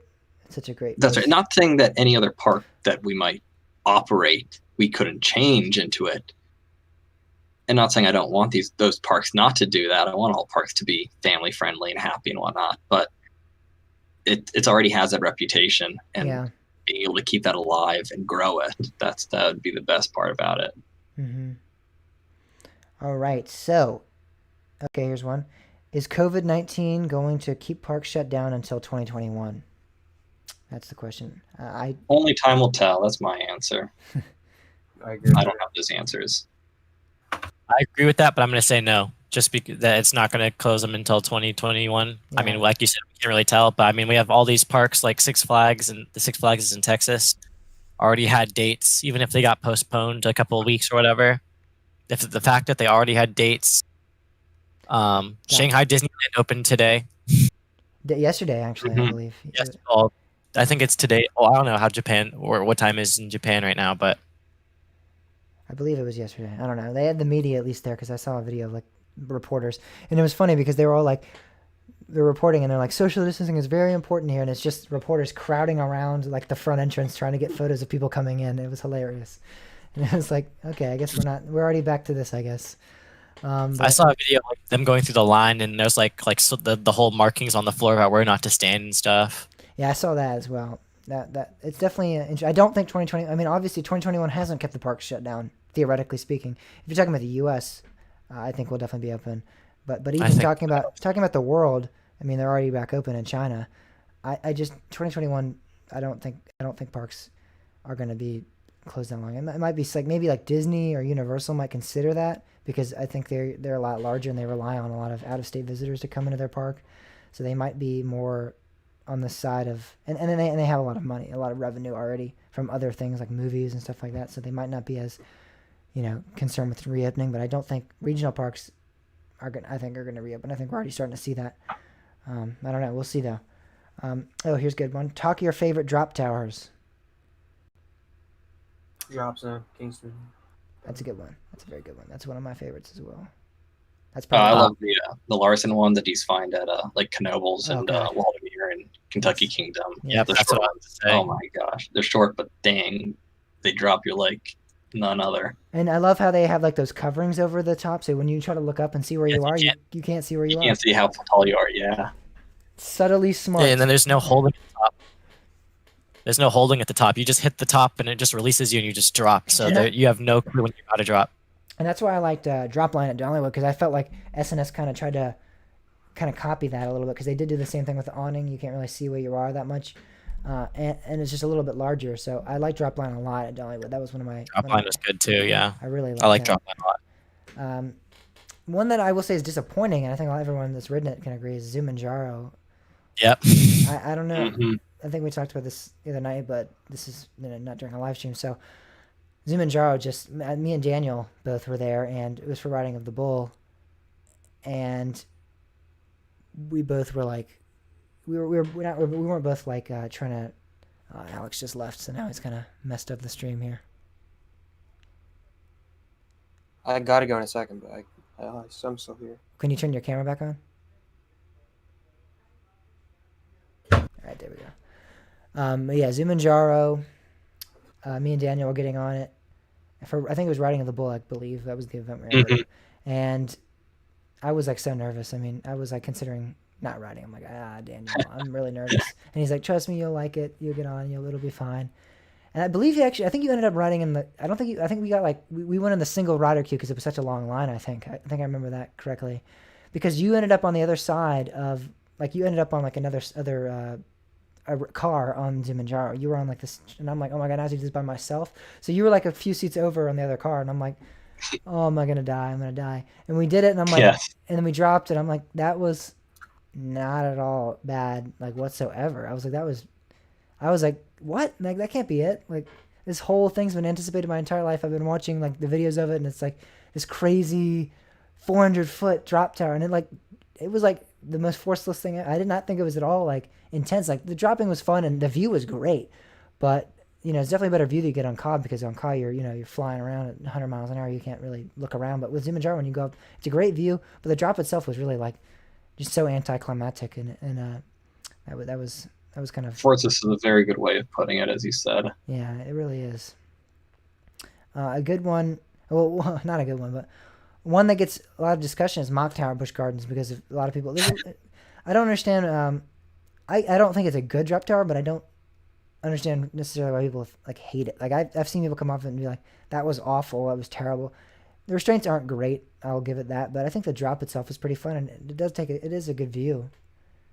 The seats. I think the drops are. I think it's the seats that get people. I know, like they're like the way they like squeeze you in, and then like you can't move your arms or anything. Yeah, that's Yeah. terrible. That's awful, but I don't think that makes the ride itself necessarily terrible because people are like, "That's the worst drop tower ever," and I'm like, I don't really think it's the worst. I mean, I don't know. Yeah, I know what you mean. I definitely hear a lot of hate towards it. I think it's all right. It's not the greatest. It's not the worst. Exactly, and I think that's a fair point. But a lot of people will say like that's the worst drop tower I've ever ridden, and I'm like, really? Is it? I mean, I don't know. Yeah. All right, so yeah, I definitely say drop tower at King's Dominion drop zone. That's one of my favorites. That's probably my number one, honestly. Maybe the Larson ones are up there too as well. But yeah, I think that's a good. I think that's a good one. I don't know. Everyone, what is your absolute favorite? I'm gonna lock in a drop zone at King's Dominion. It's my favorite. I'll say drop zone and KD. The question is if you consider Tower of Terror drop tower, because that one like pushes you down like faster than you fall, so you experience a lot more ejector. I mean, I would consider that in the same class as an SNS drop tower. The space shot and whatever power drop or whatever. It's a drop tower nonetheless. People still call it that. Yeah. So I, yeah, you could probably consider that. I guess I would consider it that. Drop zone is obviously another really good one. It's hard for me to just pick a favorite because I like them all. They're all great. But Except Mock Tower. And Alex, I you said I drop think I think I zone. might make a Larson one my favorite though, like the one at Knobles. I'll Oh, yeah. say. That was crazy. I don't know. It's hard between those and I mean, because you think drop zone is a lot more intimidating, but they provide just equally as amount of thrill. But just going up 300 feet, it's like every time I'm up there, even though I've ridden it 100 times, it's like, oh god, we're 300 feet there. What the heck? And it's like, oh my god. And how sudden it dropped, how sudden like the brakes hit at the drop zone is kind of crazy. You're like 30 or 40 feet off the ground, and you're slowing down. It's kind of crazy. All right, we got I gotta go, but you do. it's been fun. Yeah, sorry. All right, that's cool. We'll just Let me transition to go the first. pre-intermission. All right. All right. I'll see you guys.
All right, we're back, guys. And that should be the last time we have to take any intermission. I think we're coming in the home stretch here.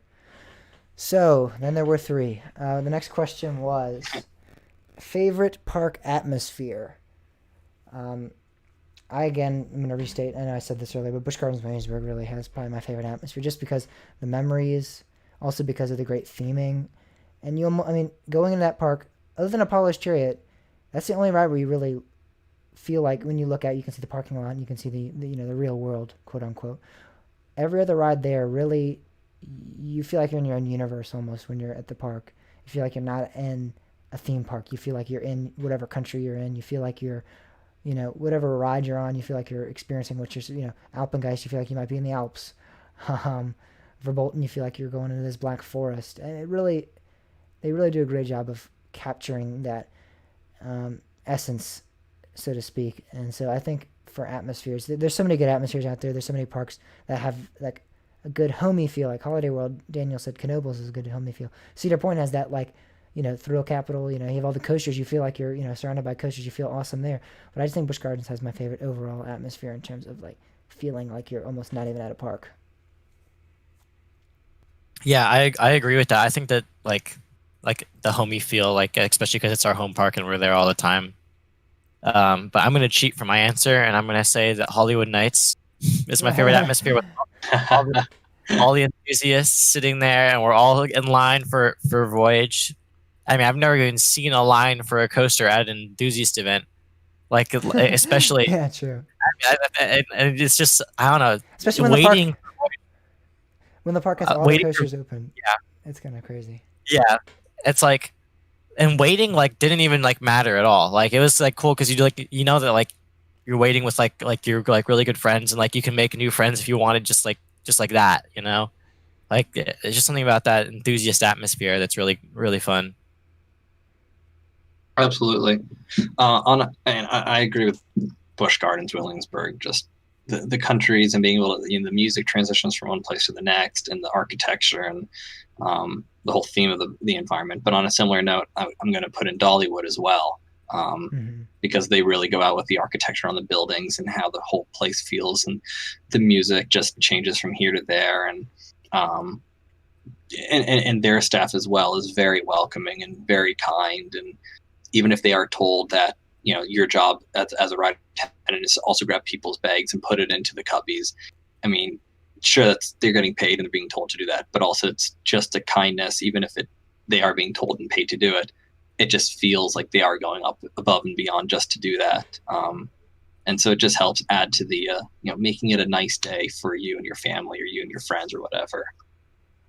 100% true. And Dollywood, especially for being, I mean, people don't realize this, but Dollywood's only 150 acres, and it feels, I don't know how, but they somehow can like transform it to make it, with the different areas, make it feel like such a bigger park than it is. And I think that's exceptional. I mean, they have the different areas of the park, and you really get lost in your own little world. Like lightning rod section, you feel like you're in the 1950s, and then you go over to the old country with like, what is it?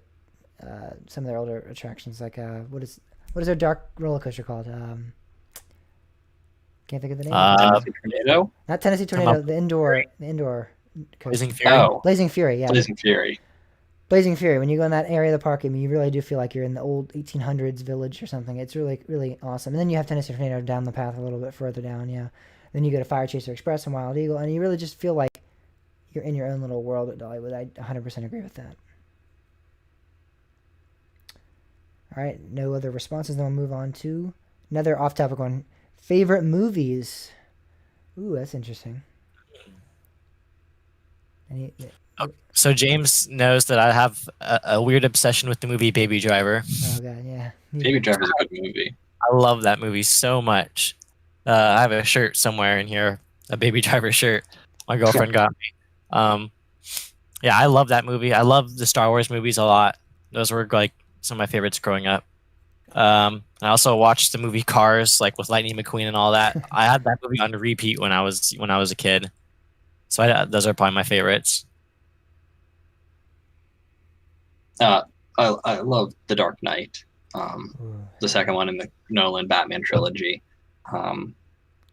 It's so good. Everything about it. I mean, it's a long, long movie, but it keeps you going and wanting more. And what's next? What's next? What's next? Even after the 5th and 10th time viewing.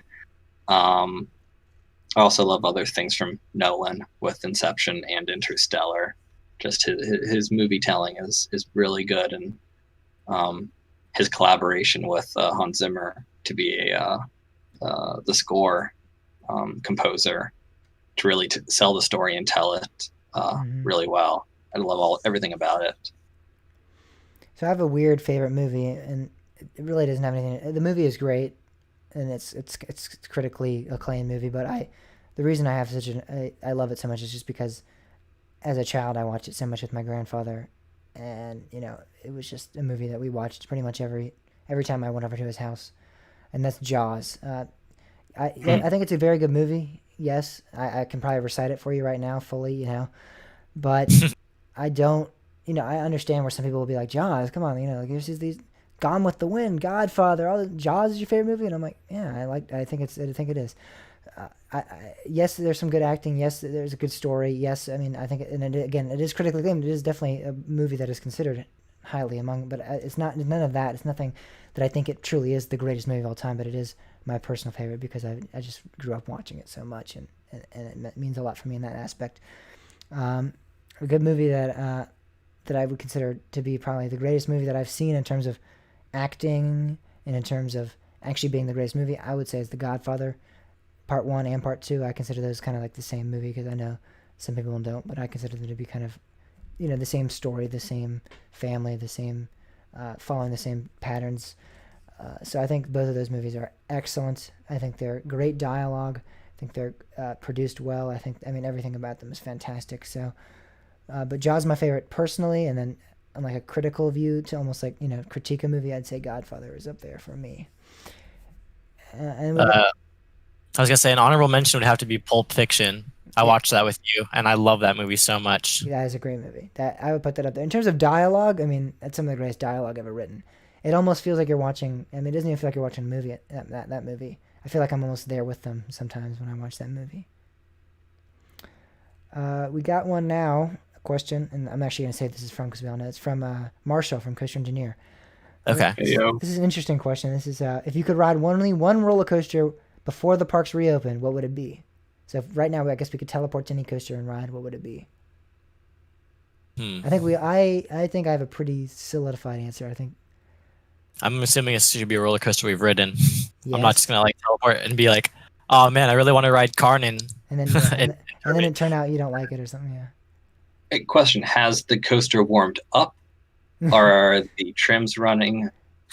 And yeah, like I don't know. they'll change the answer because the train's not full, and if the trims are on, and if this is the first train of the day, I don't really want to ride a particular coaster. I'd rather pick something else that could probably just run better on a first train of the day. I think it's kind of aspect. a choose. I think it's kind of a choose when you ride it kind of thing. I think you could. I think this is, since it's theoretical, you can kind of choose. Because I think I know what ride exactly you're talking about. So I know exactly what you're talking about as well. I think we're all I think I was gonna choose that as well. Let's. How about we try? How about we do this? Let's just not think about that one. Let's think about something else because I think let's just try to imagine something else. All right. So no voyage. No voyage. How about voyage with trims then? I'll take voyage. Oh my gosh. I've been craving Steel Vengeance for some reason lately. I would love to get. I need to get a rewrite on that. I haven't ridden it since 2018. Yeah. I've been craving Twisted Timbers. Just the airtime. Those 3 airtime hills are just incredible, and I miss them. And I literally looked at it yesterday. I was right behind it, and I could not get on it. I was so mad. I could literally see it through the trees peeking through, and I'm like, That come sucks. on. That was really bad. Yeah. I think I would say right now, generic answer, but I love it so much, and one ride on it would be superb. Fury. I know that's kind of a go-to answer for a lot of people, Fury 325, but I really want to ride on that. I love that ride. I do love Voyage. I love Steel Vengeance. Those are two coasters that are ahead of it in my list actually, but I just a good ride on Fury right now might be able to soothe me for a couple of days. Yes, Voyage and Steel Vengeance would be great as well, but I'm gonna try to be a little different to Fury. I just want to get on that so bad. Mm-hmm. All right. So is that it? Is that the last of the responses for that? Do you guys have anything else to say, or is that it? I'm done with my answer. All right, so we'll be right. I lied actually. We're gonna transition out, and we'll be right back for the quizzes. We're gonna do the European coaster quiz, or European parks quiz. Excuse me. We'll be right back.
All right, guys, we're back, and we're gonna be doing the European coaster quiz or theme park quiz. So if anyone wants to join, I'll send that link in the chat real quick.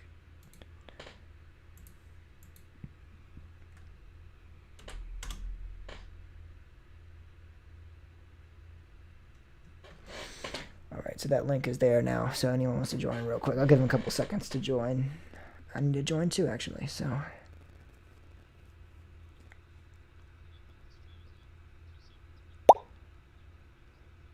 Yep, That's what I'm gonna give them a couple minutes to join.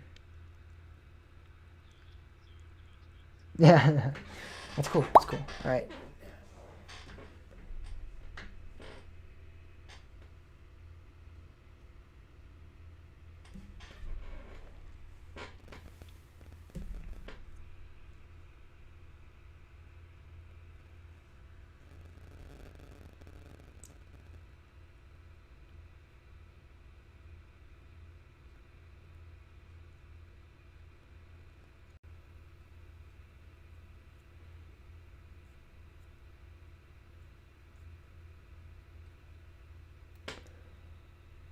All right, we're gonna start now.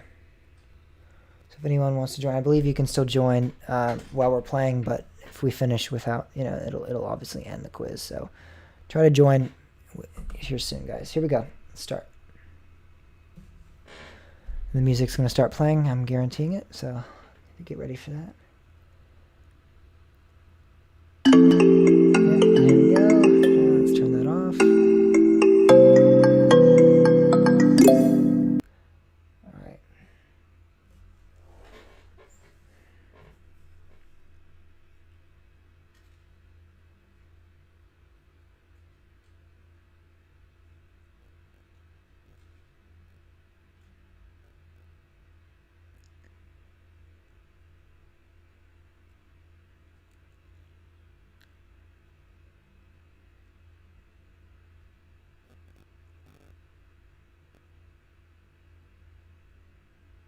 Hmm.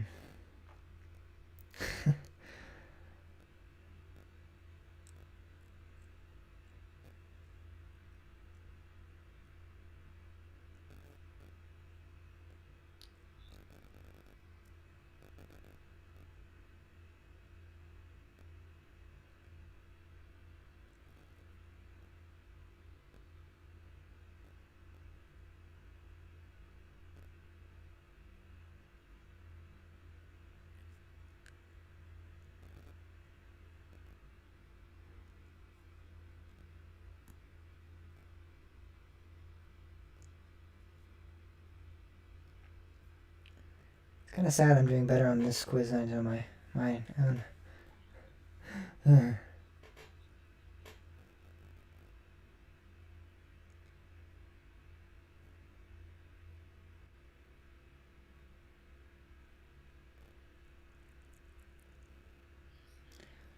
No, this is not a good question. That was, I don't like. One of them said this RMC was. Yeah, we'll talk about it later.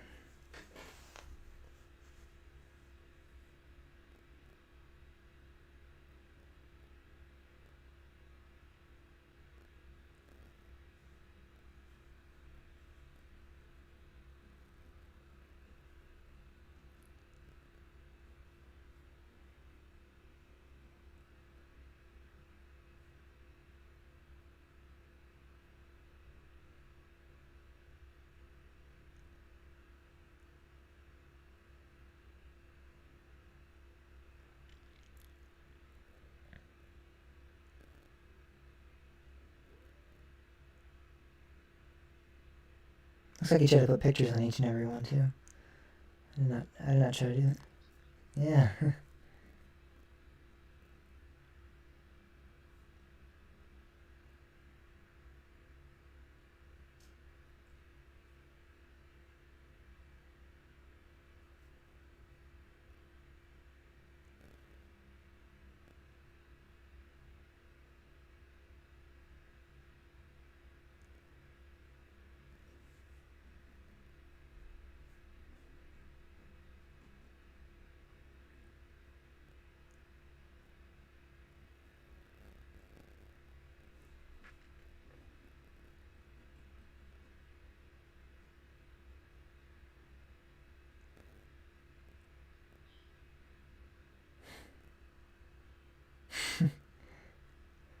Another mistake.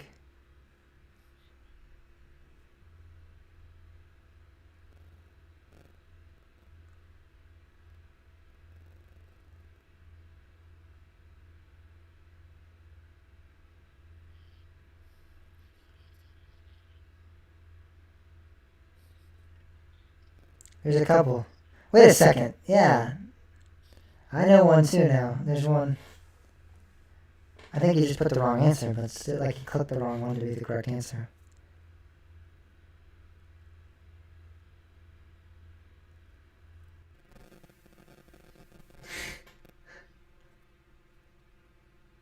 We all have the exact same amount of answers. That's kind of funny.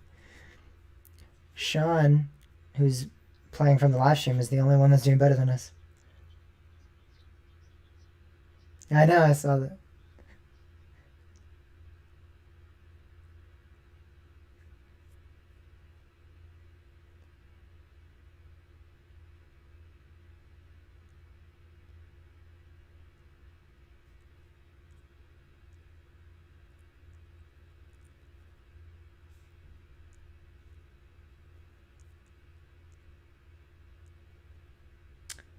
Wait a second. What just happened? Where did my quiz go? Oh my god. Someone sent me a message and now my quiz disappeared. No.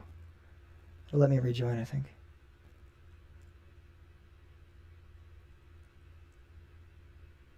Nope. I'd have to restart. Are you kidding me?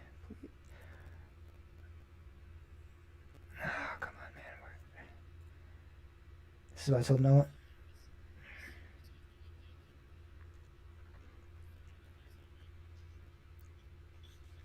I guess I'm just no longer playing. Someone sent me a message and I tried to like slide up on it and like send it away and I clicked on it and then it sent me out and now I went back and I was like, do you want to rejoin this quiz? And I was like, yep. And I put in the code again and now it's saying that I can't rejoin. And if I rejoin like with a new account, I know some of the answers, so that'd be kind of cheating.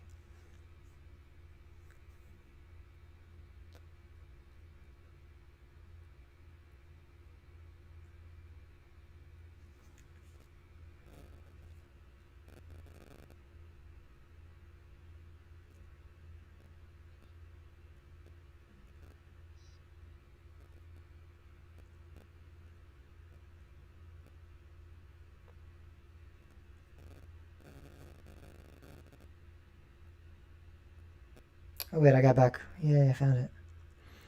All right, hopefully this works. Good.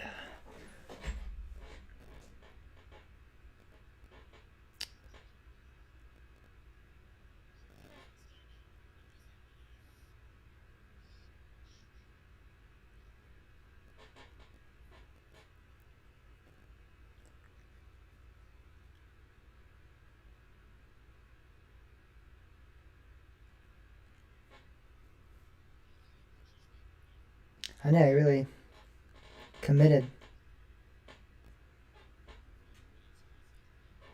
Same. You can add links to pictures too, so it's not even like you have to add your own picture, which I think half of the.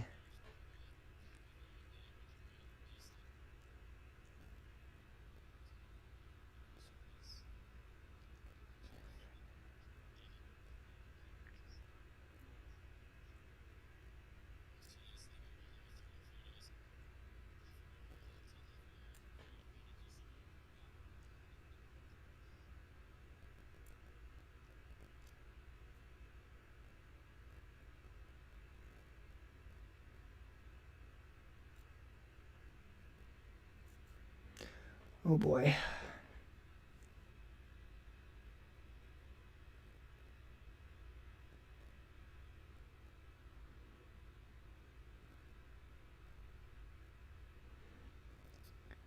All right, so it looks like we all pretty much tied. We all got the same amount of questions correct. I mean, in terms of like how quickly we answered, looks like Timmy won in terms of score. But we all got the same. Everyone, including the guys from the live stream that joined, we all tied in terms of him. So I have a feeling there might be similar questions we got wrong. All right, so first place is mid-course media, then TP coasters, then Sean. In terms of the points system, because I took like 20 minutes to answer one question because I left for like. So I think it gave me like 5 points for that. All right, let's look at the questions. We'll see the ones that are incorrect and which ones are right. How many coasters are in Europe? All right, so the first question was how many coasters are in Europe? Somebody put 1,169. 2 people put that. 0 people put 1,488. 1 person put 2,074. I put 1,285, which is the correct answer. And then nobody put less than 1,000. So, yeah, all right. So there's 1,285, I guess, which is, a random statistic you're probably not going to know. I just completely guessed on that one. Untamed at Wallaby Holland is just opened up as the new for 2019 RMC. What is this RMC famous for? The most inversions on RMC, the most airtime, non-immersions on a mod RMC, or theming. Obviously, that's the most inversions on an RMC. Everybody got that correct. So, what year did Smiler at Alton Towers open? 2014, 2012, 2010, or 2013? 2 people put 2013, which is the correct answer. 1 person put 2012, and 1 person put 2014. All right. What park is home to rides like Terran and soon to be Open Fly? Everyone got it right. Fantasyland. That one was pretty simple. All right. What European coaster holds the most roller coasters? Germany. Everybody got that correct as well. Germany has the most. Which is correct. And then it just lists Terran and Energylandia, Wickerman at Linnenmaki, Silver Star at Europa Park, or Formula Rosa at Freiland, part of Ventura. And the correct answer was Silver Star at Europa Park. And everybody got that correct. True or false? Nemesis Inferno at Third Park was built before Nemesis at Alton Towers. The answer was false, and everyone got that correct. Which coasters are in Europe? Thank God everyone got this right. Blue Fire, Rake, Dudampa, Shambhala, or Time Traveler. Everyone got it right. Shambhala, Rake, and Blue Fire all in Europe. Everyone got that correct. Where's the above ride located? And it just shows a picture of a spinning coaster with like a turtle shell as the car. Everyone said it is Disneyland Paris, which is correct. I'm not 100% sure what the name of the attraction is, but I kind of... Crush Coaster. All right.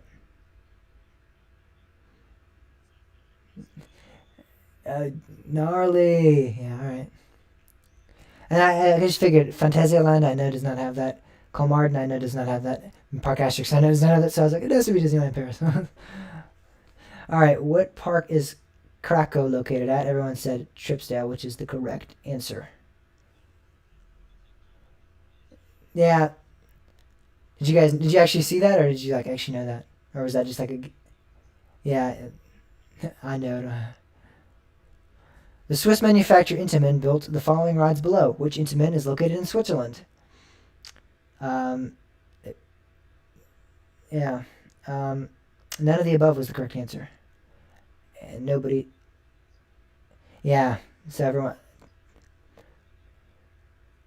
Two people put in high speed. So I guess that was you. Someone put. I think I. Yeah, I put Taiga, but I don't know where that is. And then yeah.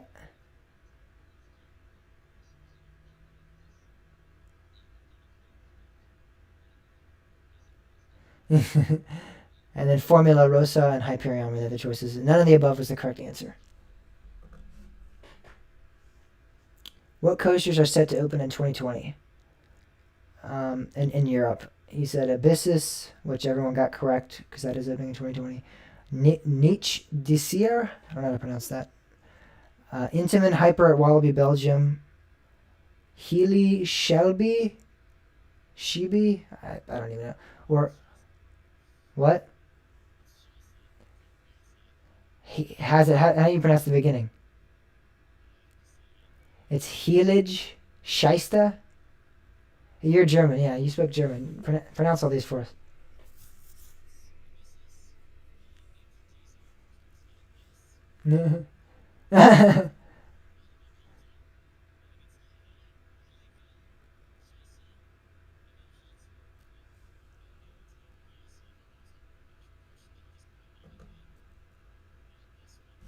Yeah. Yeah. It was Abyssus and the Head Over Heels. What was the first roller coaster made by B&M to open in Europe? This is the next question. Question number 13. Dragon Con, Nemesis, or Oblivion, or Crake. I put Dragon Con. I really thought Dragon Con, and then I realized Nemesis is. Yeah, I realized that once I selected it. But Nemesis is the correct answer. Oblivion also got 1 vote, and Dragon Con got 1 vote. Oblivion was the first B&M dive coaster, and then Dragon Con was, I believe, the first floorless, but Nemesis was the first B&M period. How many Intamins? I didn't hear what you said, sorry. Yeah. It is a sit-down, yeah. It does have the floors, yeah. How many Intamins are there in Europe? Majority people voted for 88, which was wrong. 40 got 0 votes. 1 player voted for 39, which is the correct answer. And then no players selected 20 or 123. 39 just does not seem like that much, but I guess that's, obviously it's true, but. Where is Vekoma located? Austria, Germany, England, or the Netherlands? Everybody voted Netherlands and got that one correct. Blank is an RMC built in Europe that features a massive stall, many turns, and airtime hills. This was, I felt, not worded like incorrectly. I mean, because it could be applied to multiple coasters. Wildfire does the exact same things. I did too as well. That's what I saw.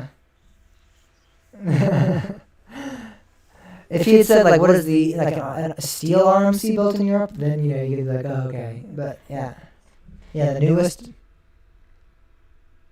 Yeah, that was weird. It is the newest, yeah. Untamed also, but it opened after Untamed. What movie is the coaster themed after? And it showed that Star Trek. I don't even remember the full name of it, but Star Trek is like a Mac multi-launch themed to Star Trek. Yeah, Operation. I don't even remember, Overdrive, something like that. It is started. Everyone got that right. You put Pulp Fiction. I think we all know that would not get a movie. A roller coaster theme. How many Mac coasters are there in Europe? 120, 60, 110, or 74. Majority of people, two people put 110. That's not right. One person put 74. One person put 60. 60 is the correct answer. All right. which coaster uses VR in Europe? Wildfire, Goliath, Carnan, or Galactica? I feel like that was pretty simple. Yeah, pretty easy. Which of the following below are a B&M wind is a B&M wind coaster? I think. This is probably the worst question on the quiz. He stated. Okay, so the answer choices are Furious Baco, Surge, Flock, or Stealth. For some reason, Stealth is the correct answer in this poll. Stealth is an Intamin accelerating coaster.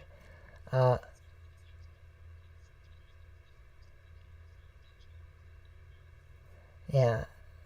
Flock. Furious Baco is an Intamin wing coaster. I don't even. Is Flock is that a coaster? The correct answer is Surge, I believe.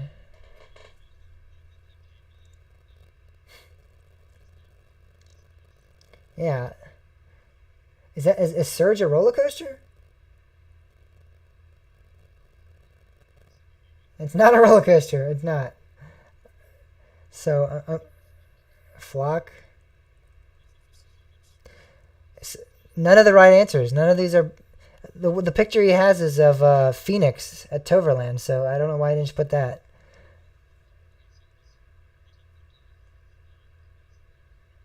No, Stealth is the correct answer.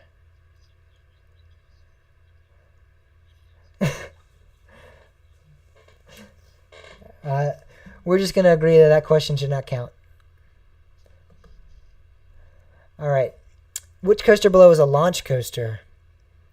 He chose Lost Gravity, Helix, Rake, or Smiler. The correct answer is Helix. Rake got 2 answers though, so he tricked some people in. That was a good one.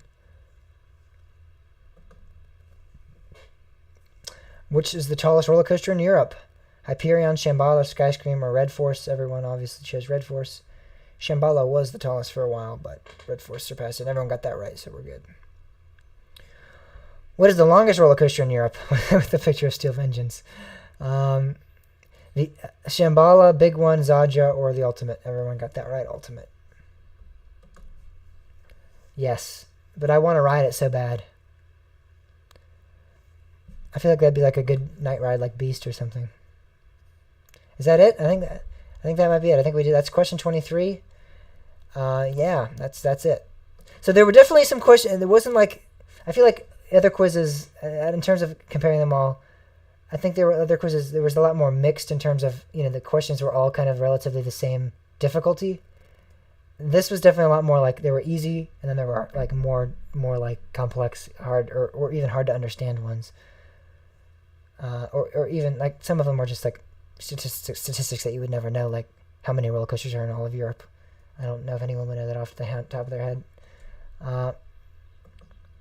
Yeah. I know we did, but I'm just saying, like, there were some ones like that were like that, and then there were some ones like, what was the first? Which one's a being on one coaster, and but I think he did overall. I mean, they're definitely. I mean, like looking at this, pretty much every question everyone either got them right or everyone either got them wrong. It looks like there was never like a one that, So like, I think there's definitely more of a difficulty thing here. Like it was a lot harder here. Let's transition back to our main. Get out of the quiz.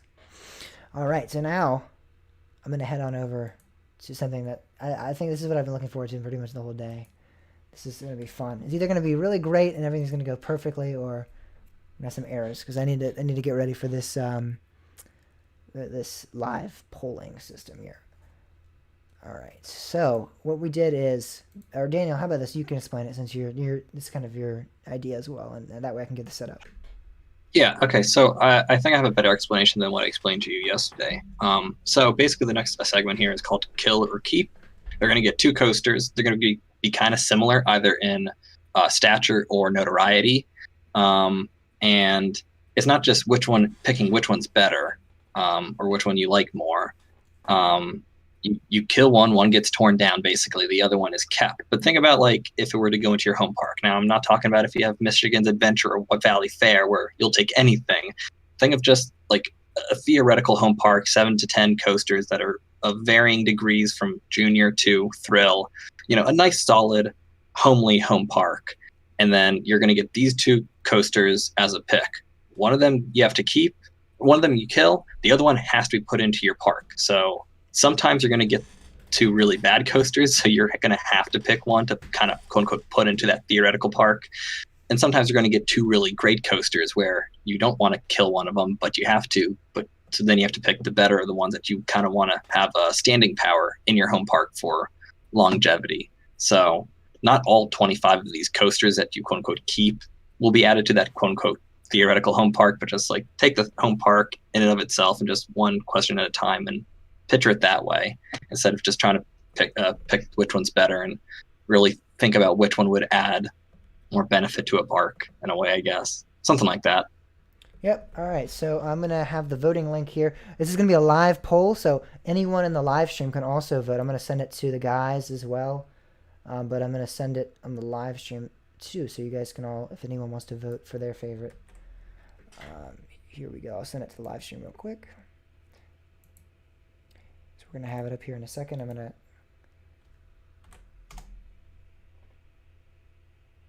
There it is for you guys, and then here it is for the guys here else.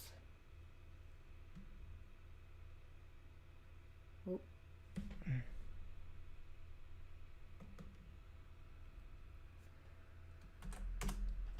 There you guys go as well. All right. So let's transition over to the thing, and I can click play on this poll here.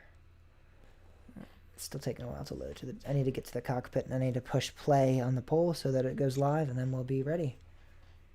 This reminds me of the Hot or Not that Coaster Radio does. It's the same. I think it might be the same system they use. I think it is. I think it's the same polling.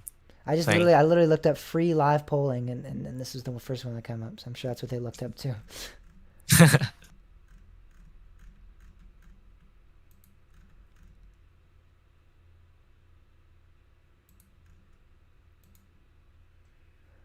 Oh, it's saying I have a network issue on this poll thing. That's a problem.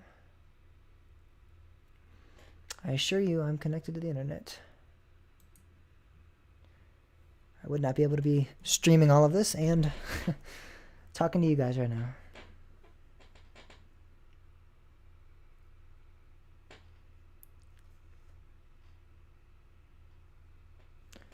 All right.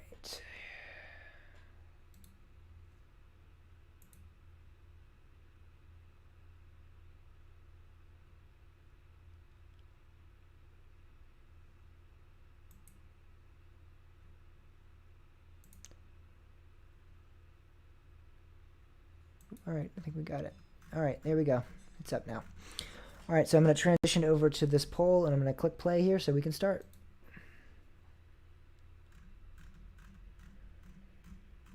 All right, so we have the first battle up now here. We're going to transition over on the live stream as well.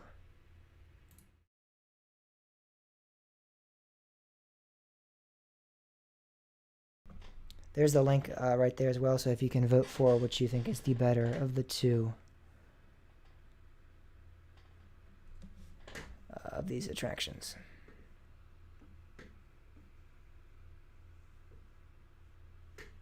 I'll give everybody a couple of seconds. I need to go vote for myself, actually. So the two attractions were Incredible Hulk at Islands of Adventure and Wildfire at Silver Dollar City in Branson, Missouri. So again, like Daniel said, similar in, stature and in design.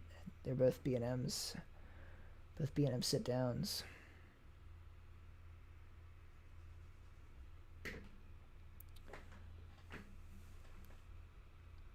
I'm gonna go vote real quick, so gotta get to this link.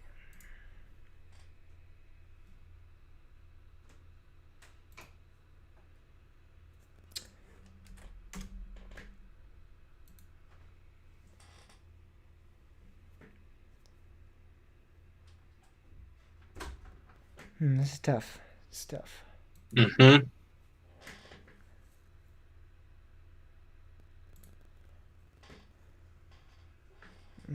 Okay. This is definitely a tough one. Looks like the results are kind of jumping around there.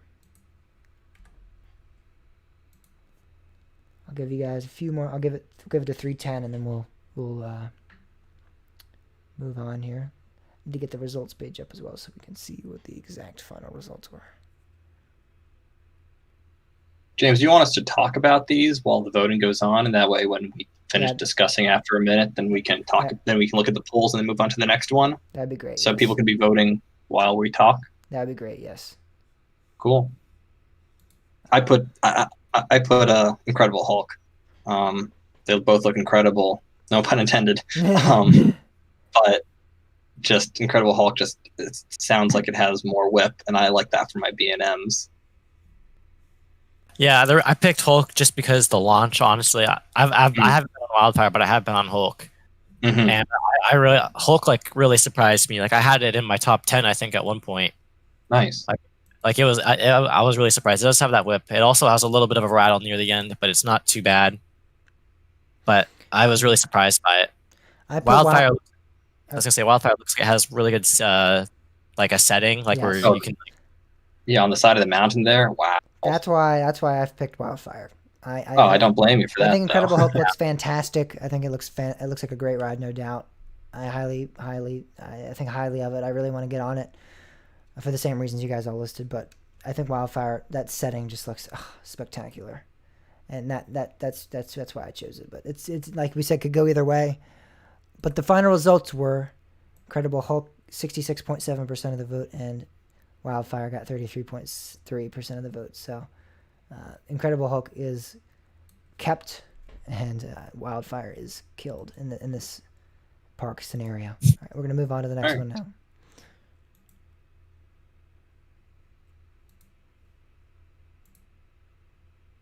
Oh, Steven, tough one again. They're all gonna be tough, guys. Yeah.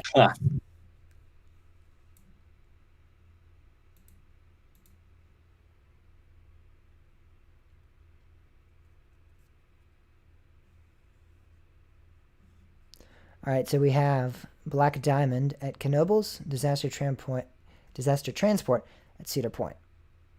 These are both indoor coasters. They're kind of different, and at the same time they're kind of similar. Disaster Transport, I never rode. I have ridden Black Diamond. Black Diamond was a weird coaster, but I mean it was fun, very fun. Still, Disaster Transport looked really cool. Looked kind of like almost like a Flight of Fear, but just like a bobsled version of Flight of Fear almost, which I would have loved to get on and check out. I don't know. I chose Disaster Transport. I mean, I know I chose Black Diamond, I believe, and that's just because I've ridden it and I think it's a really cool and unique attraction. But Disaster Transport in its own right is a great ride. Go ahead, Timmy. I was gonna say I chose Disaster Transport just because I think it's a little bit more thrilling, and that's kind of what I'm into. But Black Diamond has this weird charm to it, especially because it's in Knoebels, and it's it's just something that's so strange but cool at the same time. I only got to ride Disaster Transport once years ago, right before I became an enthusiast, so I don't remember much, and I remember a little bit, but I don't remember the whole experience. I didn't know it was bobsled, and if I could go back and ride it again, I'm sure it'd be cool. But I chose Black Diamond just because they both were trying to kind of be a dark ride. Well, once Disaster Transport was converted into its own thing, but Black Diamond succeeds in combining both the coaster aspects and the dark ride aspects that something like Blazing Fury doesn't do. So yeah, I like Black Diamond. It's weird, it's quirky, and whatnot. Yeah, and that means we must have some people from the audience also voting along with us, because Disaster Transport won 66.7% to 33.3%. So Disaster Transport's kept. Black Diamond is killed. Now we're moving on to the next one. Here we go. We have Vortex at Carowinds and Patriot, California's Great America. Something easy done for me. Yeah, it's easy for me as well. I appreciate my manhood. What makes me a man?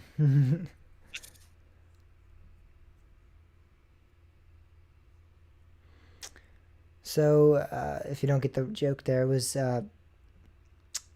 Timmy and me both, I guess, have had similar experiences on Vortex.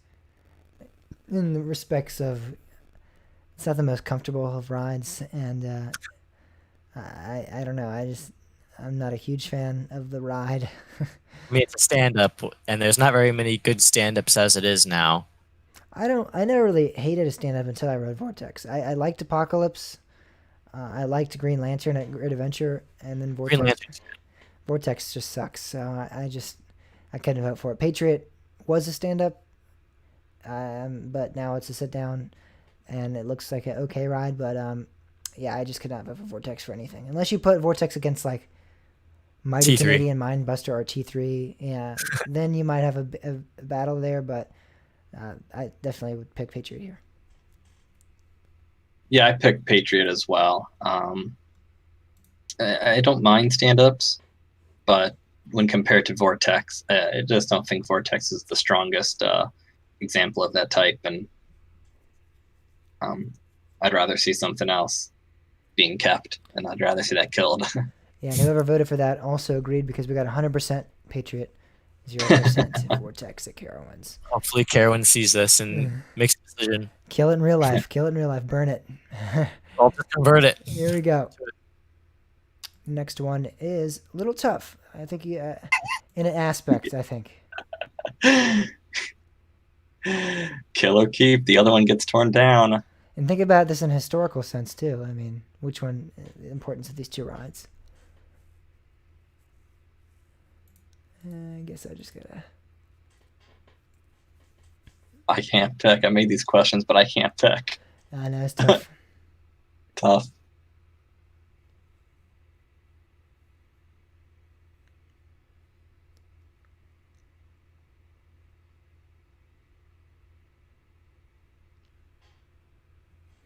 All right, so Jackrabbit is at Kennywood, and it is a fantastic family coaster. It has some really great airtime moments. It does some really great things. I love it. It's a great ride. I mean, and for being one of the oldest attractions still operating in the world right now, I mean, I believe it opened in, what, 1920 something? It's turning 100 this year, isn't it?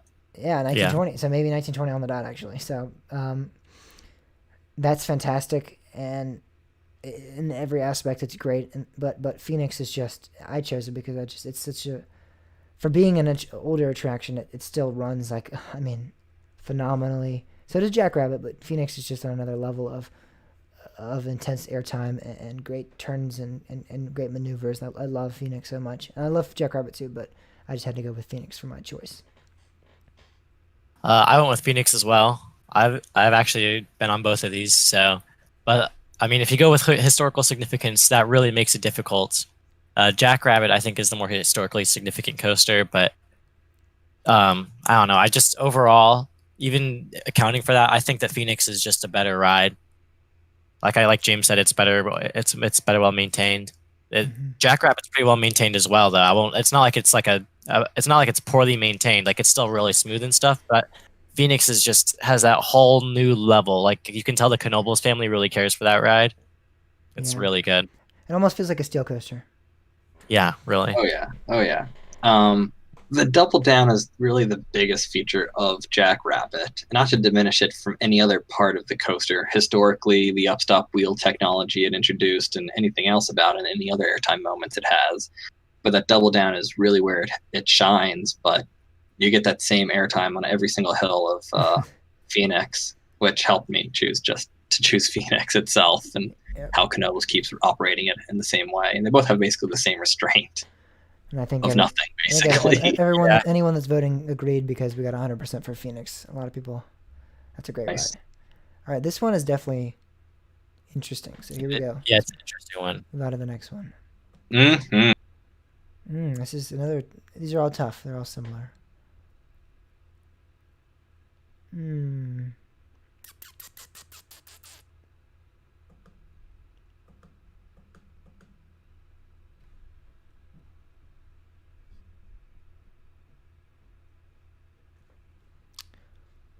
All right, so Lightning Racer versus Racer 75 at King's Dominion.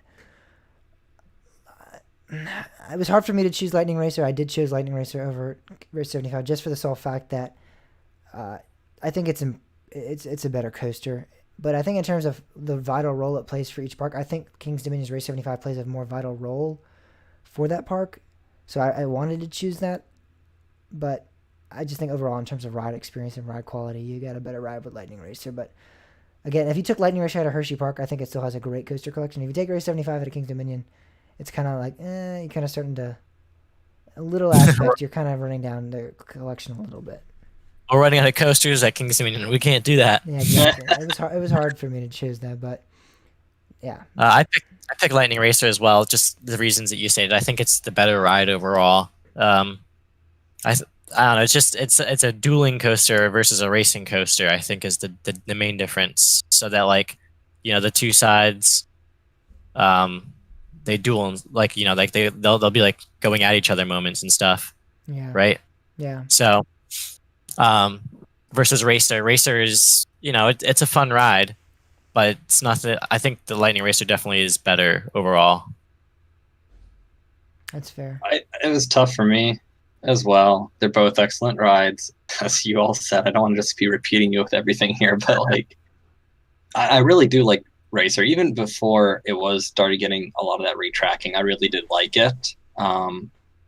There's some good airtime moments, and its racing aspects, being next to each other, all the way out, all the way back. I mean, dueling is fun, but I like that about Racer. But I'm a sucker for GCIs as well, which is why I chose Lightning Racer. I've loved it ever since I first rode it way back when. And it looks like the majority of the people agreed with that. 66.7% voted Lightning Racer. 33.3% voted for Racer 75, though. So it did get a couple of votes maybe for the aspects that I said. I think taking it out of King's Dominion would be kind of, detrimental to our collection a little bit. But definitely in terms of ride experience overall, I think we all agree Lightning Racer's better. But here we go to the next one.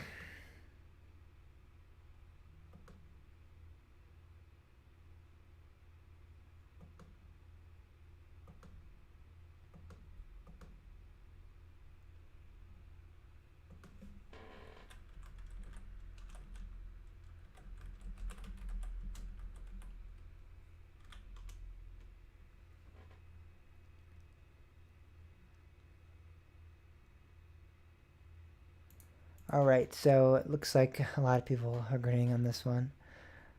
We had Whizzer at Six Flags Great America versus Slinky Dog Dash at Walt Disney World Hollywood Studios.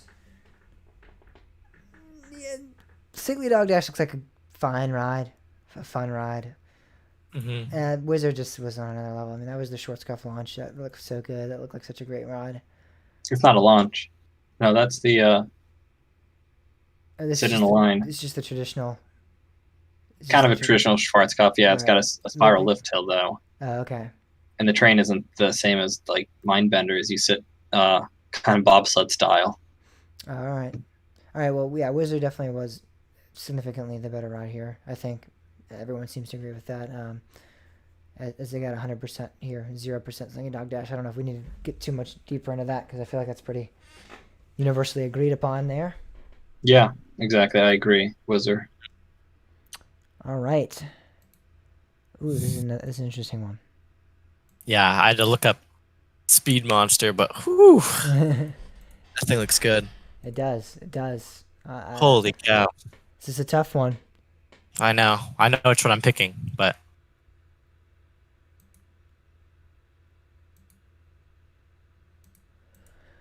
All right, here we go. So, Speed Monster versus Schwarz de Carnen at Hansa Park.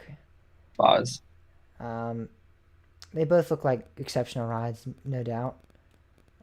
I chose Carnen, and that's just because I think it's been hyped up to the point that if I didn't choose Carnen, I don't know. It just looks like a great ride. It looks so intense. It's supposed to be one of the most intense coasters out there. I mean, I've heard people who have ridden Itinerary 305 say it's even close to Itinerary 305 in terms of intensity. And Speed Monster is a great. I believe it wasn't that like the first coaster to have a Norwegian loop. I think I looked that up, or like a couple. Yeah, it was because it was built in Norway, first Yeah. Norwegian loop. So I mean that's It's really named awesome. after. It has some really good elements. It looks like a great ride. I couldn't put it above Schwarz de Carnen. And what do you guys think? I'm a sucker for accelerator launch coasters from Intamin, so that was my choice. Made it easy for me. I had to pick Carnon because the thing we shall not talk about.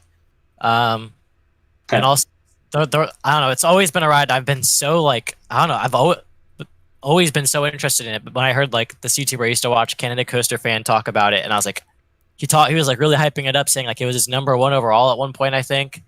And like he really was like always hyping it up, and I was like, oh, I looked into it more, and it looked insane. It just really does look like an I-305 from Gerstlauter, kind of. Yeah, and it looks like wow, Speed Monster actually took it. Tosin Fried, I don't know. 67% of people voted for that. 33% of people voted for Schwarz Descarnin. So it's close actually. I mean, there we go. All right, let's move on to the next one. So Karnan is killed. Sadly, Timmy, we can never ride it. Oh, I'm gonna cry. All right, here we go. It's the next one. This one's difficult. Mm-hmm. Definitely.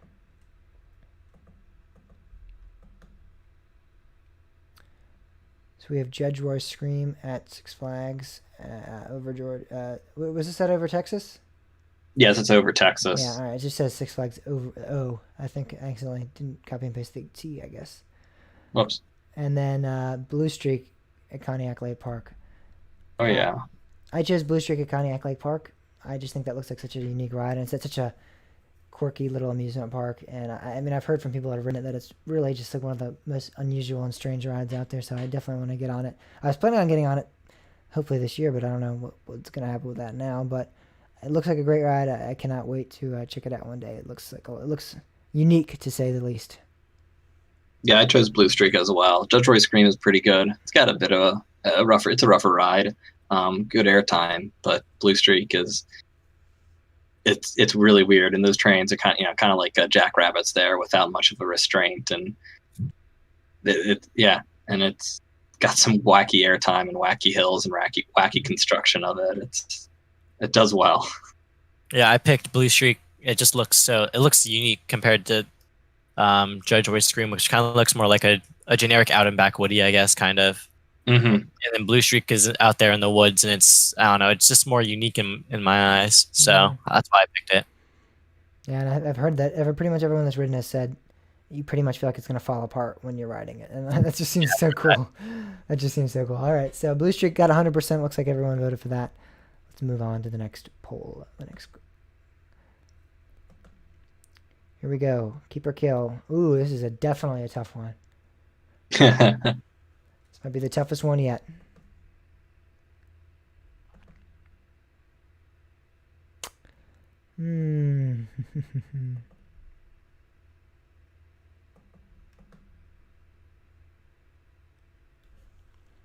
All right. So we have Afterburn at Carowinds, which is the B&M invert, and then we have Tatsu at Magic Mountain, which is the B&M flying coaster. This is tough. This is a tough one. It's a tough one for me. Afterburn is super intense, super awesome, great ride, love it. It's one of my favorite B&M inverts. Tatsu looks great. It looks intense. Looks awesome, but I had to go with Afterburn for this one. Maybe if I get on Tatsu, maybe it'll change my mind, but I just think Afterburn, it just does, in terms of what it does, I think it does it perfectly, and it's such an intense, compact layout. I love it. Yeah, I chose Afterburn as well, because if this is kill or keep, and one of them's going to my home park, I'd rather have, not that I have to, but I'd rather have an invert in my park more than the flying coaster. Even though I like the G-forces on flying coasters sometimes, an invert just has an overall better experience, and Afterburn does so very well at delivering that. So I've been on both of these.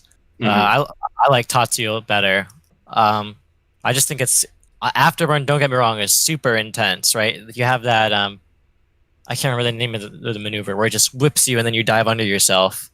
Oh, the Batwing, or Batwing, yeah. Yeah, the Batwing. Oh my gosh, that is so intense. But Tatsu, I don't know. There's just something about it, like the flying coaster aspect of it. First of all, is really fun. But that pretzel loop at the end is just, oh! I remember sitting there. Me and my friends were just riding, and like the tears are just being forced out of our eyes, and like our faces are all red from the blood getting forced up to our faces. Oh, it's just so like intense. Yeah. So I had to pick it. Looks like 75% of the people chose Afterburn, 25% chose Tatsu. So Hmm. it was a leaning towards Afterburn, but that was probably the toughest one for me personally to choose between those. That was a good one. All right, so Afterburn would be kept, Tatsu would be killed. Here we go to the next one.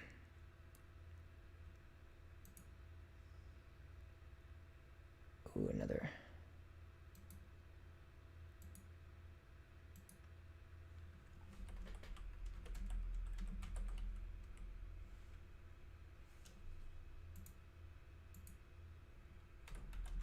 So both of those are aero coasters.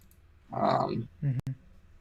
Demon has significance. I forget what it was, but I mean, it was originally called Turn of the Century, and I think it had like the most inversions or something like that.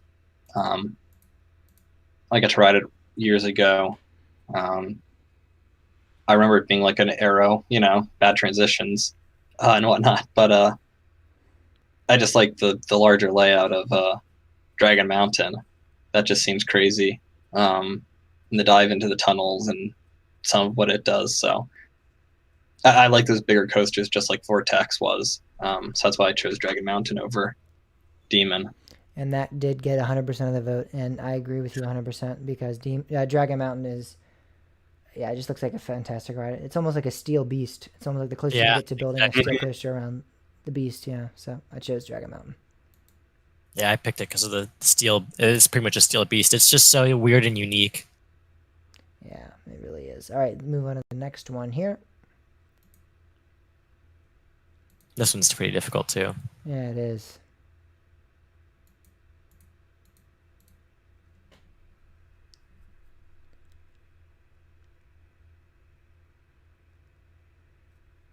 All right, so Kraken is B&M Floorless Coaster.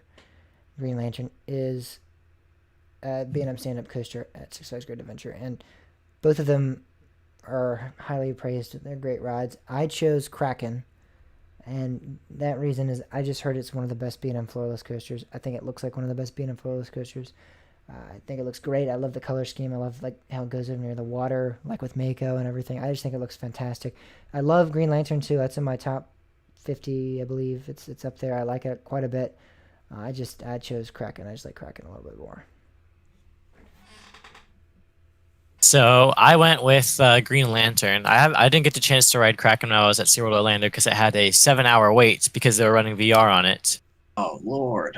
Oh, And they switched to a virtual queue while I was there, but you had to get there like first thing in the morning and then like sign into your phone in the parking lot and like hope you get a spot. And I didn't get one. It was like an awful way of doing it, but I didn't. So I never got the chance to ride it. It does look like a good floorless or a good yeah, a good floorless. But I don't know. Green Lantern is a really good stand up. That and Riddler's Revenge at Magic Mountain are both really good. And I remember writing that. I was with Daniel, and I was really surprised because I was kind of expecting it just to be like a mediocre to average, like oh, is this gonna be a painful one or how is this gonna go? But it was actually really smooth, and the forces were good, and it was a comfortable ride.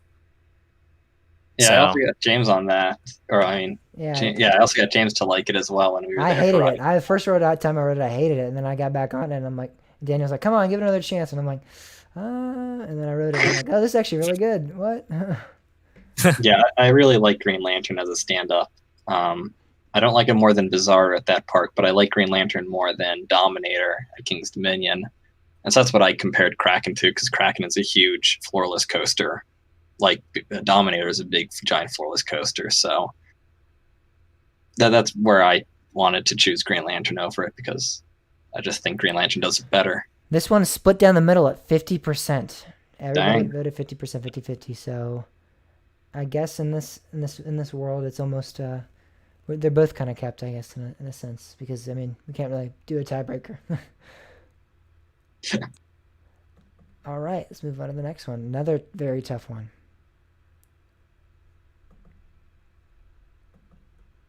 Both of them have their pros and cons differences, but Yeah, both different both different in their pros, both different in their cons. But which one would you rather live with?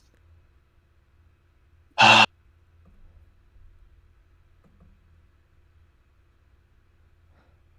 right. So you got Superman the Ride, Intamin Hypercoaster, highly critically acclaimed, voted one of the best steel coasters in the world many times. And then you have Iron Rattler Six Flags Face of Texas, which in the same sense is considered one of the best floorless coasters out there. I mean, one of the best coasters out there. It's voted one of the best steel coasters. I believe Amusement Today's poll, they have it in the top 15. So they're both highly critically acclaimed. They're both great rides in that aspect. I've ridden both. I liked, in terms of my personal rankings, I have Iron Rattler over Superman the Ride. I can understand where, in a sense, I kind of wanted to go for Superman the Ride because I'm like, there's not as many intimate hypercoasters as there are RMC hybrids, RMC Iron Horse coasters like Iron Rattler. So I was like, it's kind of tough, because even if you get rid of Iron Rattler, you still have rides like New Texas Giant, Twisted Timbers, and all that. If you get rid of Superman the Ride, the next closest thing might be Ride of Steel, and that's significantly not as good. And Millennium Force, again, I think Superman the Ride does a better job at producing the great amounts of airtime that Millennium Force doesn't really do, and that Superman Ride of Steel has some of, but not as quantitative as much. But I voted for Iron Rattler because I just, in terms of my personal rankings, I have Iron Rattler above it, and I think I could live without Superman the Ride over living out without Iron Rattler because I really liked Iron Rattler. So I haven't been on either of these, but going off of what I can tell, they both obviously look really good. But I think that Iron Rattler is more suited to something that I would like, just because it's more airtime based, and RMC is also my favorite manufacturer, as it is a lot of other people's. I don't know. I just think I'd prefer Iron Rattler from what I've seen, but I've heard so many good things about Superman the Ride too, so it was pretty difficult. But in the end, I had to go with Iron Rattler. I went with Superman the Ride. I like those intimate hyper coasters, and I know people complain about those restraints. And my only complaint is the something on the side of the bars by your legs. But if you hold your legs inward, you don't get hit in the knees with the little bump there. I didn't find the part that rests on my hip too bad. I just thought the forces are fantastic, and the layout's great. It's pretty intense at the turnaround, and crazy airtime, and it's predecessor to what Skyrush definitely did in changing your direction and throwing you left and right. Just not as extreme as Skyrush, but yeah, I love Superman. I love those instrument hypers. Yeah, and Iron Rattler got 75% of the vote. Superman the Ride got 25% of the vote. Yeah, so suck that, Daniel. No more Superman the Ride for you. Here we go. The next one is Cobra's Curse versus Ninja.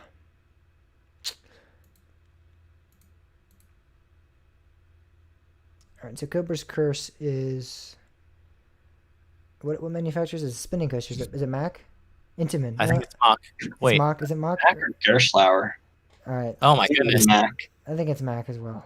Let's check it. Yeah, I'm googling. RCDB. It's Mac. Fact check us. It's Mac. Mack. RCDB. Okay. All right, Mack spinning coaster. Ninja is the air suspended coaster, and I don't know. I just think Cobra's Curse is just such a unique ride, and the theming that correlates with it looks stellar.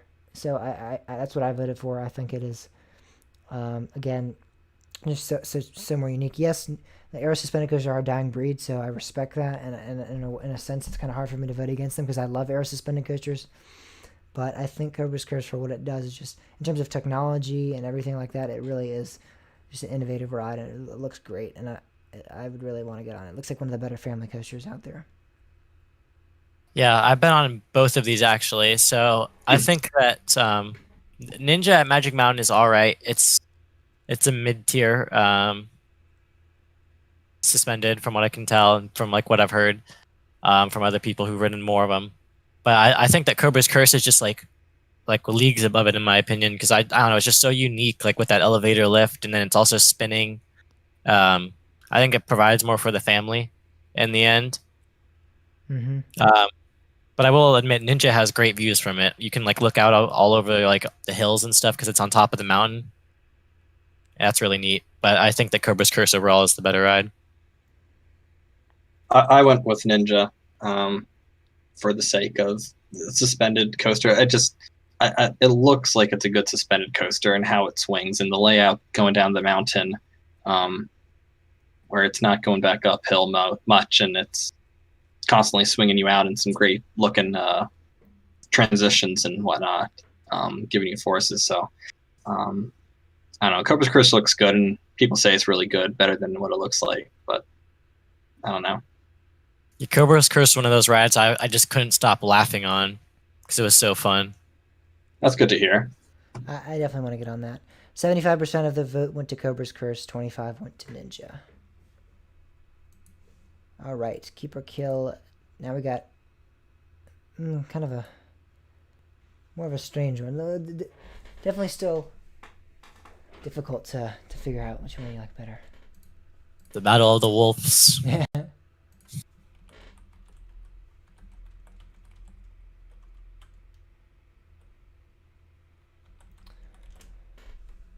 All right, so Timberwolf is, I believe, is it CCI? Um, No, I believe that's Den. Is it Den? Yeah. All right, so it's DenCorp. it is dead. All right, so, and then I'm not. Is bobsleds? Was that a? It's not a bobsled. It's a wood coaster. Yeah, but I mean, Raging Wolf Bob's. Excuse me, I said bobsleds. Is Raging Wolf Bob's? Who is that? That's Den as well. Den as well. All right, so it's Battle of the Den Woodies then, I guess. Battle of the Wolf Dens. I just think Timberwolf looks better because they just recently, I believe, they replaced the Helix.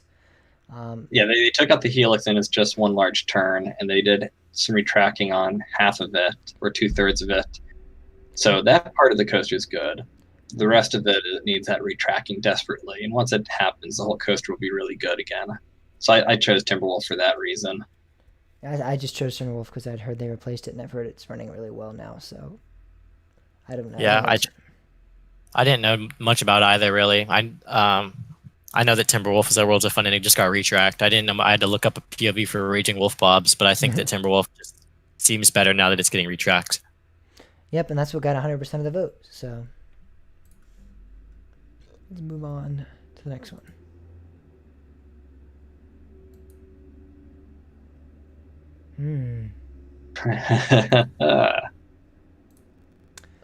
See, you think about this logically, and you're like, oh, I just want to jump right on one of them. But then the other ones, I'm like, I don't know. Keep or kill. Which one's gonna get kept? The other one gets killed, demolished. Don't look at it as Mr. Freeze. You can go to St. Louis. Let's not think about that. Both Mr. Freezes in this circumstance. So Mr. Freeze St. Louis and over Texas versus Max Force.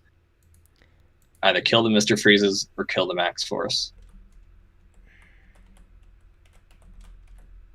That was kind of hard to click vote there. Yeah, I know.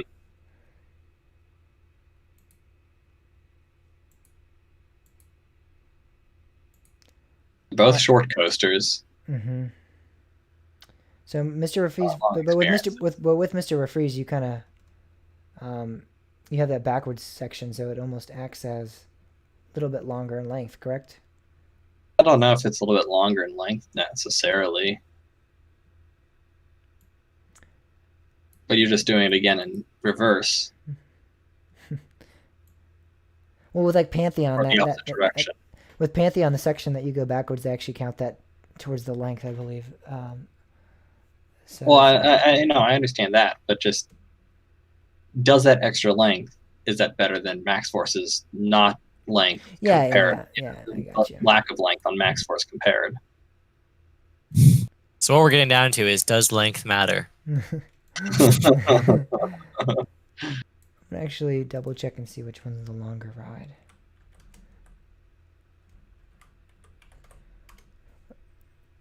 But Max Force is the SNS launch coaster that just opened up.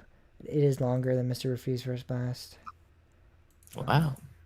I did not realize that. I thought Mr. Freeze was longer. Mr. Freeze is the Premier Rides launch coaster that does the backwards. It's LIM launch, correct? Yeah, LIM launch here. 218 feet tall. Wow, it's pretty big. All right, so let's discuss this. Mr. Freeze Blast, I think, is just more of a, I won't say unique because it's not like Max Force isn't unique, but I just feel like with what Mr. Freeze First Blast does, there's not really anything else quite like it really, and I think it's a staple attraction at both the parks it's located at.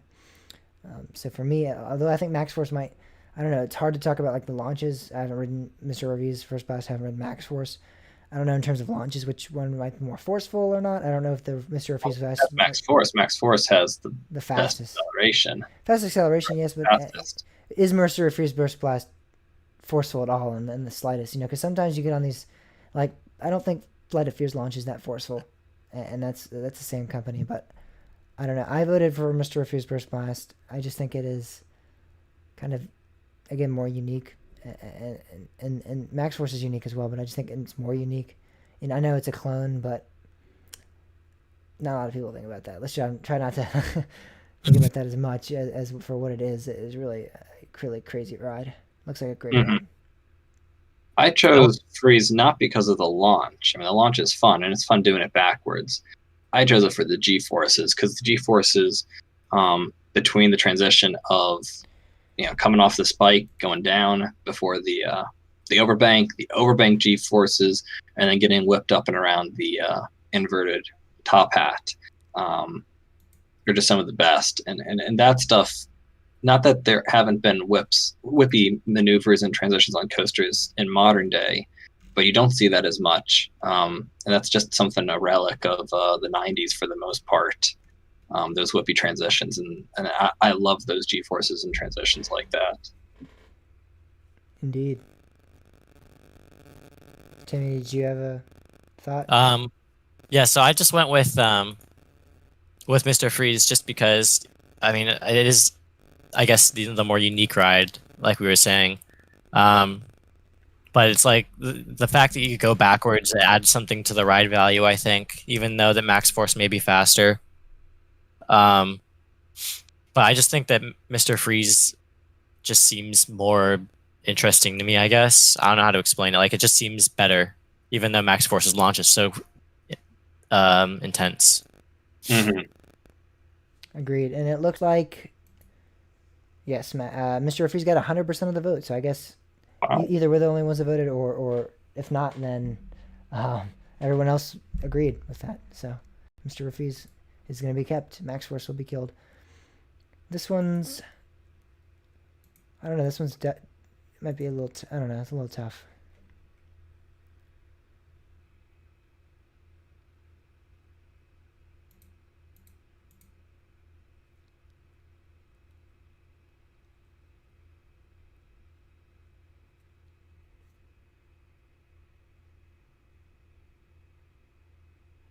So El Toro is the prefabricated wooden roller coaster at Six Flags Great Adventure.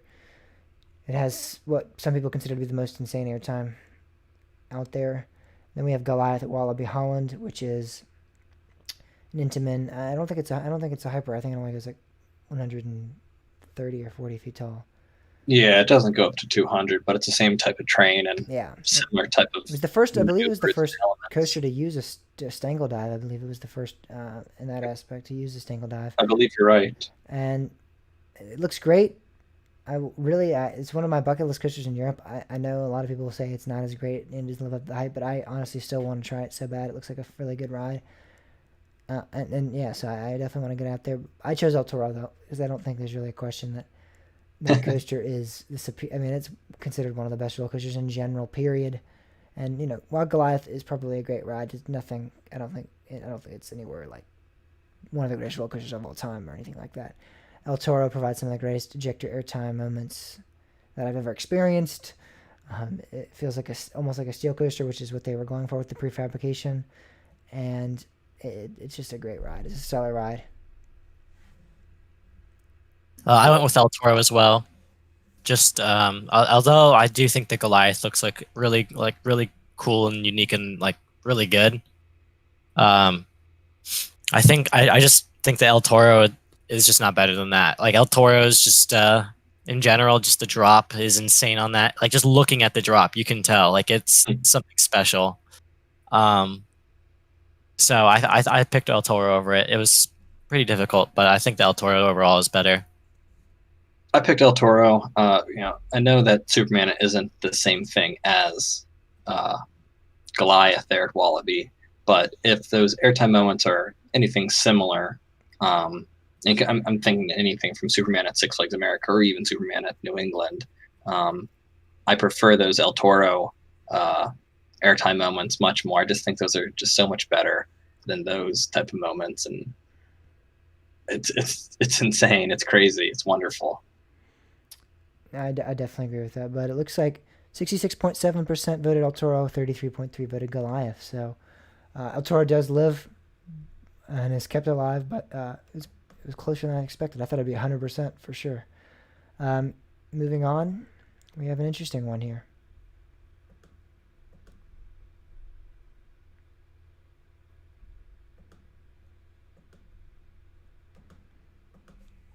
Gotta vote real quick.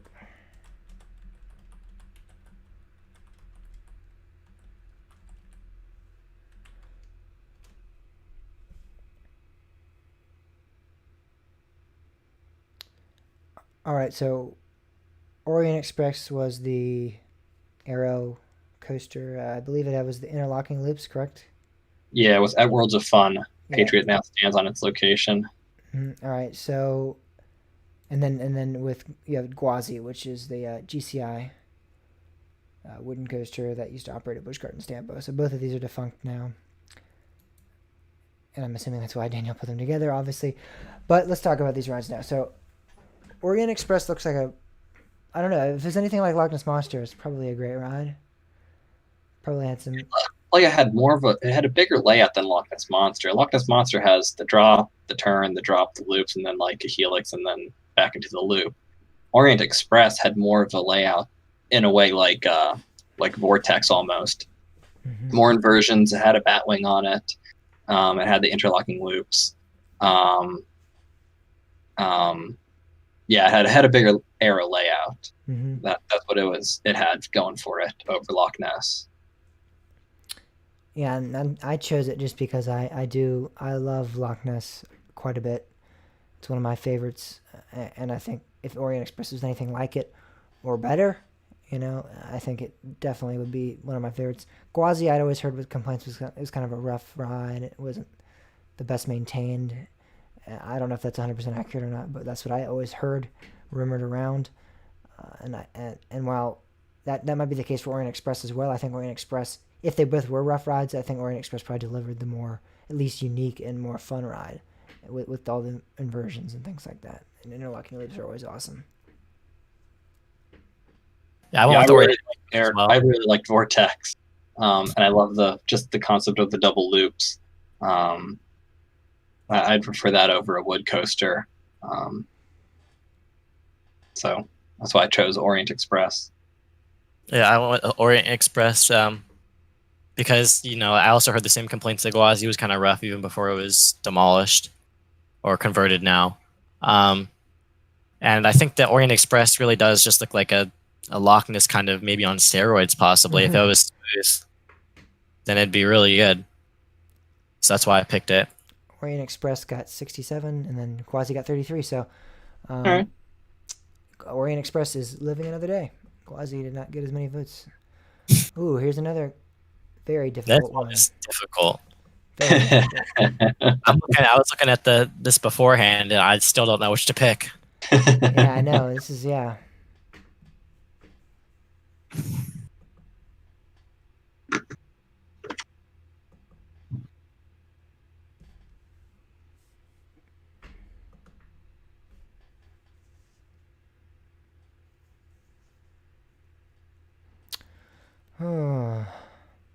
All right, so I'll start this one off. So, Wildfire looks great, but it looks like it just looks like an RMC on the side of a mountain. We've had so many RMCs out there, we can start comparing them to each other now, and it just looks like the similar type of RMC elements just laid on the side of a hill, whereas Lightning Rod has some of those, but that quad down, we don't have that anywhere else. And RMC really went for it with that design and putting that quad down in that you're not going to get anywhere else, and you don't have that on Wildfire, and that's why I chose Lightning Rod over it. I picked Lightning Rod over it as well. I don't know. It's just the thing about Lightning Rod you have to keep in mind too is it has that launch, and now that launch is becoming reliable. It seems like where they're not having many downtime issues, Mm-hmm. and I think that's something else that it provides over Wildfire. That and then the quad down is as awesome as Wildfire looks. Don't get me wrong. Yeah. I just think the Lightning Rod is probably also more intense. I mean, I haven't ridden Wildfire, but until I ride it, I think the Lightning Rod is probably gonna be the more intense ride as well. So Yeah, I agree with that 100%. What Wildfire is going for it is, I've heard going on that enormous lift hill, you have this great view of like this big Oh, yeah. massive body of water that's out there. That looks really beautiful. The layout itself, I mean, there's some elements that are literally like 3 feet from like these rocky mountains. That looks really awesome. But I did choose Lightning Rod because that's a ride I've ridden. It's a ride that I know is great. And I don't know how, I mean, Wildfire would be great, and I know it's going to be great when I ride it.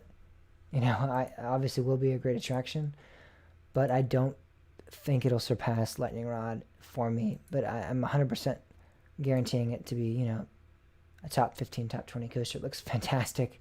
It looks beautiful. I mean, where it's setting out in the terrain looks great. With Lightning Rod, a lot of it's, you know, hidden behind that mountain, so you can't really see anything. With this, I mean, you can like witness all of this spectacular, beautiful attraction. You can see it a lot more easily. But yeah, I chose Lightning Rod because I think it is just overall better ride. And it looks like 67% or 66.7% voted Lightning Rod, 33% voted Wildfire at Colmarden. So Lightning Rod has kept another day. Huzzah. Keep or kill. Loch Ness Monster and Magnum XL 200. Ooh. It's tough, but I think I know where you guys are going because yeah, you know you me. guys get good rides, but all right, Loch Ness Monster. Let's just jump right into it. Loch Ness Monster, Arrow Looper at our home park of Busch Gardens, Williamsburg. Spectacular ride. One of my favorites. Arrows. The interlocking loops, the helix, the first drop is great. How it interacts with the other coasters, it goes right by Alpengeist, and that's one of the greatest photo opportunities or video opportunities you're ever going to get in a park with that bridge right there.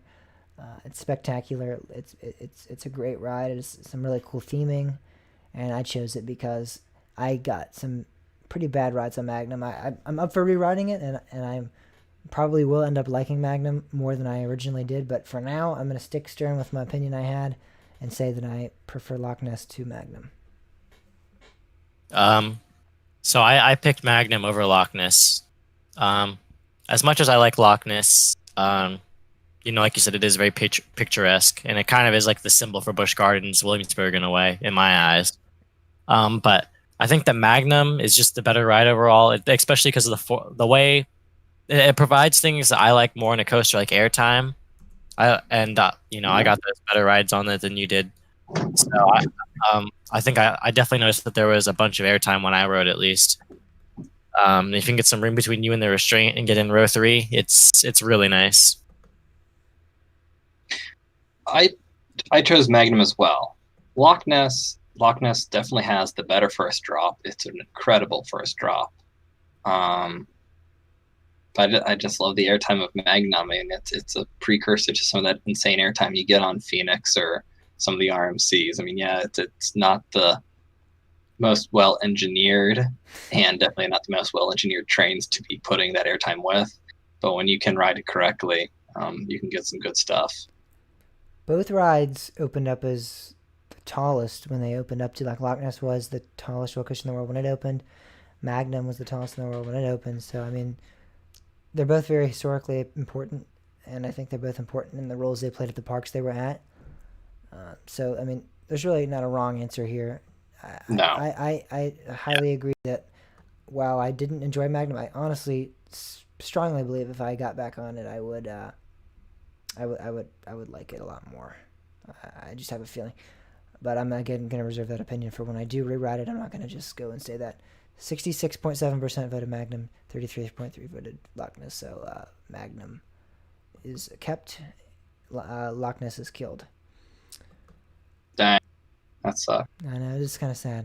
All right, Yeah. this is it's a fun one.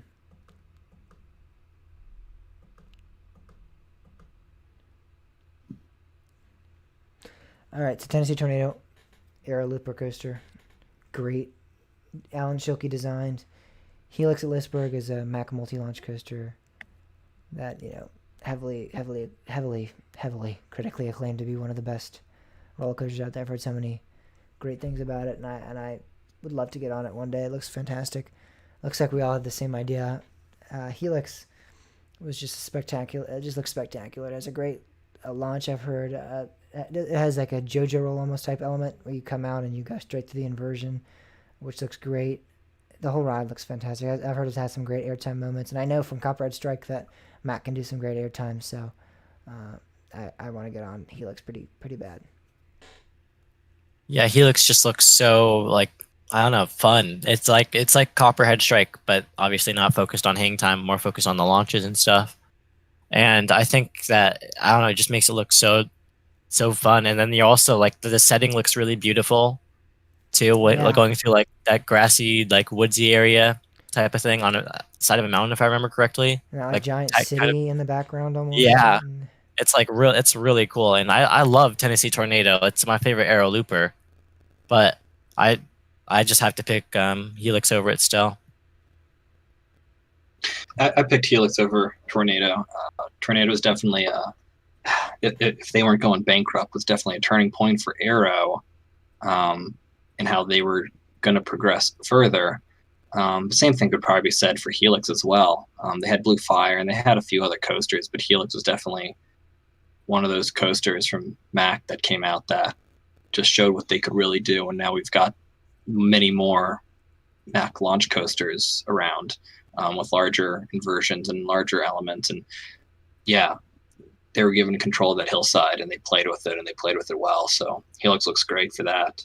That's why I chose it. no doubt. It looks like the audience agrees. 100% voted for Helix. 0% voted for Tennessee Tornado. So Helix gets to continue on to the next round. Coming into the home stretch here, guys. Moving on to the next one. We got an interesting one.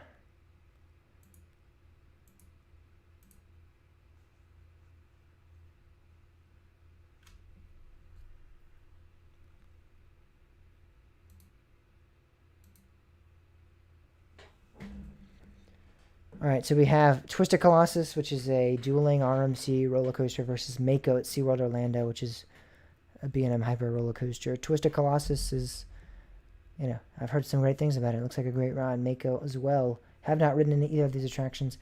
Twisted Colossus is an RMC I definitely want to get on. I've heard some great things, especially when it's dueling. But I chose Mako because Mako is just, it looks like the best B&M Hyper, and I strongly think it is going to be one of my favorite rides when I get on it. So I like Twisted Colossus. I think it looks great. I definitely want to get on it as well. But I think Mako looks like the superior ride in my mind. I've been on both of these as well. Daniel and I always do that where we talk at the same time. But I picked Twisted Colossus just because I don't know. I definitely have a bias towards it where I've like rode it with my friends and got like these amazing dueling rides that I'll never forget. But I think that just objectively, I think it's the better ride still because you get more ride time. I think even if you don't count the lift hills, then it's about the same. But I think that there's kind of that like anticipation factor with Twisted Colossus where you see another train come out of the station, you're like, is this the one where we're gonna get to race? Are we gonna get to race? And it adds like this whole other like value to the ride as well. And Mako is my favorite B&M Hyper that I've been on, but I still think the Twisted Colossus is the better ride in the end. I chose Mako just because I really don't know why. I mean, you can argue that though there's a bunch of other hypers out there. There's a bunch of other RMCs out there, but I don't know. I just picked Mako because I really don't have any other better explanation than that. They both look great. 75% chose Mako, 25% chose Twisted Colossus. All right. And just like that, one of my favorite coasters is killed. Yeah, Oh. it's gone.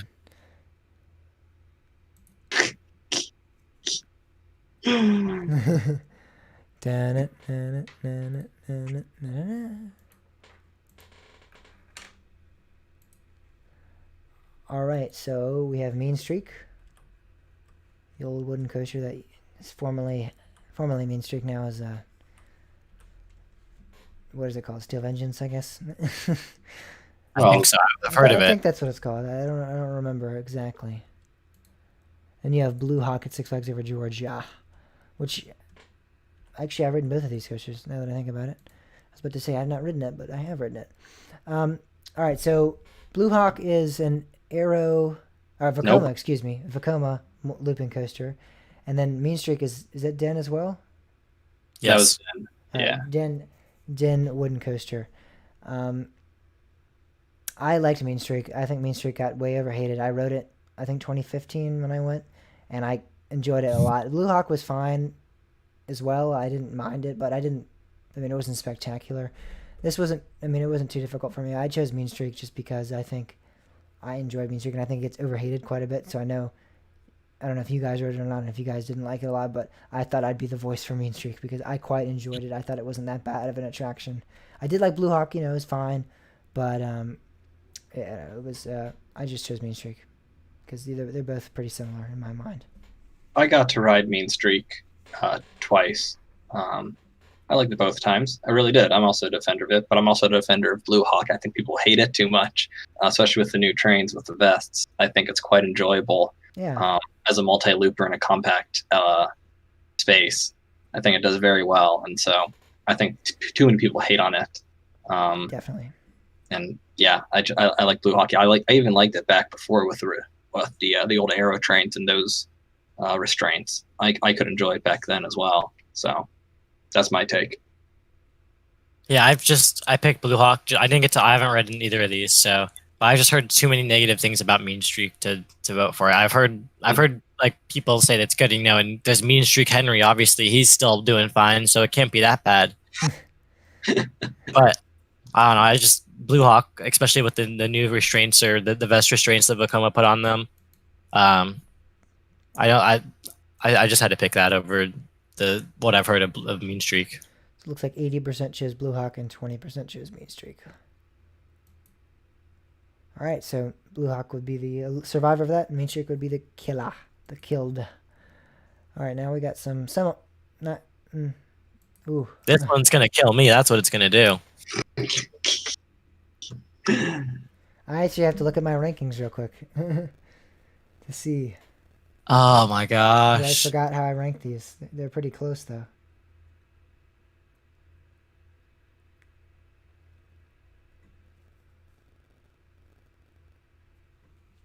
That's what I thought. All right.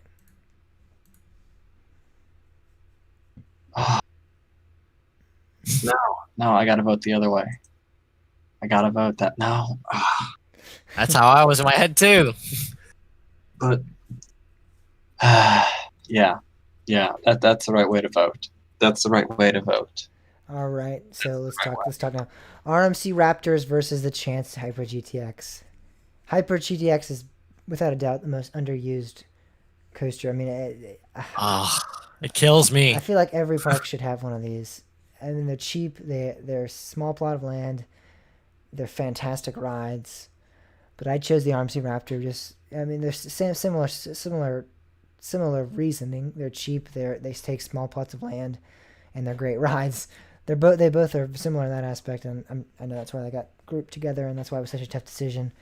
But I just, based on my RMC Raptor experience, well, I mean, it's both crazy because with Chance Hyper GTX, I almost felt like I was on an RMC. I felt like that's what I was on when I rode Lightning Run at Kentucky Kingdom. Mm-hmm. I felt like I was just another like an RMC, like somehow Chance recreated it, like what you feel like when you're RMC. You get whipped around the first drop, you get thrown around with ejector airtime moments nonstop until you hit the brakes, and it just felt like another RMC. So it was hard because they're very similar in that aspect. But I think with the Raptor clones, you just I don't know, you just do a little bit more. You don't really do anything more because they're pretty similar in length. If not, RMC Raptors are probably a little shorter actually, but I feel like with the inversions and the different cool maneuvers that you do on the RMC Raptors, I prefer them just a little bit more, and they're just a tad bit higher in my rankings than the Lightning Run.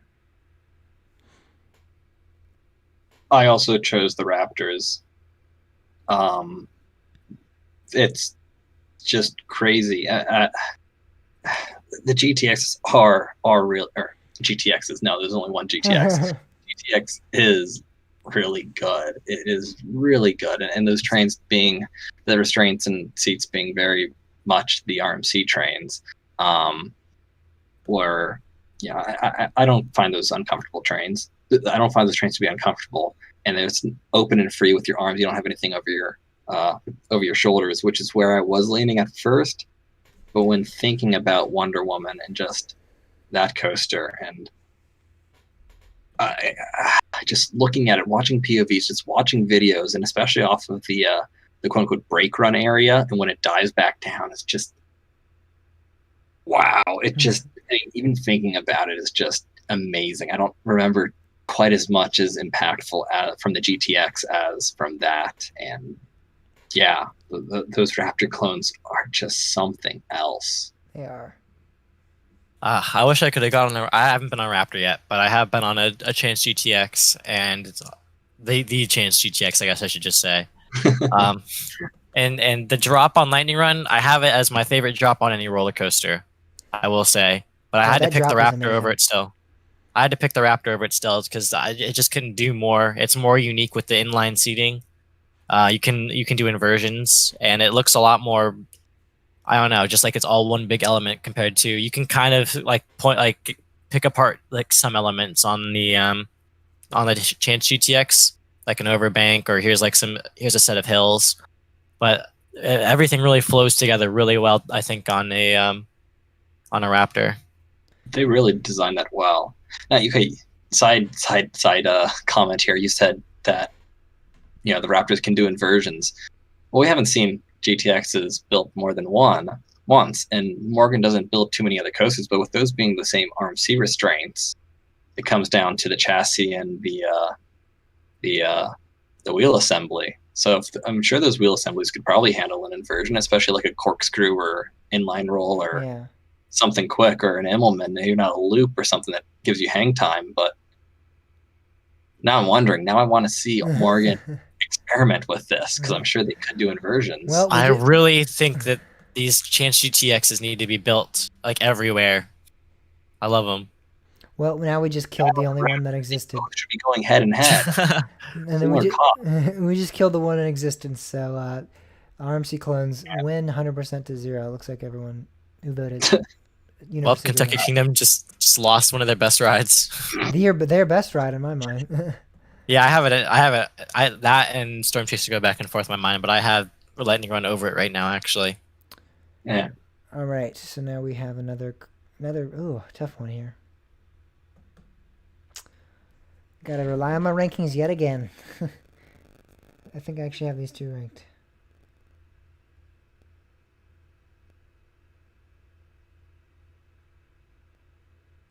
I do. All right, so Georgia Scorcher, B&M floorless coaster. B&M stand-up coaster. Again, sorry guys, woke up at 10 in the morning. Was not ready for that. Been 6 hours. Yeah. 6 hours of sitting at my desk. Oh, almost over there. Okay, Georgia Scorcher, B&M stand-up coaster, and Raptor B&M inverted coaster. Both intense rides. Both have some inversions. Both are some I'd say compact layouts. They're very compact. Georgia Scorcher more than Raptor, but still I'd say Raptor is compact.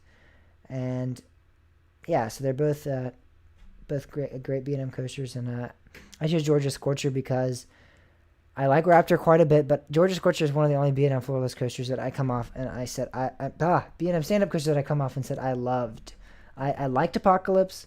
Green Lantern was, good. I hated it at the time when I was writing Georgia Scorcher, and then I rewrote it later, and I loved it. But when I wrote it was, and then Vortex I hated. So this is one that came off, and I was like, oh, I love that. That was fantastic. That's what a stand-up should be, and I remember just having such a great time on it. So I do like Raptor, but there's plenty of inverts in the sea. But with Georgia Scorcher, it's one of the only stand-ups that I come off like completely in love with it. So I voted Georgia Scorcher. I haven't been on Georgia Scorcher yet, but it looks all right. But I had to pick Raptor. I just think Raptor is a really good invert. It's not my favorite invert, but it's up there. I just think it's really whippy, really snappy, and I really like that. I think it's a really good invert overall. I just have nothing to base it off of because I haven't been on Georgia Scorcher. So, but I just think it from what I've seen, it would be better. I picked Scorcher. B&M did well with their final rendition of the stand-up, and it's yeah, they're both similar in my mind. I'll take either one of them, but Georgia Scorcher, I just got some really good rides on it, and I like it. Yep, and we're coming into the final two now. This is a It was, tough one.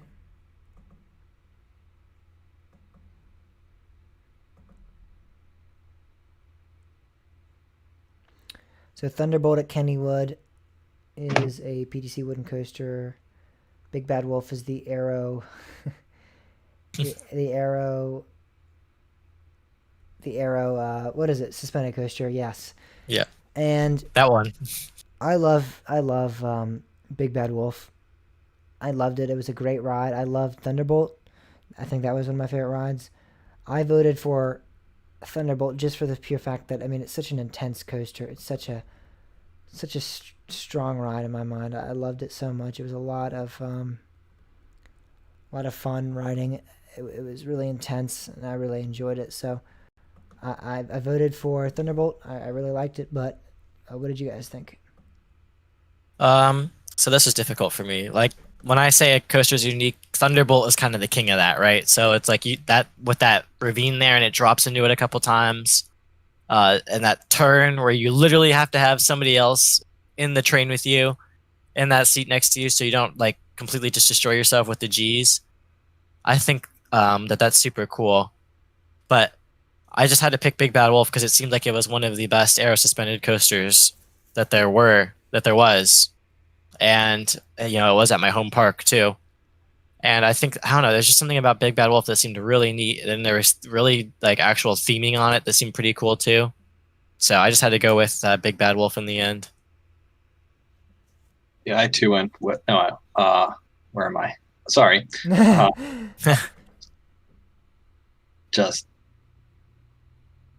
it's a crazy coaster. It's an absolutely crazy coaster for being a Woody. And Big Bad Wolf was pretty crazy, and it's such a loss for that park. Verbolten's pretty cool, but Thunderbolt is just so much more significant to history. Big Bad Wolf was a significant piece of history, but Yeah. Thunderbolt so as well. And we got 60% for Thunderbolt, 40% for Big Bad Wolf. So it was close, but Big Bad Wolf is killed, sadly, and it already is killed, so it remains dead. Thunderbolt remains among the living. Here we go to the next question, the final question, and it's a tough question.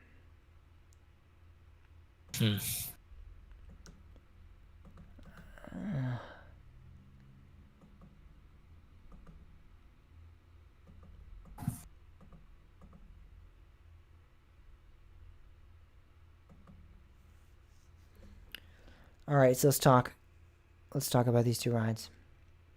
Steel Force at Dorney Park is a Morgan Hyper Coaster. American Thunder is a GCI wooden coaster, and they both look like great. They both are great rides, I'm sure. I have not actually ridden American Thunder now that I think about that.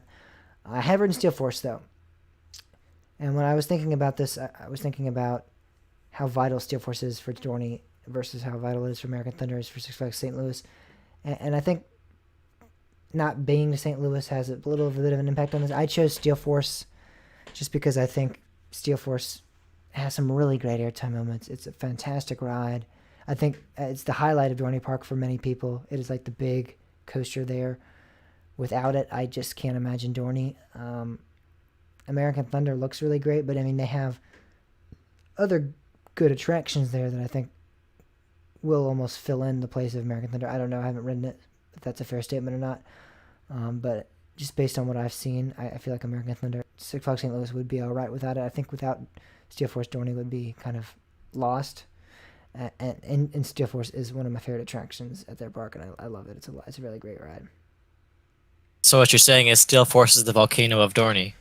A little bit, yeah. It's a little bit in that aspect. I think Talon and Hydra are great as well, but I think Steel Force really is what people drive to Stony Park for. Yeah, I think Talon is a hidden gem. I think Talon might, Talon's like right there with Steel Force, and some people might even say Talon's above Steel Force. But I think Steel Force is the big, yeah, it's like the volcano or like the Intimidator 305. It's like the big attraction that people almost, when you automatically drive up, you see it in the background of Dorney Park, and you just, like that's a big ride there that everyone wants to get on. I ended up going with American Thunder on this, but this is honestly could go either way for me. I think that Steel Force is the best ride at Dorney. I really like it. I think the airtime is really good. It's really that Morgan like hyper airtime weirdness where it's kind of like janky on the drop where like you know what I mean, how it starts to like it doesn't drop until like halfway through it until you start to get airtime. But I had to pick American Thunder. I haven't been on it, but I didn't even know about it until the other day. I looked up a POV and it just looks so like tight and compact, and it looks like such a good quality GCI there. And I don't know, there's something about it. It just looks like really special with how compact it is. It looks like Boardwalk Bullet kind of in a way, with how it's all intertwined with itself. So I think I just picked it for that reason alone. I've ridden both of these. I really like GCI twisters, and that's why I chose American Thunder. Just how well of a coaster it is, and GCI doing their own good thing. I mean, the airtime you get with the Morgans and the G-forces in that Helix, but I really like those GCIs. All right, and American Thunder got 75% of the vote. Steel Force got 25%. So that concludes this segment, Keep or Kill. Steel Force is killed there at the very end. So I guess we can recap everything real quick. I'll recap the final votes. So Steel Force was killed versus American Thunder. Thunderbolt was killed versus Big Bad Wolf. Georgia Scorcher was killed. Raptor was killed versus Georgia Scorcher. The RMC clones were killed versus the Chance Jumper GTX. Blue Hawk was killed versus Mean Streak. No, Mean Streak was killed versus Blue Hawk, excuse me. Mako was kept alive and Twisted Colossus was killed. Helix was kept alive. Tennessee Tornado was killed. Loch Ness Monster was killed versus Magnum. Lightning Ride was kept alive versus Wildfire, which was killed. Orient Express at Worlds of Fun was kept alive and Gwazi was killed. El Toro was kept alive. Goliath was killed. Mr. Freeze was kept alive. Max Force was killed. Twisted Timberwolf was kept alive versus Raging Wolf Bobs, which was killed. Cobra's Curse was kept alive and Ninja was killed. Superman the Ride at Six Flags New England was killed versus Iron Rattler, which was kept alive. Kraken at SeaWorld Orlando was and Green Lantern at Six Flags Great Adventure actually tied, so there was no keeper kill there. Demon at Six Flags Great America versus Dragon Mountain and Marineland. Demon was killed. Afterburn was kept alive versus Tatsu, which was killed. Judge Roy Scream at Six Flags Over Texas was killed versus Blue Streak at Conneaut Lake Park. Schwarz de Carnen at Hansa Park was killed versus Speed Monster at Tyson Fury, which was Tyson Fury. I don't know. That was probably the biggest upset so far. Not so far. It was the biggest upset of this, I would say. Whizzer, Six Flags Great America was killed, was kept alive versus Slinky Dog Dash, which was killed. Lightning Rod at Hershey Park was kept alive versus Racer 75, which was killed. Jackrabbit at Kennywood was killed versus Phoenix. And Vortex was killed versus Patriot at California's Great America. Black Diamond was killed versus Disaster Transport. And Incredible Hulk was kept alive versus Wildfire, which was killed. That is the poll, and that is the live stream, guys. We made it. It's 4:23, a little over schedule, actually. Let's back to the main one here. Thank you guys so much for joining us on this adventure. It was a lot of fun, tiring to say the least, but it was a lot of fun. Hope you guys enjoyed it. All 6 hours and however long, some change minutes we went. It was a lot of fun. So, if you guys have any closing remarks, I'm tired. Yeah, I might be taking a nap. Oh, I'm definitely taking a nap as soon as this ends. No, keep riding, y'all. I don't know. We'll hopefully do another live stream in the future, Corona Conversations Part 2, but it'll hopefully be maybe shorter than this. But that was fun for what it was. We'll see you guys all